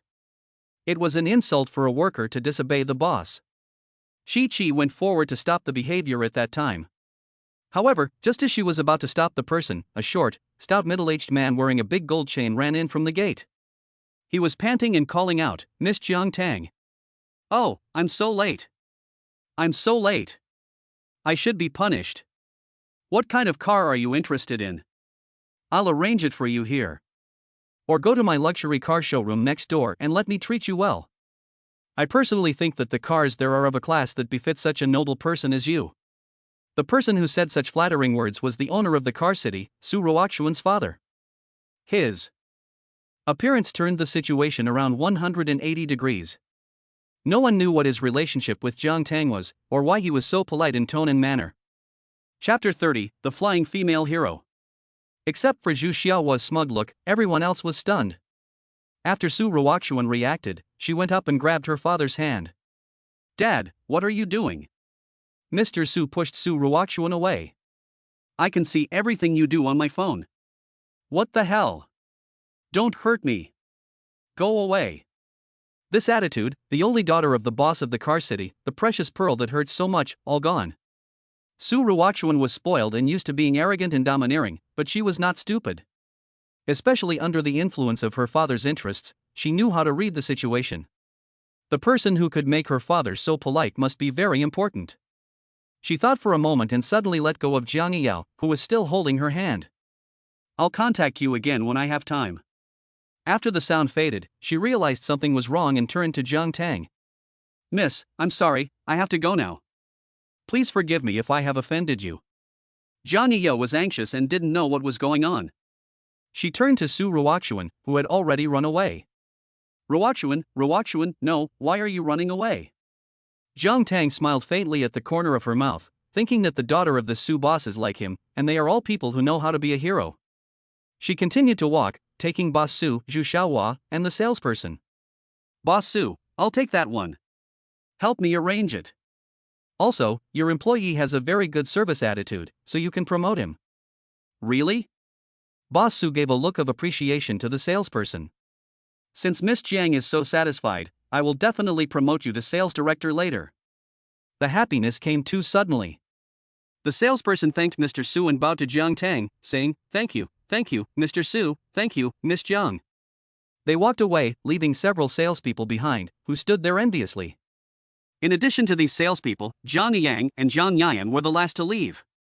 Zhang Yayan didn't say a word the whole time, but as he saw Zhang Yang getting uglier and uglier, he took her by the hand and walked her out. No, how could? Who is she, Jiang Tang? Why is Su Ruoxuan's father so fawning over her? Is it because Jiang Tang and Su Ruoxuan's father have done something shameful and Jiang Tang has the evidence, so? Before she could finish her sentence, Zhang Yian covered her mouth with his hand. Zhang Yian looked back at Jiang Tang's departing back, his eyes particularly sinister. The car was the one that Jiang Tang had liked at first sight. The owner of the car gave a discount, so the car only cost 80,000 yuan. It was the peak hour after work. Jiang Tang was worried that it would be difficult for him to drive on the road on his first day, and he was also worried that it would be unsafe for Zhu Xiaohua to drive by herself. So he asked the owner of the car to deliver the car to Binjiang Meishu, and then he took the risk of getting into Zhu Xiaohua's car. In the car, Zhu Xiaohua asked Jiang Tang in a confused voice, "Tang Meiren, I have a question that I don't know whether I should ask or not." Jiang Tang was looking down at his phone when he heard Zhu Xiaohua ask, "You want to know why the boss of this car city is so polite to me, right?" Zhu Xiaohua nodded like a dumpling, I think it's not just me, everyone who witnessed the scene should want to know. Jiang Tang looked back and sideways out the window. That disease was called flower and willow disease in the past. I was the only one who knew he had the disease, so if I was to keep his secret, he had to respect me. People who get the disease are usually promiscuous. Although Mr. Su had already divorced his wife, it was still a shame to tell others about it. Zhu Xiaohua held the steering wheel and spoke with admiration. So you ignored the two women's gossip and kept playing with your phone to get Mr. Su to come over. Jiang Tang nodded, Ah. Zhu Xiaohua suddenly became excited. There's no one here, so please allow me to call you president. You are really my idol. That's great. She likes the way Jiang Tang can calmly take charge of the whole situation, which is particularly cool and awesome. Jiang Tang laughed and pointed to the front, driving the car. This road has not yet reached the main road, and there are not many people, but as night falls, Zhu Xiaohua is also afraid to death with her driving skills. She had finally come back to life, but she had not yet caught up with Chu Zhou, and she did not want to lose her life again because of a car accident. She simply closed her eyes, hoping that she would not see it. However, what she feared came true. Several deafening motorcycle roars came from all directions and crashed into Jiang Tang's ears. She had originally closed her eyes, but at this moment she suddenly opened her eyes and looked out the window. When she looked, she saw that there were more than 10 heavy motorcycles behind the car they were in, following them closely. The motorcycles looked fierce and their target was very clear, their car. Jiang Tang thought to herself, it could also be her. Zhu Xiaohua didn't know what was going on, and she said with a puzzled expression, I feel like there are more and more motorcycles behind us. I'm most afraid of this. Could it be that they're deliberately trying to surround us? 3 words came out of Jiang Tang's mouth, it's possible. Zhu Xiaohua was shocked to hear this. Her hands were sweating as she held the steering wheel. What should I do? I'm scared. I don't know how to drive. Then stop the car. I'll get out. Zhu Xiaohua thought she had heard wrong. The car almost ran off the road. What? President, are you crazy? Jiang Tang looked at her and took out a hairpin from her bag to tie her hair up. Be good, listen to me, there is no need to call the police, I can solve it quickly. This voice of good, listen to me was spoken by Jiang Tang in a soft Wu dialect, so cute, who could bear it? The car was stopped by Zhu Xiaohua. Jiang Tang pushed open the car door and walked out alone. The dozen motorcycles that had followed closely behind had a moment of obvious confusion when they saw Jiang Tang walking out of the car alone. They thought to themselves, could this be the fool who dared to get off the car at such a dangerous time and place? Has she watched too many TV dramas and thinks she's so cool, acting like a superwoman? One after another, people in the motorcycle convoy began to laugh at Jiang Tang, thinking that she was someone whose beauty and intelligence were inversely proportional. Before they knew it, they saw Jiang Tang, like a movie star with a wire hanging from her body, bounce high off the ground. Like a fairy, she performed a light skill, and with a few whooshes, she flew towards one of the men in the motorcycle team wearing a yellow helmet. When she got close, Jiang Tang took advantage of the fact that everyone had not yet reacted, and hit him with a pebble in her hand, shattering the helmet in half and causing it to fall to the ground. A face that Jiang Tang was not unfamiliar with was revealed. It was Jiang Yian, the younger brother of Jiang Yisan. At this moment, the other teammates of the motorcycle team seemed to see a ghost, twisting the throttle of the motorcycle and fleeing in all directions. Only Jiang Yian stood dumbly in place, unable to move at all. Chapter 31, Crash. Jiang Yian's sister Jiang Yisan has been depressed lately because of the engagement between Jiang Tang and Gu Tianlin, and Gu Tianlin's scandal. He has long wanted to find an opportunity to get to Jiang Tang and teach her a lesson. He has never believed in the supernatural, and he simply does not believe in the existence of ghosts in this world. It is definitely Jiang Tang who has used some kind of trick to cause problems in the relationship between the Jiang family and her sister. Today is the perfect opportunity, so he can't let it go. When they were at the car city, he was silent and kept calling his motorcycle buddies on his cell phone. He thought that after teaching Jiang Tang a lesson today, she wouldn't be able to stay in the capital and he could send her back to Jiangchang. However, what he didn't expect was that Jiang Tang was really as evil as his mother and sister had said. And it wasn't just evil. Throughout the capital, and even the entire country, there are actually many people who know Kung Fu, but there has never been anyone who can use light Kung Fu to break his helmet with a pebble, let alone see it. However, the fact is right in front of him. His eyesight is excellent, and he definitely can't be wrong, otherwise his motorcycle teammates wouldn't have escaped without a trace. Jiang Tang has slowly approached him. Jiang Yian's legs felt like they were filled with lead, and his hands couldn't even twist the throttle. The feeling of wanting to run but not being able to made him tremble as soon as he opened his mouth. "You, who are you? You can fly, are you in a movie? Don't scare me. Help!" Suddenly, Jiang Yian was scared. "Ha!" Jiang Tang was particularly sarcastic about his sudden change in attitude. "How dare you come out and cause trouble?" He had already walked up to Jiang Yian, reached out, and lifted him by the collar without any effort. "I..." Jiang Yian still stammered, but he didn't want to admit defeat so easily. "I'm telling you, the Jiang family has been ruined by you, and my sister's engagement. You better leave the capital quickly, or I..." He couldn't say the words that came next. Jiang Tang's lips curled up in a wicked smile, and he stared straight into Jiang Yian's eyes. Combined with the scene, Jiang Yian felt like a demon from hell who wanted to take his life. In an instant, Jiang Tang's voice was cold and distant. "I have never bothered anyone in your family. It was your family that called me to come back from Jiangcheng, so who is trying to harm whom? Think carefully. If your brain is not enough, you can take a good look at this video," he said, and handed Jiang Yian the surveillance video of the people in the 666 room of the Huangting Hotel putting drugs in her teacup and the video of the two bodyguards taking her to Gu Tianyo's room to frame her. "I can see that your eyes are not as cloudy as those of the other Jiang family members I have come into contact with, which proves that you are still salvageable. Take a good look. If you think that's not enough, I can also tell you all the crimes of your biological mother Wen Yalan." The images from that day were played back one by one on Jiang Tang's phone. After 5 whole minutes, Jiang Tang took the phone away as soon as it was over. Regardless of how shocked and dumbfounded Jiang Yian's expression was at the moment, he turned around and left, returning to Zhu Xiaohua's car, which was still waiting for her. Zhu Xiaohua also saw what had just happened, and her level of surprise was no lower than everyone else's. She rubbed her eyes a few times, thinking that what she had seen at first was a martial arts movie, and only later realized that it wasn't. Every frame and every section of the picture was real. Although the 3 directors of the Institute of Traditional Chinese Medicine had told her in advance that Jiang Tang was no ordinary person, at this moment, the feeling of admiration mixed with a sense of helplessness still arose spontaneously in her heart. When Jiang Tang got into the car, she couldn't help but call out to her, "Sister Tang, I feel so sorry for what I have seen with my own eyes. Sister Tang, please sit down. I will take you home safely." Jiang Tang smiled and said, "Okay." The car started again. Jiang Tang looked at Jiang Yian in the rearview mirror, who was still sitting there, and then looked away. She had investigated and found that Jiang Yian looked sloppy and unkempt, but in fact he had quietly donated money and supplies to many orphans. That was why she had not dealt with him severely just now, and had tried to awaken his conscience. Whether or not she succeeded was none of her business. The car gradually moved further and further away, until it disappeared into the dark night, and only then did Jiang Yian come to his senses. He swallowed hard, and Jiang Tang's words echoed in his ears. "And the surveillance video that was like iron evidence." After a long time, he started the motorcycle and turned around to leave. When Jiang Tang returned to the riverside villa, the new car had just been delivered. Shin Songji had also helped Gu Tianyu with acupuncture and was in the underground parking lot to sign for the car. She went down to take a look and felt quite satisfied. "It's late at night, maybe tomorrow morning?"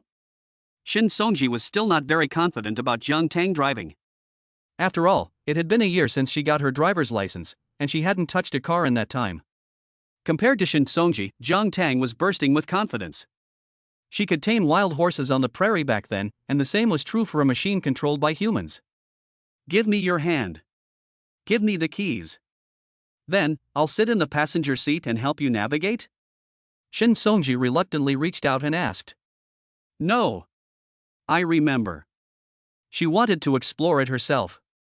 Then be careful, just drive around the parking lot a couple of times. Shin Songji repeatedly explained. She started to ramble again. Jiang Tang took the keys and sat in the driver's seat. Recalling all the steps of learning to drive, she was methodical, step by step. Slowly, the car started to move. Shin Songji, who had been standing in the corner praying silently, was instantly relieved. He wiped the sweat from his forehead and muttered, "Okay, I was worried for nothing." With her clever little brain, how could she not? Bang! Before Shin Songji could finish his sentence, Jiang Tang's car crashed into a luxury car that had just entered the underground parking lot. The sound was not loud, probably because Jiang Tang had stepped on the brakes, but it still hit. Upon closer inspection, it was a Rolls-Royce Phantom. "I'm going."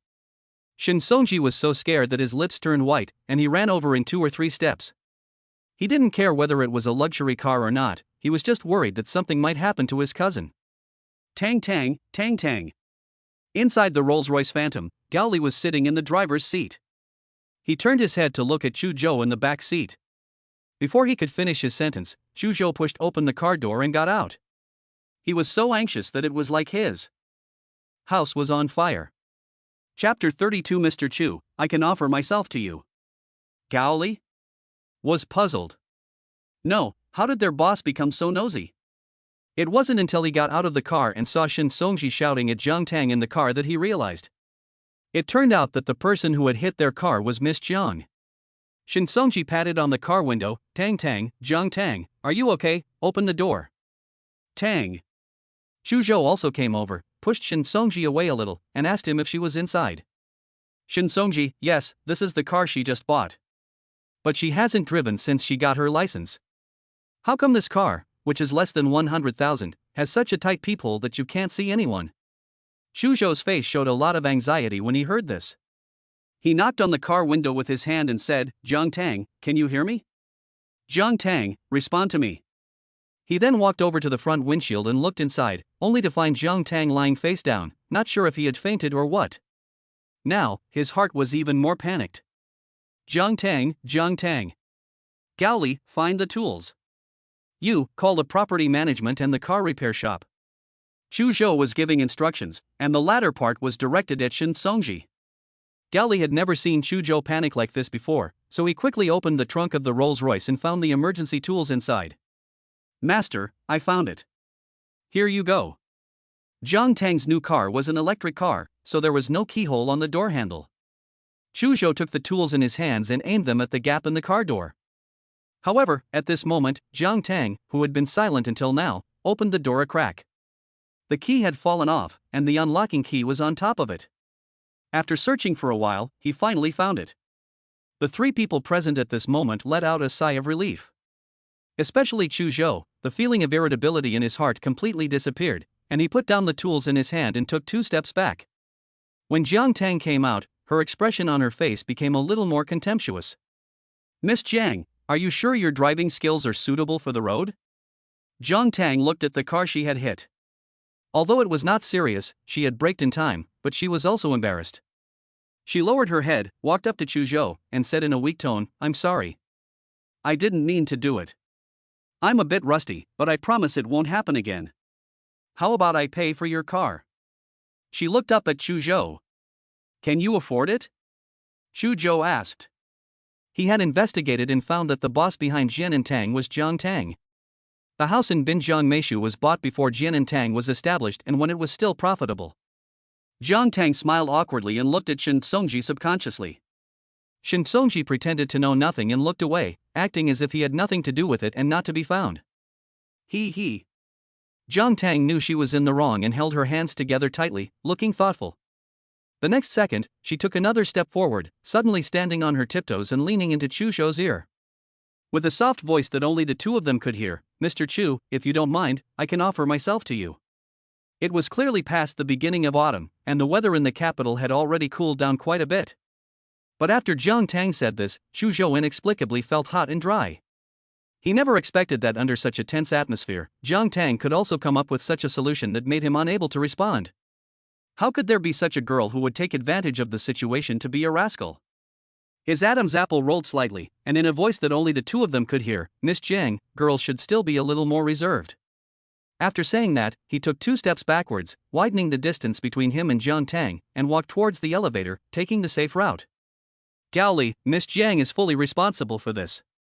You are in charge of dealing with her. Okay. Jiang Tang watched him leave, and although he was obviously going to have to pay compensation, Jiang Tang was inexplicably in a good mood. Recalling the look on her face when she saw Chu Zhou in the car, he couldn't help but smile. He muttered, "Arrogant man." Shin Songji came over only after Chu Zhou had left. He looked at Jiang Tang, who was staring at the direction Chu Zhou had disappeared, and touched her arm. Tang, I've noticed that your personality changes when you're with Master Chu. You treat me so coldly, but why are you so, how should I put it, little woman? Jiang Tang turned her gaze to him, as if she was looking at a joke. It's because he's Chu Zhou, and I've already said it, I want to chase after him. Every word was like a little bubble of love. Shin Songji's head exploded like thunder. No, are you really serious? Jiang Tang nodded, her sincerity was beyond belief.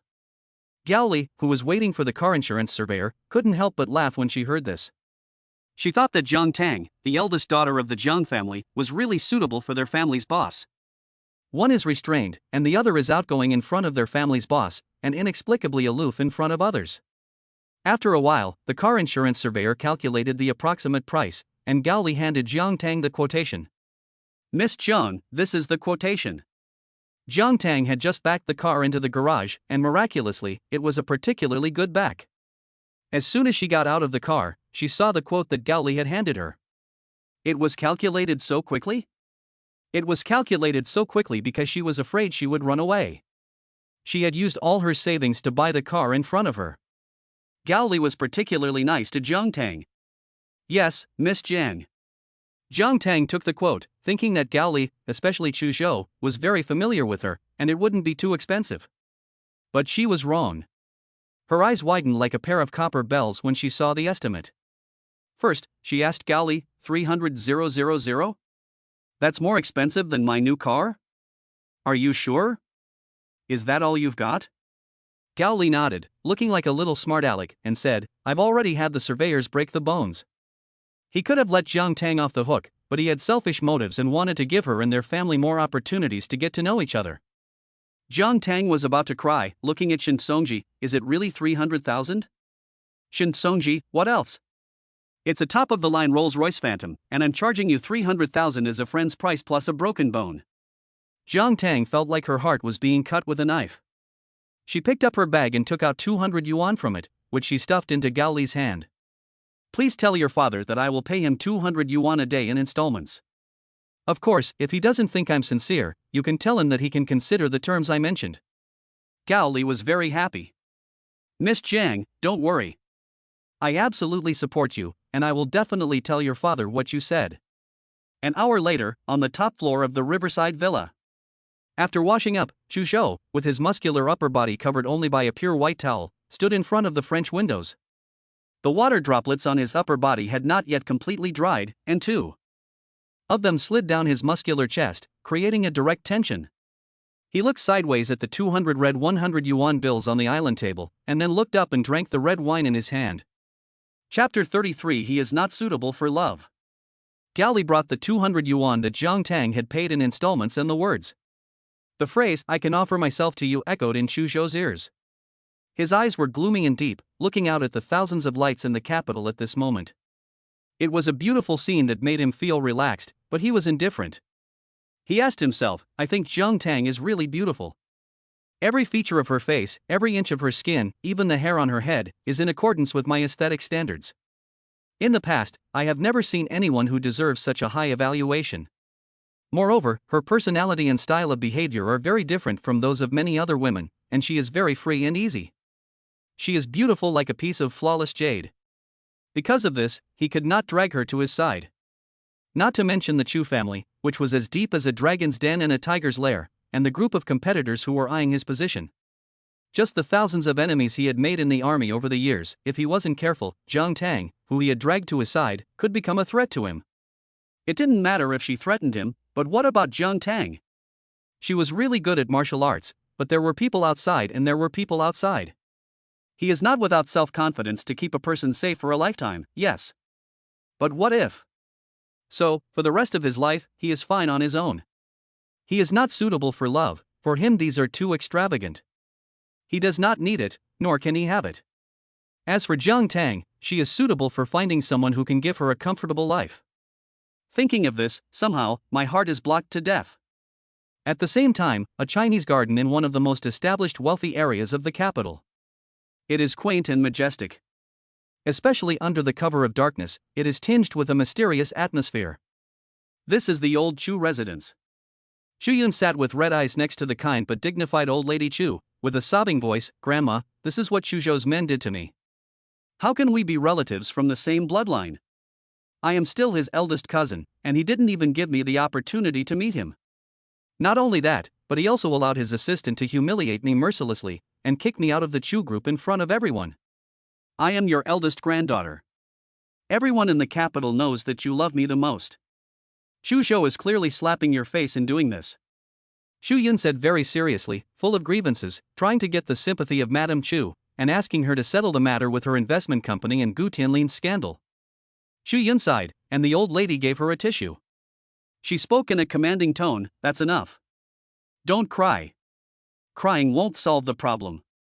Xu Yun knew her grandmother's temper, and immediately stopped her tears, replacing them with silent sobs. The old lady looked at her, her eyes full of the marks of time, flashing with wisdom. "Tell me what happened. Chuzhou wouldn't get involved in these trivial matters for no reason. Or did you or your son Tianlin offend him? She knows Chuzhou too well. He has a million things to do every day. How could he go after Chu Yun's investment company because of a mistake or because a woman in Gu Tianlin's life got pregnant? Unless, these days, someone he hasn't met before has changed his personality drastically, or because of someone he helped out. It's hard to change one's nature, and Chu Yun's grandmother wouldn't believe that her personality had changed drastically." Xu Yun shook her head firmly. "Grandma, Chuzhou and I have never had any dealings with each other, so how could we have offended him?" "Oh?" Mrs. Chu slowly picked up the prayer beads on the coffee table, wound them up, and asked with a puzzled look, "If you haven't offended him, then have you offended someone related to him? Tell me, who have you recently offended?" Xu Yun's heart skipped a beat at this, and her eyes darted around. "Recently, I only attacked Jiang Tang, but she and Chuzhou have never been on the same page in their lives, so how could it be possible? Is it really not true, or can't you say it?" Although Mrs. Chu's tone was flat, she pressed her question step by step. Seeing that she was her own grandmother, Xu Yun did not hesitate any longer, and she attacked Jiang Tang, the eldest granddaughter of Jiang Yuan. But even Jiang Yuan agreed to it. "We don't want Tianlin to be engaged to a woman who has lived in this border town for so many years." Mrs. Chu paused in her prayer beads. "Jiang Yuan's eldest granddaughter? Jiang Tang. The one that Shini, Jiang Shihan's ex-wife, took away? The one that Shini took away. She's 1,000 times more beautiful than Shini was back then, like a demon." Xu Yun said with a slight clenching of her teeth. Shini was a famous Cheongsam designer in the capital at the time. Many celebrities and noble women in the capital wore clothes designed by her. Madame Chu was no exception. When Shini was in the capital, she came to the old house to help her make many beautiful clothes. She was a beautiful woman, and her words and deeds were elegant and dignified. After Jiang Shihang and Wen Yalan got together, Madame Chu also felt sorry for Shini. Her face changed.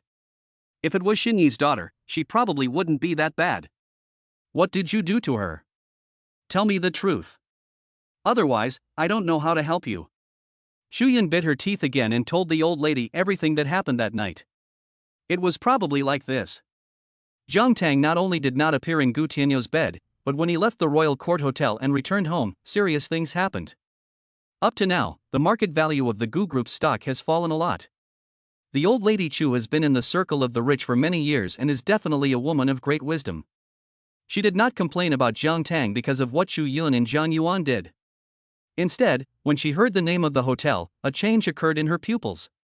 What was Gu Tianyou's room number at the Royal Court Hotel? It was 818. After a brief look of surprise, Madame Chu took a deep breath and said, "Okay, that's enough. You can go back first.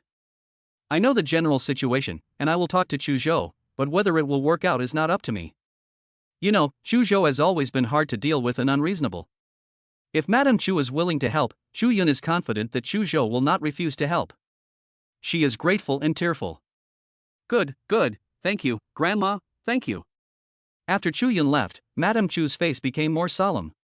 She called her personal maid, Rong Ma, and asked her to find out about Jiang Tang. I heard that she is not living in the Jiang family, so find out her current address. Also, ask the manager of the Royal Court Hotel in my name if Chu Zhou had been to the Royal Court 2 days ago and if he had stayed at the hotel that night. Yes. Chapter 34 Jiang Tang, We Are Not the Same.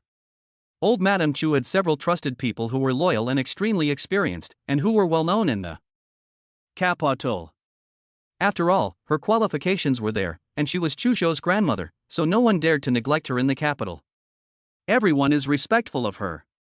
In less than half an hour, young Ma came back from the front gate with a file. Madam, this is the file on the Jiang family's eldest daughter. Madame Chu was drinking tea when she put down her teacup and took the file and reading glasses from young Ma. There wasn't much information on Jiang Tang, just what outsiders could find out. She stopped going to school at the age of 15 and spent all day and night at home, rarely going out. A proper homebody. Before the age of 15, she was not a model student at school. She had short hair, black-rimmed glasses, and was a student with a very low sense of existence. Her biological mother, Shen, died in a car accident 2 months ago, and her uncle is a well-known coal boss in Jiangchang. Other than that, there is not much information for Madame Chu to study. She also could not see the true face of Jiang Tang, who was like a demon in the way Yun described him. This is strange. Madame Chu muttered, there are people I can't find out about. After the sound, she looked up at Madame Rong and said slowly, where does this child live? How can I say that Shen helped me make a lot of good clothes back then? We can find a time to see her some other day. Madame Rong told Madame Chu the information she had found out. Madame Chu, the information our people have found out is that the eldest daughter of the Jiang family is currently living on the 51st floor of Binjiang Meishu. It happens to be right below our Master Chu's apartment. The owner of the apartment she lives in is called Shin Songji, who is her uncle's adopted son and the owner of Jianan Hall. Is that true? This Binjiang Meishu is not a place that ordinary people can live in. Old Madame Chu suddenly straightened her back. She began to have more doubts with a sixth sense. After she had cleared her thoughts, she asked, the other thing you were asked to find out, did Chu Zhou spend the night in room 819 of the Huangting Hotel the other night? Yang Ma nodded firmly, yes, the manager of the Royal Court Hotel told me so. Mrs. Chu tightly squeezed the rosary beads in her hands and her eyes were heavy. Combining all the findings of the investigation, she thought to herself, could Jiang Tang and Chu Zhou be related? Was it a coincidence? Or was she just being paranoid? She took a deep breath, her old eyes narrowing. If it was just her own suspicion, then why were the people that Chu Zhou had sent to clean up the mess the same people that Jiang Tang had met at the Royal Court Hotel that night? Thinking about this, she almost turned her 50% suspicion into 80%, and the remaining 20% would have to be further investigated. For her, the most important thing at the moment was to get her people close to Chu Zhou, and she couldn't let Jiang Tang get there first. Thinking it through, she once again instructed young Ma to call tomorrow and ask Wan Yu when she was coming back to China. If she said it wasn't soon, then tell her that Chu Zhou seemed to have some outstanding girl around him. Young Ma bowed, yes, madam. I'll call Miss Wan Yu after breakfast tomorrow. Well, it's getting late, go rest. The young lady they were referring to was Lu Wan Yu, the daughter of the Lu family, one of the 4 major families in the capital. A talented young woman who had received a doctorate in Western medicine at the age of 24, she was recognized as the #1 beauty in the capital. She is the apple of everyone's eye, beautiful and talented, proficient in all things, and a top-notch individual in every way. At the same time, she has a special status, that of being Chu Zhou's fiancée. Although neither party has ever admitted it, and no one dares to ask, the fact is there, and the engagement between Chu Zhou and Lu Wan Yu is an important matter that has been agreed upon by the Chu and Lu families. After young Ma left, Madame Chu sat quietly for a long time. She had selfish motives. The Chu family was very large, and she had 3 sons who could have been the successors of the Chu group. But her husband, the patriarch of the Chu family, had given the Chu group to Chu Zhou, who was the most difficult to control, before he died. And over the years, Chu Zhou had tightly controlled the lifeblood of the entire family. He was autocratic and ruthless, and he did not listen to her advice at all. This was not acceptable. She simply could not control him.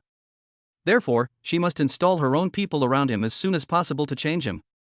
Lu Wan Yu is just the right person for this role. Although she is the eldest daughter of the Lu family, since she was a child, Madame Chu has loved her dearly and treated her like her own granddaughter. She is completely on her side, obeying her and listening to her.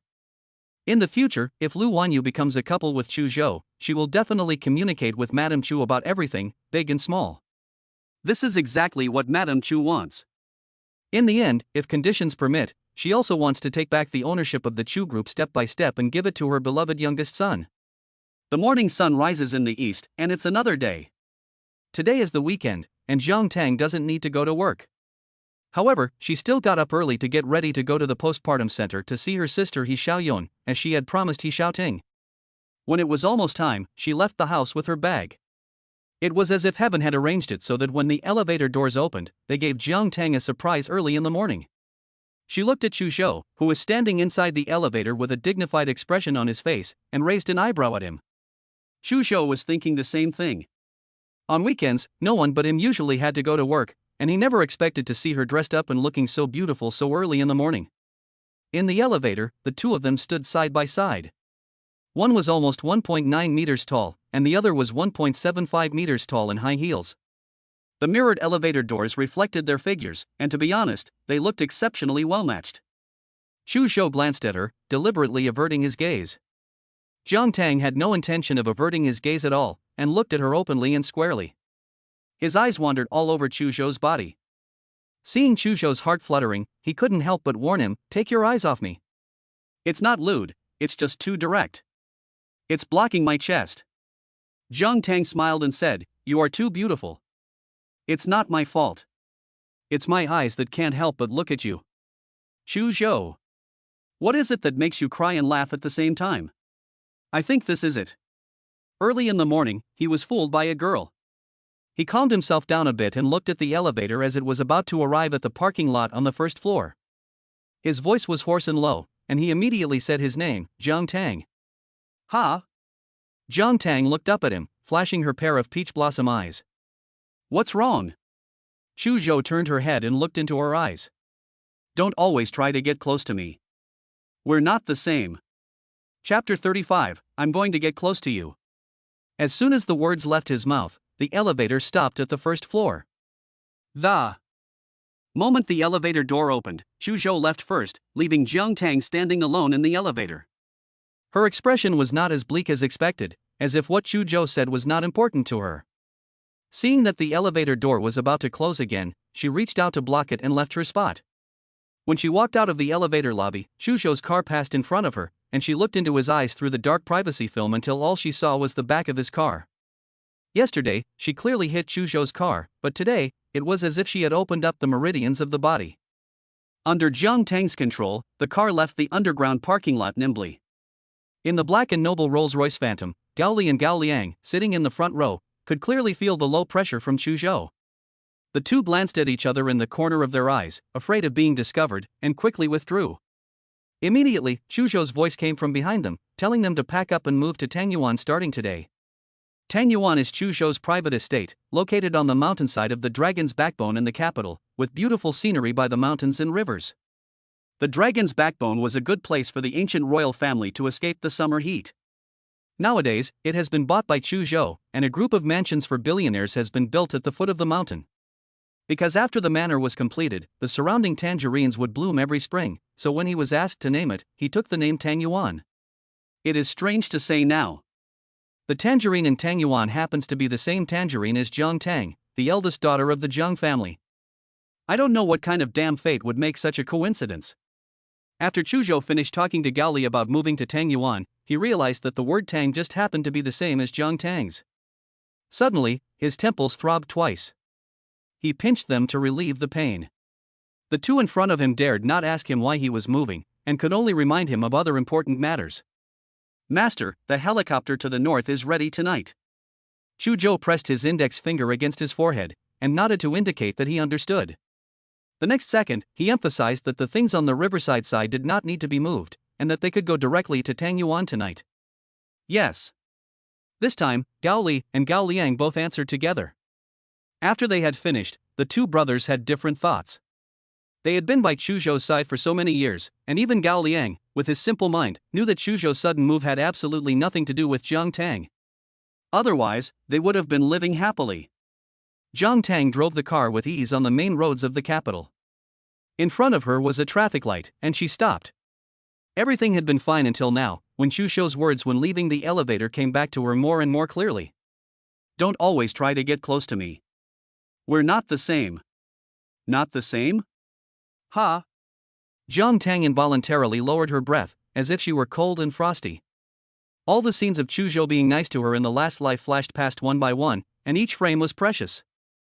After a few dozen seconds, at the moment when the red light turned green, she looked resolute, pursed her lips, and said, I don't care, I'm going to get close to you.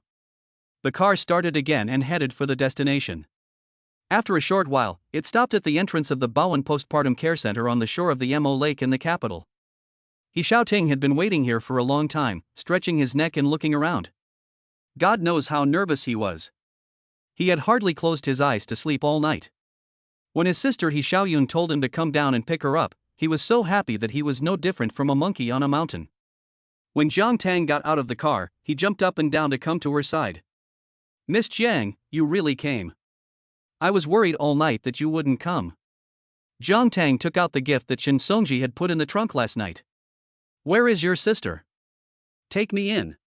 He Xiaoting helped Jiang Tang carry the gift in her hand. You're here, so there's no need to bring so many things. Come, this way please. My sister and my nephew are on the 3rd floor. Okay. Jiang Tang responded, following He Xiaoting. There are not many people in this maternity center. Those who can stay here are either rich or noble, and the environment is also top-notch in the capital. He Xiaoting walked in front of him, his heart filled with excitement. Even before they reached the elevator, they met an acquaintance. It was Jiang Yu, the owner of the maternity center. Oh, Xiaoting, here to see your sister and your nephew again? As he said this, his gaze fell on Jiang Tang, who was following He Xiaoting. He couldn't help but be surprised. Before He Xiaoting could reply, he asked, Who is this?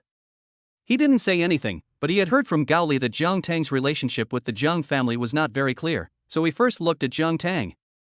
Jiang Tang had investigated everyone in the Jiang family before returning to the capital, so he naturally knew who the person in front of him was. He leaned over and looked directly at Jiang Yu. Hello, big brother, I'm Jiang Tang. Although the tone was flat, there was nothing wrong with it. Upon hearing this name, Jiang Yu's eyes widened in surprise, and he pointed at Jiang Tang in disbelief. You are Jiang Tang? Jiang Tang nodded, yes.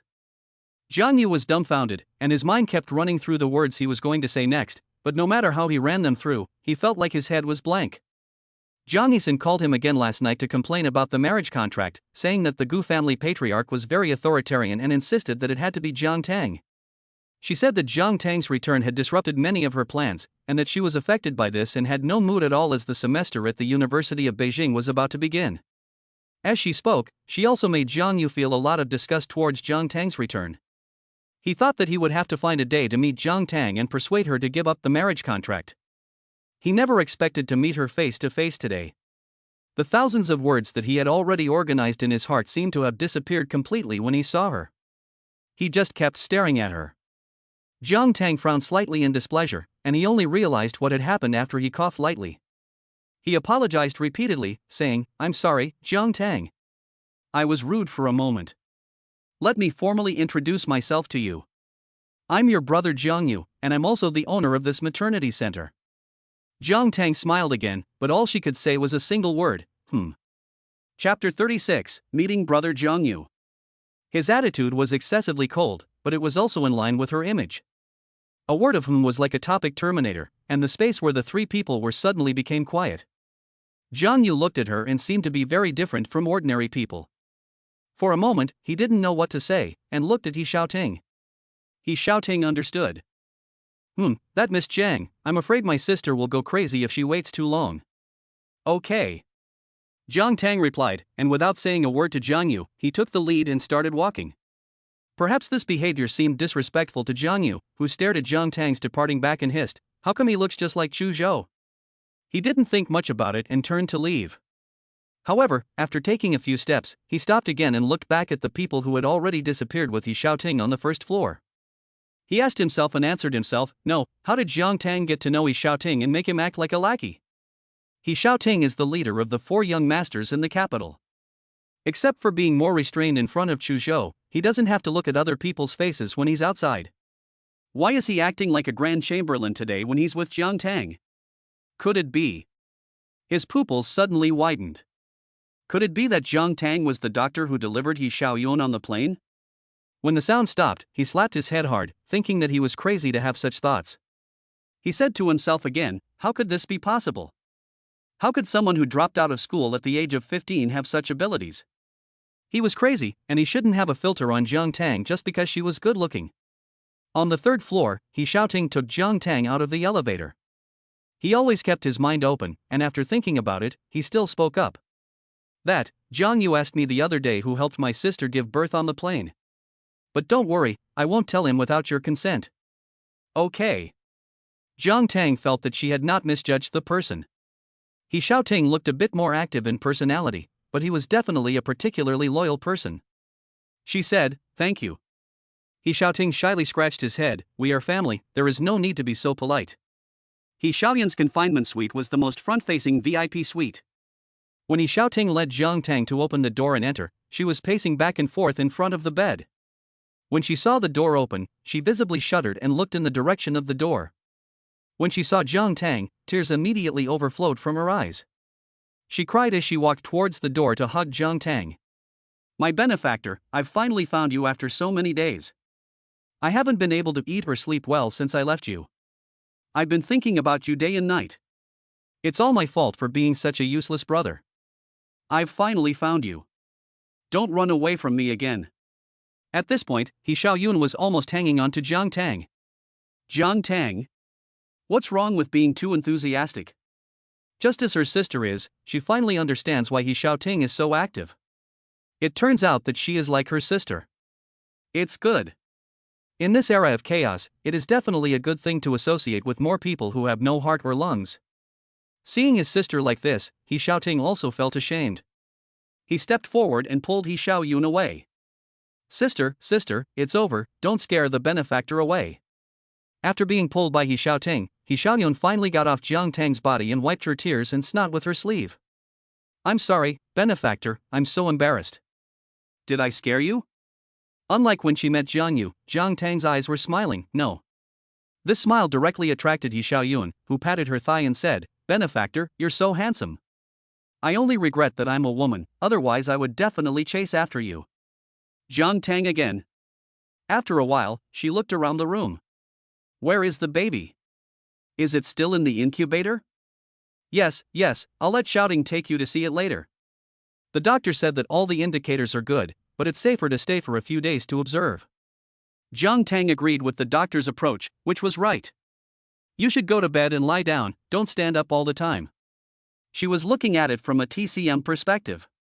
It's true that a woman who has just given birth can't stand for long. He Xiaoyun was happy and said that she should be fine soon.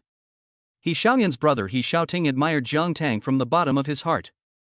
His sister He Xiaoyun was an unconventional person who did things her own way. He never expected her to be so obedient in front of Jiang Tang, saying whatever she was told. Unlike him, his sister could refute 10 things with one. He simply didn't say anything, picked up his phone, took a picture of Jiang Tang's back, and posted it on his moments. He Xiaoyun really went to bed quickly. But her mouth was never idle. She waved to Jiang Tang, benefactor, you have done me a great favor, and I will never be able to repay you in this life. I have a big request. I wonder if you can promise me. Jiang Tang liked He Xiaoyun very much, and walked in her direction, sitting down next to her. He Xiaoyun was like a family friend to Jiang Tang, holding her hand tightly. You helped me, and I told you about your situation. My brother also told me about it. We don't have a problem. The Jiang family treated you badly. I, He Xiaoyun, will protect you in the capital. As long as I, He Xiaoyun, am here, even the emperor can't bully you. Jiang Tang couldn't help but laugh at this, revealing a knowing smile with bright eyes and white teeth. She nodded, not dismissing her kindness. Thank you for this. Now, tell me what you want. He Xiaoyun sincerely felt that she and Jiang Tang were like old friends. She held her hand tightly, saying, you are the savior of me and my son. My brother and I have discussed this. You should name my son. Is that all right? Jiang Tang knew that He Xiaoyun had divorced her husband decisively after learning of his infidelity, but she had no say in the matter of naming the child. He Xiaoyun was very persistent. It should be you. Without you, there would be no present for the mother and son, please. My son will take my surname. Her sincerity was very strong. Jiang Tang slightly pursed his lips. Okay, I'll think about it. But after a moment, Jiang Tang slowly said, the wild goose flies, crying mournfully. This wise man says that I am hardworking. Zhe, meaning wisdom, represents wisdom and wisdom. The baby was born on a plane, so the name Zhefei means flying high, so the name is Zhefei. When Jiang Tang said this, He Xiaoting and He Xiaoyun were both stunned. This scene was too elegant, like the ancients reciting the Book of Songs, with a melodious rhythm. Especially He Xiaoting, holding his cell phone and wanting to record this naming video to show to his nephew in the future, hesitated to press the pause button when his hand reached the end of the scene. When Jiang Tang asked them how they were, they reacted and kept saying, good, great. Chapter 37 Jiang Tang vs. Jiang Yu. He Xiaoyun and He Xiaoting were not flattering Jiang Tang. No, they really thought the name was good. It was so knowledgeable and meaningful. There were too many factors why they were stunned. The main reason was that the public's perception of Jiang Tang, the eldest daughter of the Jiang family, was that she was a dropout from a small town. They never expected her to be so eloquent, so well-spoken, so elegant, and so calm when explaining her name.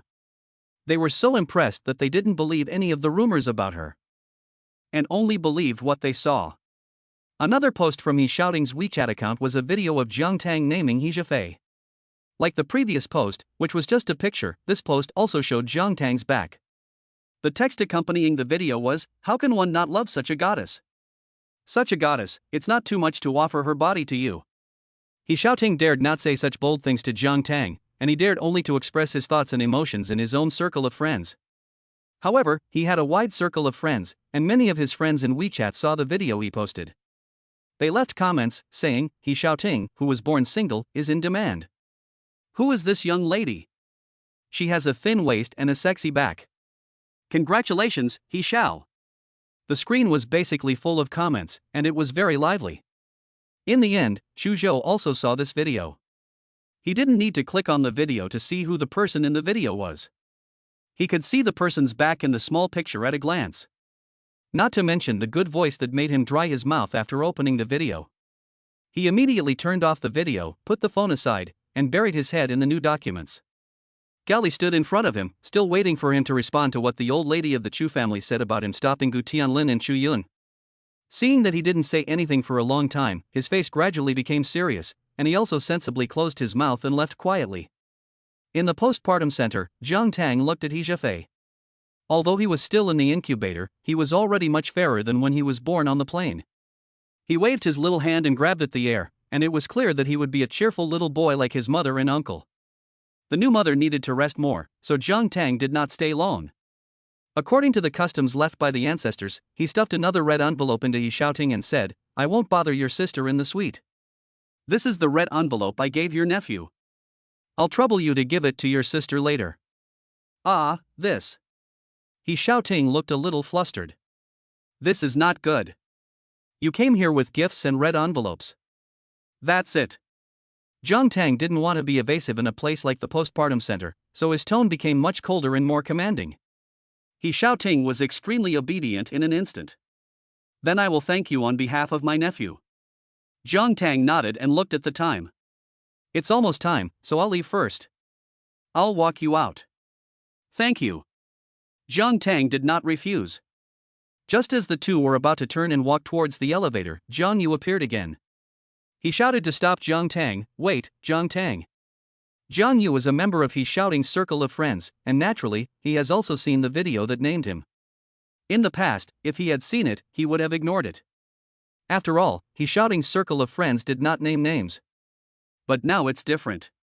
Knowing that the video He Xiaoting posted today and the circle of friends he posted in this period of time are all about Jiang Tang, he felt strange. Jiang Tang and He Xiaoting were both stopped by Jiang Yu's shout.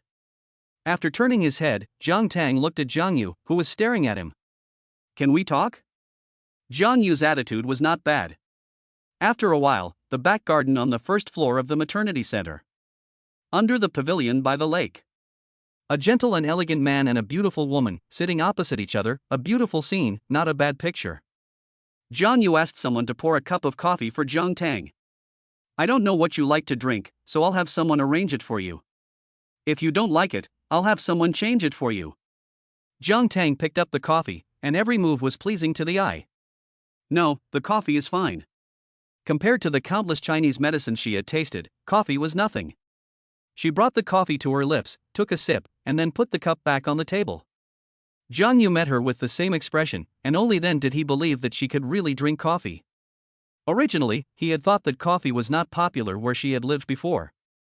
He thought about it, and then Jiang Tang's voice rang out, "Go ahead, I don't have a lot of time. What do you want to talk about?" That. Jiang Yu looked a bit embarrassed. Jiang Tang looked at him with raised eyebrows and said, "If you don't say it, I'm leaving." No. Jiang Yu didn't know why sitting in front of Jiang Tang would give him so much pressure. He didn't want to miss this opportunity, so he gritted his teeth and said, "He Xiaoting treats you very well. How did you meet him? You were in Jiangcheng before, and I can't think of any way you could have met him. He's very good, much better than Gu Tianlin, who is engaged to you. So, I just want to tell you that if you can cancel the marriage contract on your own initiative, don't fight with Xiner for Tianlin. Xiner is not easy either. She has been kind and simple since she was a child, and she hasn't encountered any major storms. After all, canceling the marriage contract will not cause you any loss. You already have He Xiaoting, so don't monopolize Gu Tianlin." Jiang Yu spoke in one breath, saying everything he wanted to say. Then, he waited quietly for Jiang Tang to reply to him. He also prepared a voice recorder, hoping to record Jiang Tang's promise to him in case of an emergency. After waiting for a long time, until a thin layer of sweat appeared on the palm of his hand, Jiang Tang opened his lips lightly. However, the moment she opened her mouth, she let out a cold, ruthless laugh. "I thought you knew He Xiaoting, so I thought you were a little more normal, but I didn't expect this." The last word was emphasized, and Jiang Yu was completely confused. What did she mean? Jiang Tang's lips curled up, and her piercing eyes locked onto Jiang Yu's. "Who told you that I was holding Gu Tianlin hostage? Jiang Yisan? Wen Yalan? Jiang Yuan? Or did you think so yourself? Wen Yalan and Jiang Yuan didn't tell you that I already explained to them at the dinner that I was breaking off my engagement with Gu Tianlin? No, they didn't. Jiang Yu really didn't know about this. Did you say that?" Jiang Tang's face showed dissatisfaction, and the air pressure suddenly became so low that even Jiang Yu felt terrible. After a few seconds, Jiang Tang suddenly stood up and looked down at Jiang Yu. "Don't you have a voice recorder in your pocket? That's good. Record this down. I, Jiang Tang, like someone other than He Xiaoting. Don't drag him down. The person I, Jiang Tang, like is awe-inspiring and strong. He looks down on everyone else, but he will quietly do things for me behind my back. Gu Tianlin is nothing. In my eyes, he is nothing but trash. He and Jiang Yisan make a really good couple. I'm sorry to keep you. Goodbye." Chapter 38, Our Family Moved. When the music stopped, she glanced at Jiang Yu coldly and turned around with a cold and ruthless look. Moreover, she left without any hesitation. Jiang Yu also got up and wanted to chase after her, but he felt that he didn't have the courage to chase after her, so he could only face her back and call out to her, "Hey, hey, Jiang Tang." He called out several times, but Jiang Tang just ignored him and disappeared in the maternity center in a car. At this time, Jiang Yu took out the voice recorder he had prepared from his pocket, but Jiang Tang had already seen through it.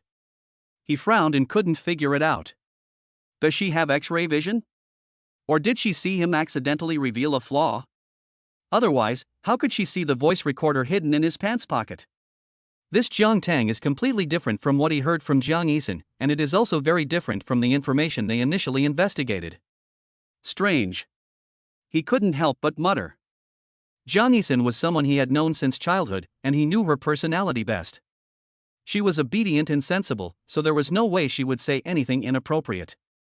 As for Jiang Tang, they had only met for the first time that day, so everything was open to discussion. The better she behaved, the more complicated she proved to be, which meant she was scheming. It made sense. A person who had entered society at the age of 15 could not possibly be innocent. Never mind, I recorded the audio today. Jiang Tang said he didn't want the engagement, so I've done something for Jiang Yisan and can give her an explanation. I'll send the audio to Jiang Yisan. When Jiang Yisan received the audio, she had just returned home from a date with Gu Tianlin. Gu Tianlin reassured her that the scandal was fake, and she was overjoyed. She looked like a shy girl in love. Because Gu Tianlin was rich, handsome, and good at coaxing, she even posted a photo of the two of them on Weibo to tell her fans and friends that everything was fake and that their relationship was going well.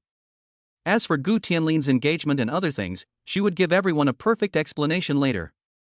When she saw the recording sent by Jiang Yu, she clicked on it without thinking too much. Instantly, a female voice as melodious as a warbler but very determined came out. What was played was all the words that Jiang Tang and Jiang Yu had said, starting with questioning Jiang Yu, to saying that Gu Tianlin was trash, and then to saying goodbye to Jiang Yu, all of which were sent over. Hearing this, Jiang Yisin gritted her teeth and her face was hot. No, what did Jiang Tang mean by saying that? Disparaging Gu Tianlin? Or saying that she, Jiang Yisin, had bad taste? Jiang Tang is just a little better looking. What is she? Why does she say that Tianlin is trash? Why does she insult people like this? She held the phone tightly in her white, delicate hands, feeling that she was tired of Jiang Tang to a certain extent. Suddenly, she thought of something, and a flash of inspiration made her mouth curl into a sly smile. She simply processed the recording that Jiang Yu had sent her, intercepting the parts that were unfavorable to Jiang Tang, and then sent it to her agent. She hoped that the agent would send the recording to a reporter who was very famous in the industry for exposing the scandals of the rich and powerful. Jiang Yisin's agent had received many favors from the Jiang family, so he naturally listened to her. As a result, the recording was soon spread throughout the circles of the rich and powerful in the capital. Most of the noble ladies of the rich and powerful had nothing to do, so they discussed gossip when they had time. Have you all heard the recording of Jiang Tang? It really made me laugh out loud. What a jerk! He's so arrogant, and he's got the nerve to call Gu Tianlin a piece of trash. Does anyone know the Jiang family's eldest daughter? Can you tell me if this recording is real? It's real. I just called the Jiang family and they said Jiang Shihang, Jiang Tang's father, is furious and is looking for Jiang Tang all over the city. I also heard that Mrs. Gu asked Jiang Tang to ask the Jiang family to give Gu Tianlin an explanation, saying that this seriously damages a person's right to reputation. In addition to the recent scandals, Gu Tianlin is also a proper image of a nobleman in the upper class of the capital, and his reputation before the incident was quite good. So all of a sudden, Jiang Tang's reputation in the upper class of the capital was completely spread. She became a foolish woman who thought she was better than she was.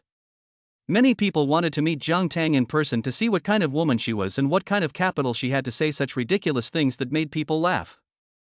Jiang Tang didn't care about what happened in high society. After leaving the maternity center, she went straight back to the riverside villa. She didn't ruin her good mood because she saw Jiang Yu, but she just thought that the Jiang family was quite strange. The car was parked perfectly, and she got everything and walked into the elevator. Her fingers were ready to land on the 51st floor button, but her eyes were fixed on the 52nd floor. She looked at the time and pressed the 51st floor button.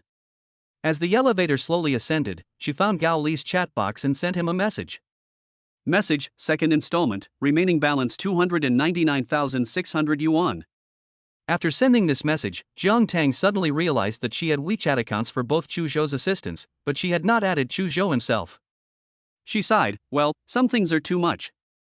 Gao Li replied to her message quickly. Before the elevator reached the 51st floor, she received a text message. Okay, Miss Jiang, I'll tell my boss. It's really a pity that I may not be able to see you in the future because our boss has moved. Jiang Tang looked at it and was stunned. What Jiang Yu said did not make her unhappy, but the fact that Chu Zhou had moved suddenly made her heart crumple into a ball. The whole person felt like something without a pursuit, without a support, without a backbone, and drooped. It was not easy to bear. The words Chu Zhou said in the morning began to echo in her ears again. Why did he move? It was just to get away from her. In the years since she was reborn in the Chu dynasty, apart from the fact that Xin Yi's death had made her sad, the fact that Chu Zhou had moved was the only thing that could sway her heart. The elevator door opened, and she walked out in a panic. Before she could touch the fingerprint lock on the door, her phone in her bag vibrated. It was Zhu Xiaohua. She answered, expressionless, hello. Tangjie, I failed to confess to the person I secretly love. It's fine if I failed, but he insulted me, saying that I have no front or back, that I don't look feminine at all, and that standing with him lowers his status. He told me to go back where I came from, and I want to throw up every second I look at him. I really want to find a place to vent, and someone to keep me company. I don't know if I'll bother you, but the only person who comes to mind is you. Oh. Xu Xiaohua's voice was not small, and Jiang Tang moved the microphone away from his ear. After she finished crying on the other end, he said, then come out. Find a place to drink. I'll accompany you. Chapter 39. Zhang Tang goes to a bar in a Cheongsam. It just so happened that she had also just broken up with someone and wanted to go somewhere to vent. The two made an appointment and hung up. Zhang Tang then unlocked the fingerprint lock. The door opened and closed. Half an hour later, the door opened again. Zhang Tang came out of her house wearing a Cheongsam. It took her half an hour to pick out a brick red modified Cheongsam that Shani had specially tailored for her, and she also put on some light makeup. The Cheongsam has always been a slim-fitting style, outlining her perfect figure, wrapping her up and accentuating her slender figure. The brick red color is particularly picky, and if you don't wear it well, you will step on a mine and look very rustic. Zhang Tang has fair skin like snow, and the brick red color not only did not bring disaster to her, but also made her look more radiant. The slit of the Cheongsam was not very high, but it also revealed a slender leg, which was faintly visible. Her long hair was not tied up, but let it hang down freely, making her look pure and desirable, a perfect woman. Driving away, she drove through the neon-lit night of the bustling capital, and arrived at a high-end bar called Memory Loss. Memory loss means loss of memory. When Zhang Tang turned off the car and opened the door to get out, she saw Zhu Xiaohua running towards her. Seeing Zhang Tang, Zhu Xiaohua didn't look as heartbroken as she did on the phone. President, Tang Meiren, Tang Jia, you're pretty quick. After saying that, she looked at Zhang Tang, who was dressed in a way that would make the men and women in the bar drool. Zhang Tang looked at her. Didn't she just break up with her boyfriend? She's gotten over it pretty quickly. Zhu Xiaohua rubbed her eyes, which were still a little red from crying. And this is a date, isn't it better than a stinky man? Zhang Tang smiled, covering the frosty face with a touch of friendliness. Is this the bar? Lead the way. Okay. Zhu Xiaohua returned to her former optimism and positivity, leading Zhang Tang into the bar. This bar is very famous in the capital, purely for drinking and dancing. From the time it opened to the present, the safety factor has been very high, and many wealthy people in the capital are willing to come here to spend money. In this era, under the influence of the national trend, there are many women wearing Cheongsam. But the one who came to the bar wearing Cheongsam was Zhang Tang today, so everywhere he went, he attracted the attention of everyone. Some people whispered, "Wow, this is the best, who is this person? I haven't seen him before in the capital." I don't know, take a picture and ask. I want to go and talk to him, but the beauty doesn't look like she's easy to deal with, what's going on? Let's go and talk about it. The saying that the Beijing circle is a circle is really true. The unknown stunning woman appeared in a swaying brick-red Cheongsam, and the news of memory loss spread like wildfire in the circle. Zhu Xiaohua took Zhang Tang to the small open-air private room she had booked an hour earlier. The view from this private room was excellent, with an open dance floor in front of it. Hot and sexy men and women were dancing on the dance floor, expressing their emotions to the fullest. The strong stimulation of the music, which Zhang Tang had never liked before, was not bad today. Zhu Xiaohua asked Zhang Tang, "Tang Mei, what would you like to drink? A cocktail or red wine?" Zhang Tang was good at drinking, even in the Chu dynasty. "I don't drink cocktails or red wine, it's not interesting." "Then, beer?" Zhu Xiaohua asked again. Zhang Tang looked serious. "White wine, high-end, the strongest kind, if not, Dukong will do." Zhu Xiaohua was completely unconvinced. "Are you sure?" She was momentarily unsure whether she had heard it wrong. A good woman like her drinking Dukong, a strong drink for men. Zhang Tang nodded emphatically. Zhu Xiaohua thought Zhang Tang was joking on a whim, so she asked the waiter to bring a small bottle first. However, before the Dukong wine could even be poured into the small wine glass, Zhang Tang took the entire bottle in a heroic manner and drank it all in one gulp. After finishing the drink, he looked at the waiter, who was also shocked, and said, "Bring me 3 more bottles, but in large quantities." "Ah, this." The waiter looked at Zhu Xiaohua with a troubled expression. Zhu Xiaohua was also surprised. She had thought that Zhang Tang would accompany her to relieve her sorrows from her broken heart, but it seemed that it had been reversed. How could she feel that Zhang Tang was the one who had truly been heartbroken? "Tang may run," she called out. Zhang Tang was resolute. "Bring it. I can drink a lot." Okay, then go ahead and bring it." Zhu Xiaohua compromised and told the waiter to bring it over. Upstairs in the bar, there were several VIP rooms where you could see the dance floor and stage through the transparent glass. In one of the rooms, Gu Tianlin, who had been in the news recently, was inside. He was with a foreign client of the Gu group. The two had just signed a contract, and Gu Tianlin knew that the other person loved to drink, loved to go to bars, and loved beautiful women, so he brought him here to relax. He had just taken a sip of wine when he looked down and saw a flash of red on the first floor. Upon closer inspection, he realized that it was the female lead in the recording, his fiancée, whom he had not yet officially broken off the engagement with. In an instant, the anger he had been hiding inside him since hearing the recording came rushing back. He was really trash. He had never been called trash before. He didn't know where to put his face. Originally, I thought Jiang Tang was good looking, and I thought if his grandfather refused to cancel the engagement, I could try to go with her. If you can't do it with your education, you can do it with your looks. But now, after being insulted by her, I still think that Jiang Yisun is the most suitable for her. She is not bad-looking, educated and has status. At least she is obedient and sensible, and she worships him all the time. Perhaps his gaze was too focused on the downstairs, so that when the foreign client called out to him, "Hey, Lin, what are you doing? Come and have a drink." Gu Tianlin, who had been called by the client, turned around and raised a glass of red wine. After a drink, "Mike, there is a woman downstairs who looks good. I think I have to ask you to enjoy it together." Hearing that there is a woman who looks good, Mike's face showed anticipation. "Where is it?"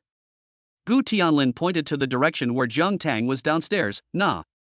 Michael is a sexist," and at this glance, Jiang Tang's whole person directly crashed into his heart, his blood boiling and impatient. Gu Tianlin saw this and smiled playfully on his face. Michael is a noble young master who eats black and white in each country. He brought first-class mercenaries with him to China this time. Now, Jiang Tang can't escape. Chapter 40, Trouble at the Bar. He can't be blamed for this. It's because Jiang Tang always brings him disaster. Besides, Mike is not bad. He is rich and arrogant. It is 1,000 times better to be with him than with Gu Tianyu, that cripple. He is helping Jiang Tang escape from the sea of suffering. Downstairs, the music continued, hot and passionate. Ducong wine is notoriously strong, but in Jiang Tang's hands it was like plain water, and she drank it without any interest. One sip after another. There was no sign of intoxication, just a faint blush on her face and a pair of peach blossom eyes that glowed with springtime color. The crowd who had been watching her couldn't miss this scene, and they took pictures of it from different angles, which spread around the Beijing circle. Who is this beauty? She's drunk. If no one claims her in half an hour, I'm going to take her. The person who sent this text was a playboy from a wealthy family who was at the bar. He had been lusting after Jiang Tang since she entered the bar. Out of caution, he was afraid that Jiang Tang might already have a boyfriend, so he repeatedly checked the social media group of the powerful and wealthy in Beijing. However, before anyone could reply, a tall man named Mike came down the stairs from the second floor with two fierce-looking attendants. Although Mike is from H, many people in China know him, especially those with a little business and power at home. All of a sudden, many people's eyes followed his movements, not knowing what he was going to do. Until everyone saw him stop in front of the booth where the beautiful woman in a cheongsam, Jiang Tang, was sitting, they suddenly realized. It turns out that the big boss who likes both black and white has also fallen for the beauty in a cheongsam. Now, I feel like there's going to be a show. Xu Xiaohua has been watching Jiang Tang not to drink too much. My sister Tang, you take it easy. As soon as the sound stopped, I saw several neat walls blocking the front of their booth, blocking the perfect view of the stage. Xu Xiaohua froze for a moment, looked up at the way Mike lingered over Jiang Tang's eyes, and hurriedly leaned over to Jiang Tang and reached out to hold her in his arms. She whispered in Jiang Tang's ear, so nervous that she even used a formal title. "President, why don't we leave? This foreigner looks like he's up to no good." Jiang Tang heard this and poured herself another drink. Before entering, she lifted her eyelids and glanced at Mike with a fierce glance. Mike liked this type of girl. She was beautiful and had a hot personality. In that moment, his desire to conquer her grew. He cleared his throat, bowed slightly, and spoke broken Chinese. "I see you like strong drinks. I have something better. Would you like to come with me?" He looked like a gentleman, asking if she wanted to go with him, but he didn't care if Jiang Tang would agree or not. He already reached for her arm. Xu Xiaohua had forgotten about Jiang Tang's martial arts skills for a moment, and she became more and more anxious. She changed her position to block the microphone's evil hand. But Mike wouldn't let go. At first, he was just a little tickled when he saw her upstairs, but now that he had a closer look, he couldn't help but desire her. If he could conquer such a woman, he would be so happy. He easily pushed Zhu Xiaohua away and continued to reach for Jiang Tang. Jiang Tang helped Zhu Xiaohua, who was about to fall to the ground, and gave her a reassuring look to sit down. Immediately, when Mike's palm was about to touch her, a terrifying aura surged from her body, and she violently slapped his palm away. From the outside, it looked like Jiang Tang had just lightly slapped him, but in fact she had used a lot of strength, so that the tall and strong Mike kept backing up, and the place where he was slapped was painful enough to make him grit his teeth. It was like being pricked by a needle, and the noise was loud enough that it made the whole bar stop the music because of the commotion. No one noticed that everyone here had turned their heads. At this time, Mike had already stood up, and he couldn't believe it when he shook his hand that had been beaten. He looked at Jiang Tang, a hot-tempered personality, a hot-tempered beauty. I like it. He didn't back down because of Jiang Tang's counterattack, but instead aroused a deep desire to challenge him. A pair of deep, light blue eyes coveted Jiang Tang, and his thumb rubbed his lips with a lewd smile, beckoning to his two entourage, who took him away. Yes. They all responded to Mike at the same time, blocking Jiang Tang on either side. Without saying a word, they dragged Jiang Tang, who was still sitting in his original position and showing no reaction, away. Many people at the scene silently prayed for Jiang Tang in their hearts while recording the video. Such a beautiful woman, being noticed by such a fierce foreigner, doesn't seem to be calling for mercy. I don't know if she was scared silly and scared, it's a pity. Seeing that Mike's two tall bodyguards were about to drag the whole person up, Jiang Tang raised his eyes again and swept them both. The look in his eyes was gloomy and like a murderous aura, which made the two of them look at each other in surprise. When he wanted to take another step, he saw Jiang Tang slowly get up, with a lazy glance at Mike after drinking. I've already given you a chance, but if you don't cherish it, don't blame me. His tone was flat and indifferent, but full of majesty. Mike's heart trembled and he gasped. He ordered his two entourage again. What are you still dazing at? There were so many people here, but Mike was not at all afraid that what he was doing would be criticized. Seeing this, Jiang Tang sneered from the bottom of his heart, and 3 silver needles that faintly glowed appeared on his fingers. He was already in a bad mood, and he was not afraid to teach these people a lesson in front of so many people. He slowly raised his hand without a sound. But the next second, when he was about to shoot the silver needles, he shouting hurriedly came from the door. Unlike the previous 2 times when he saw Jiang Tang, he was now a successful man, and his words were full of power. Who do you think is bullying women in my bar? Don't you know whose territory this bar is? Get out of here. Otherwise, when my temper flares up, I won't care who you are and I'll beat you to death. The owner of this bar is He Xiaoting. He Xiaoting is the leader of the 4 young masters in the capital and the current head of the He family's financial group. Of course, the main reason is that he and Chu Zhou have a particularly close relationship.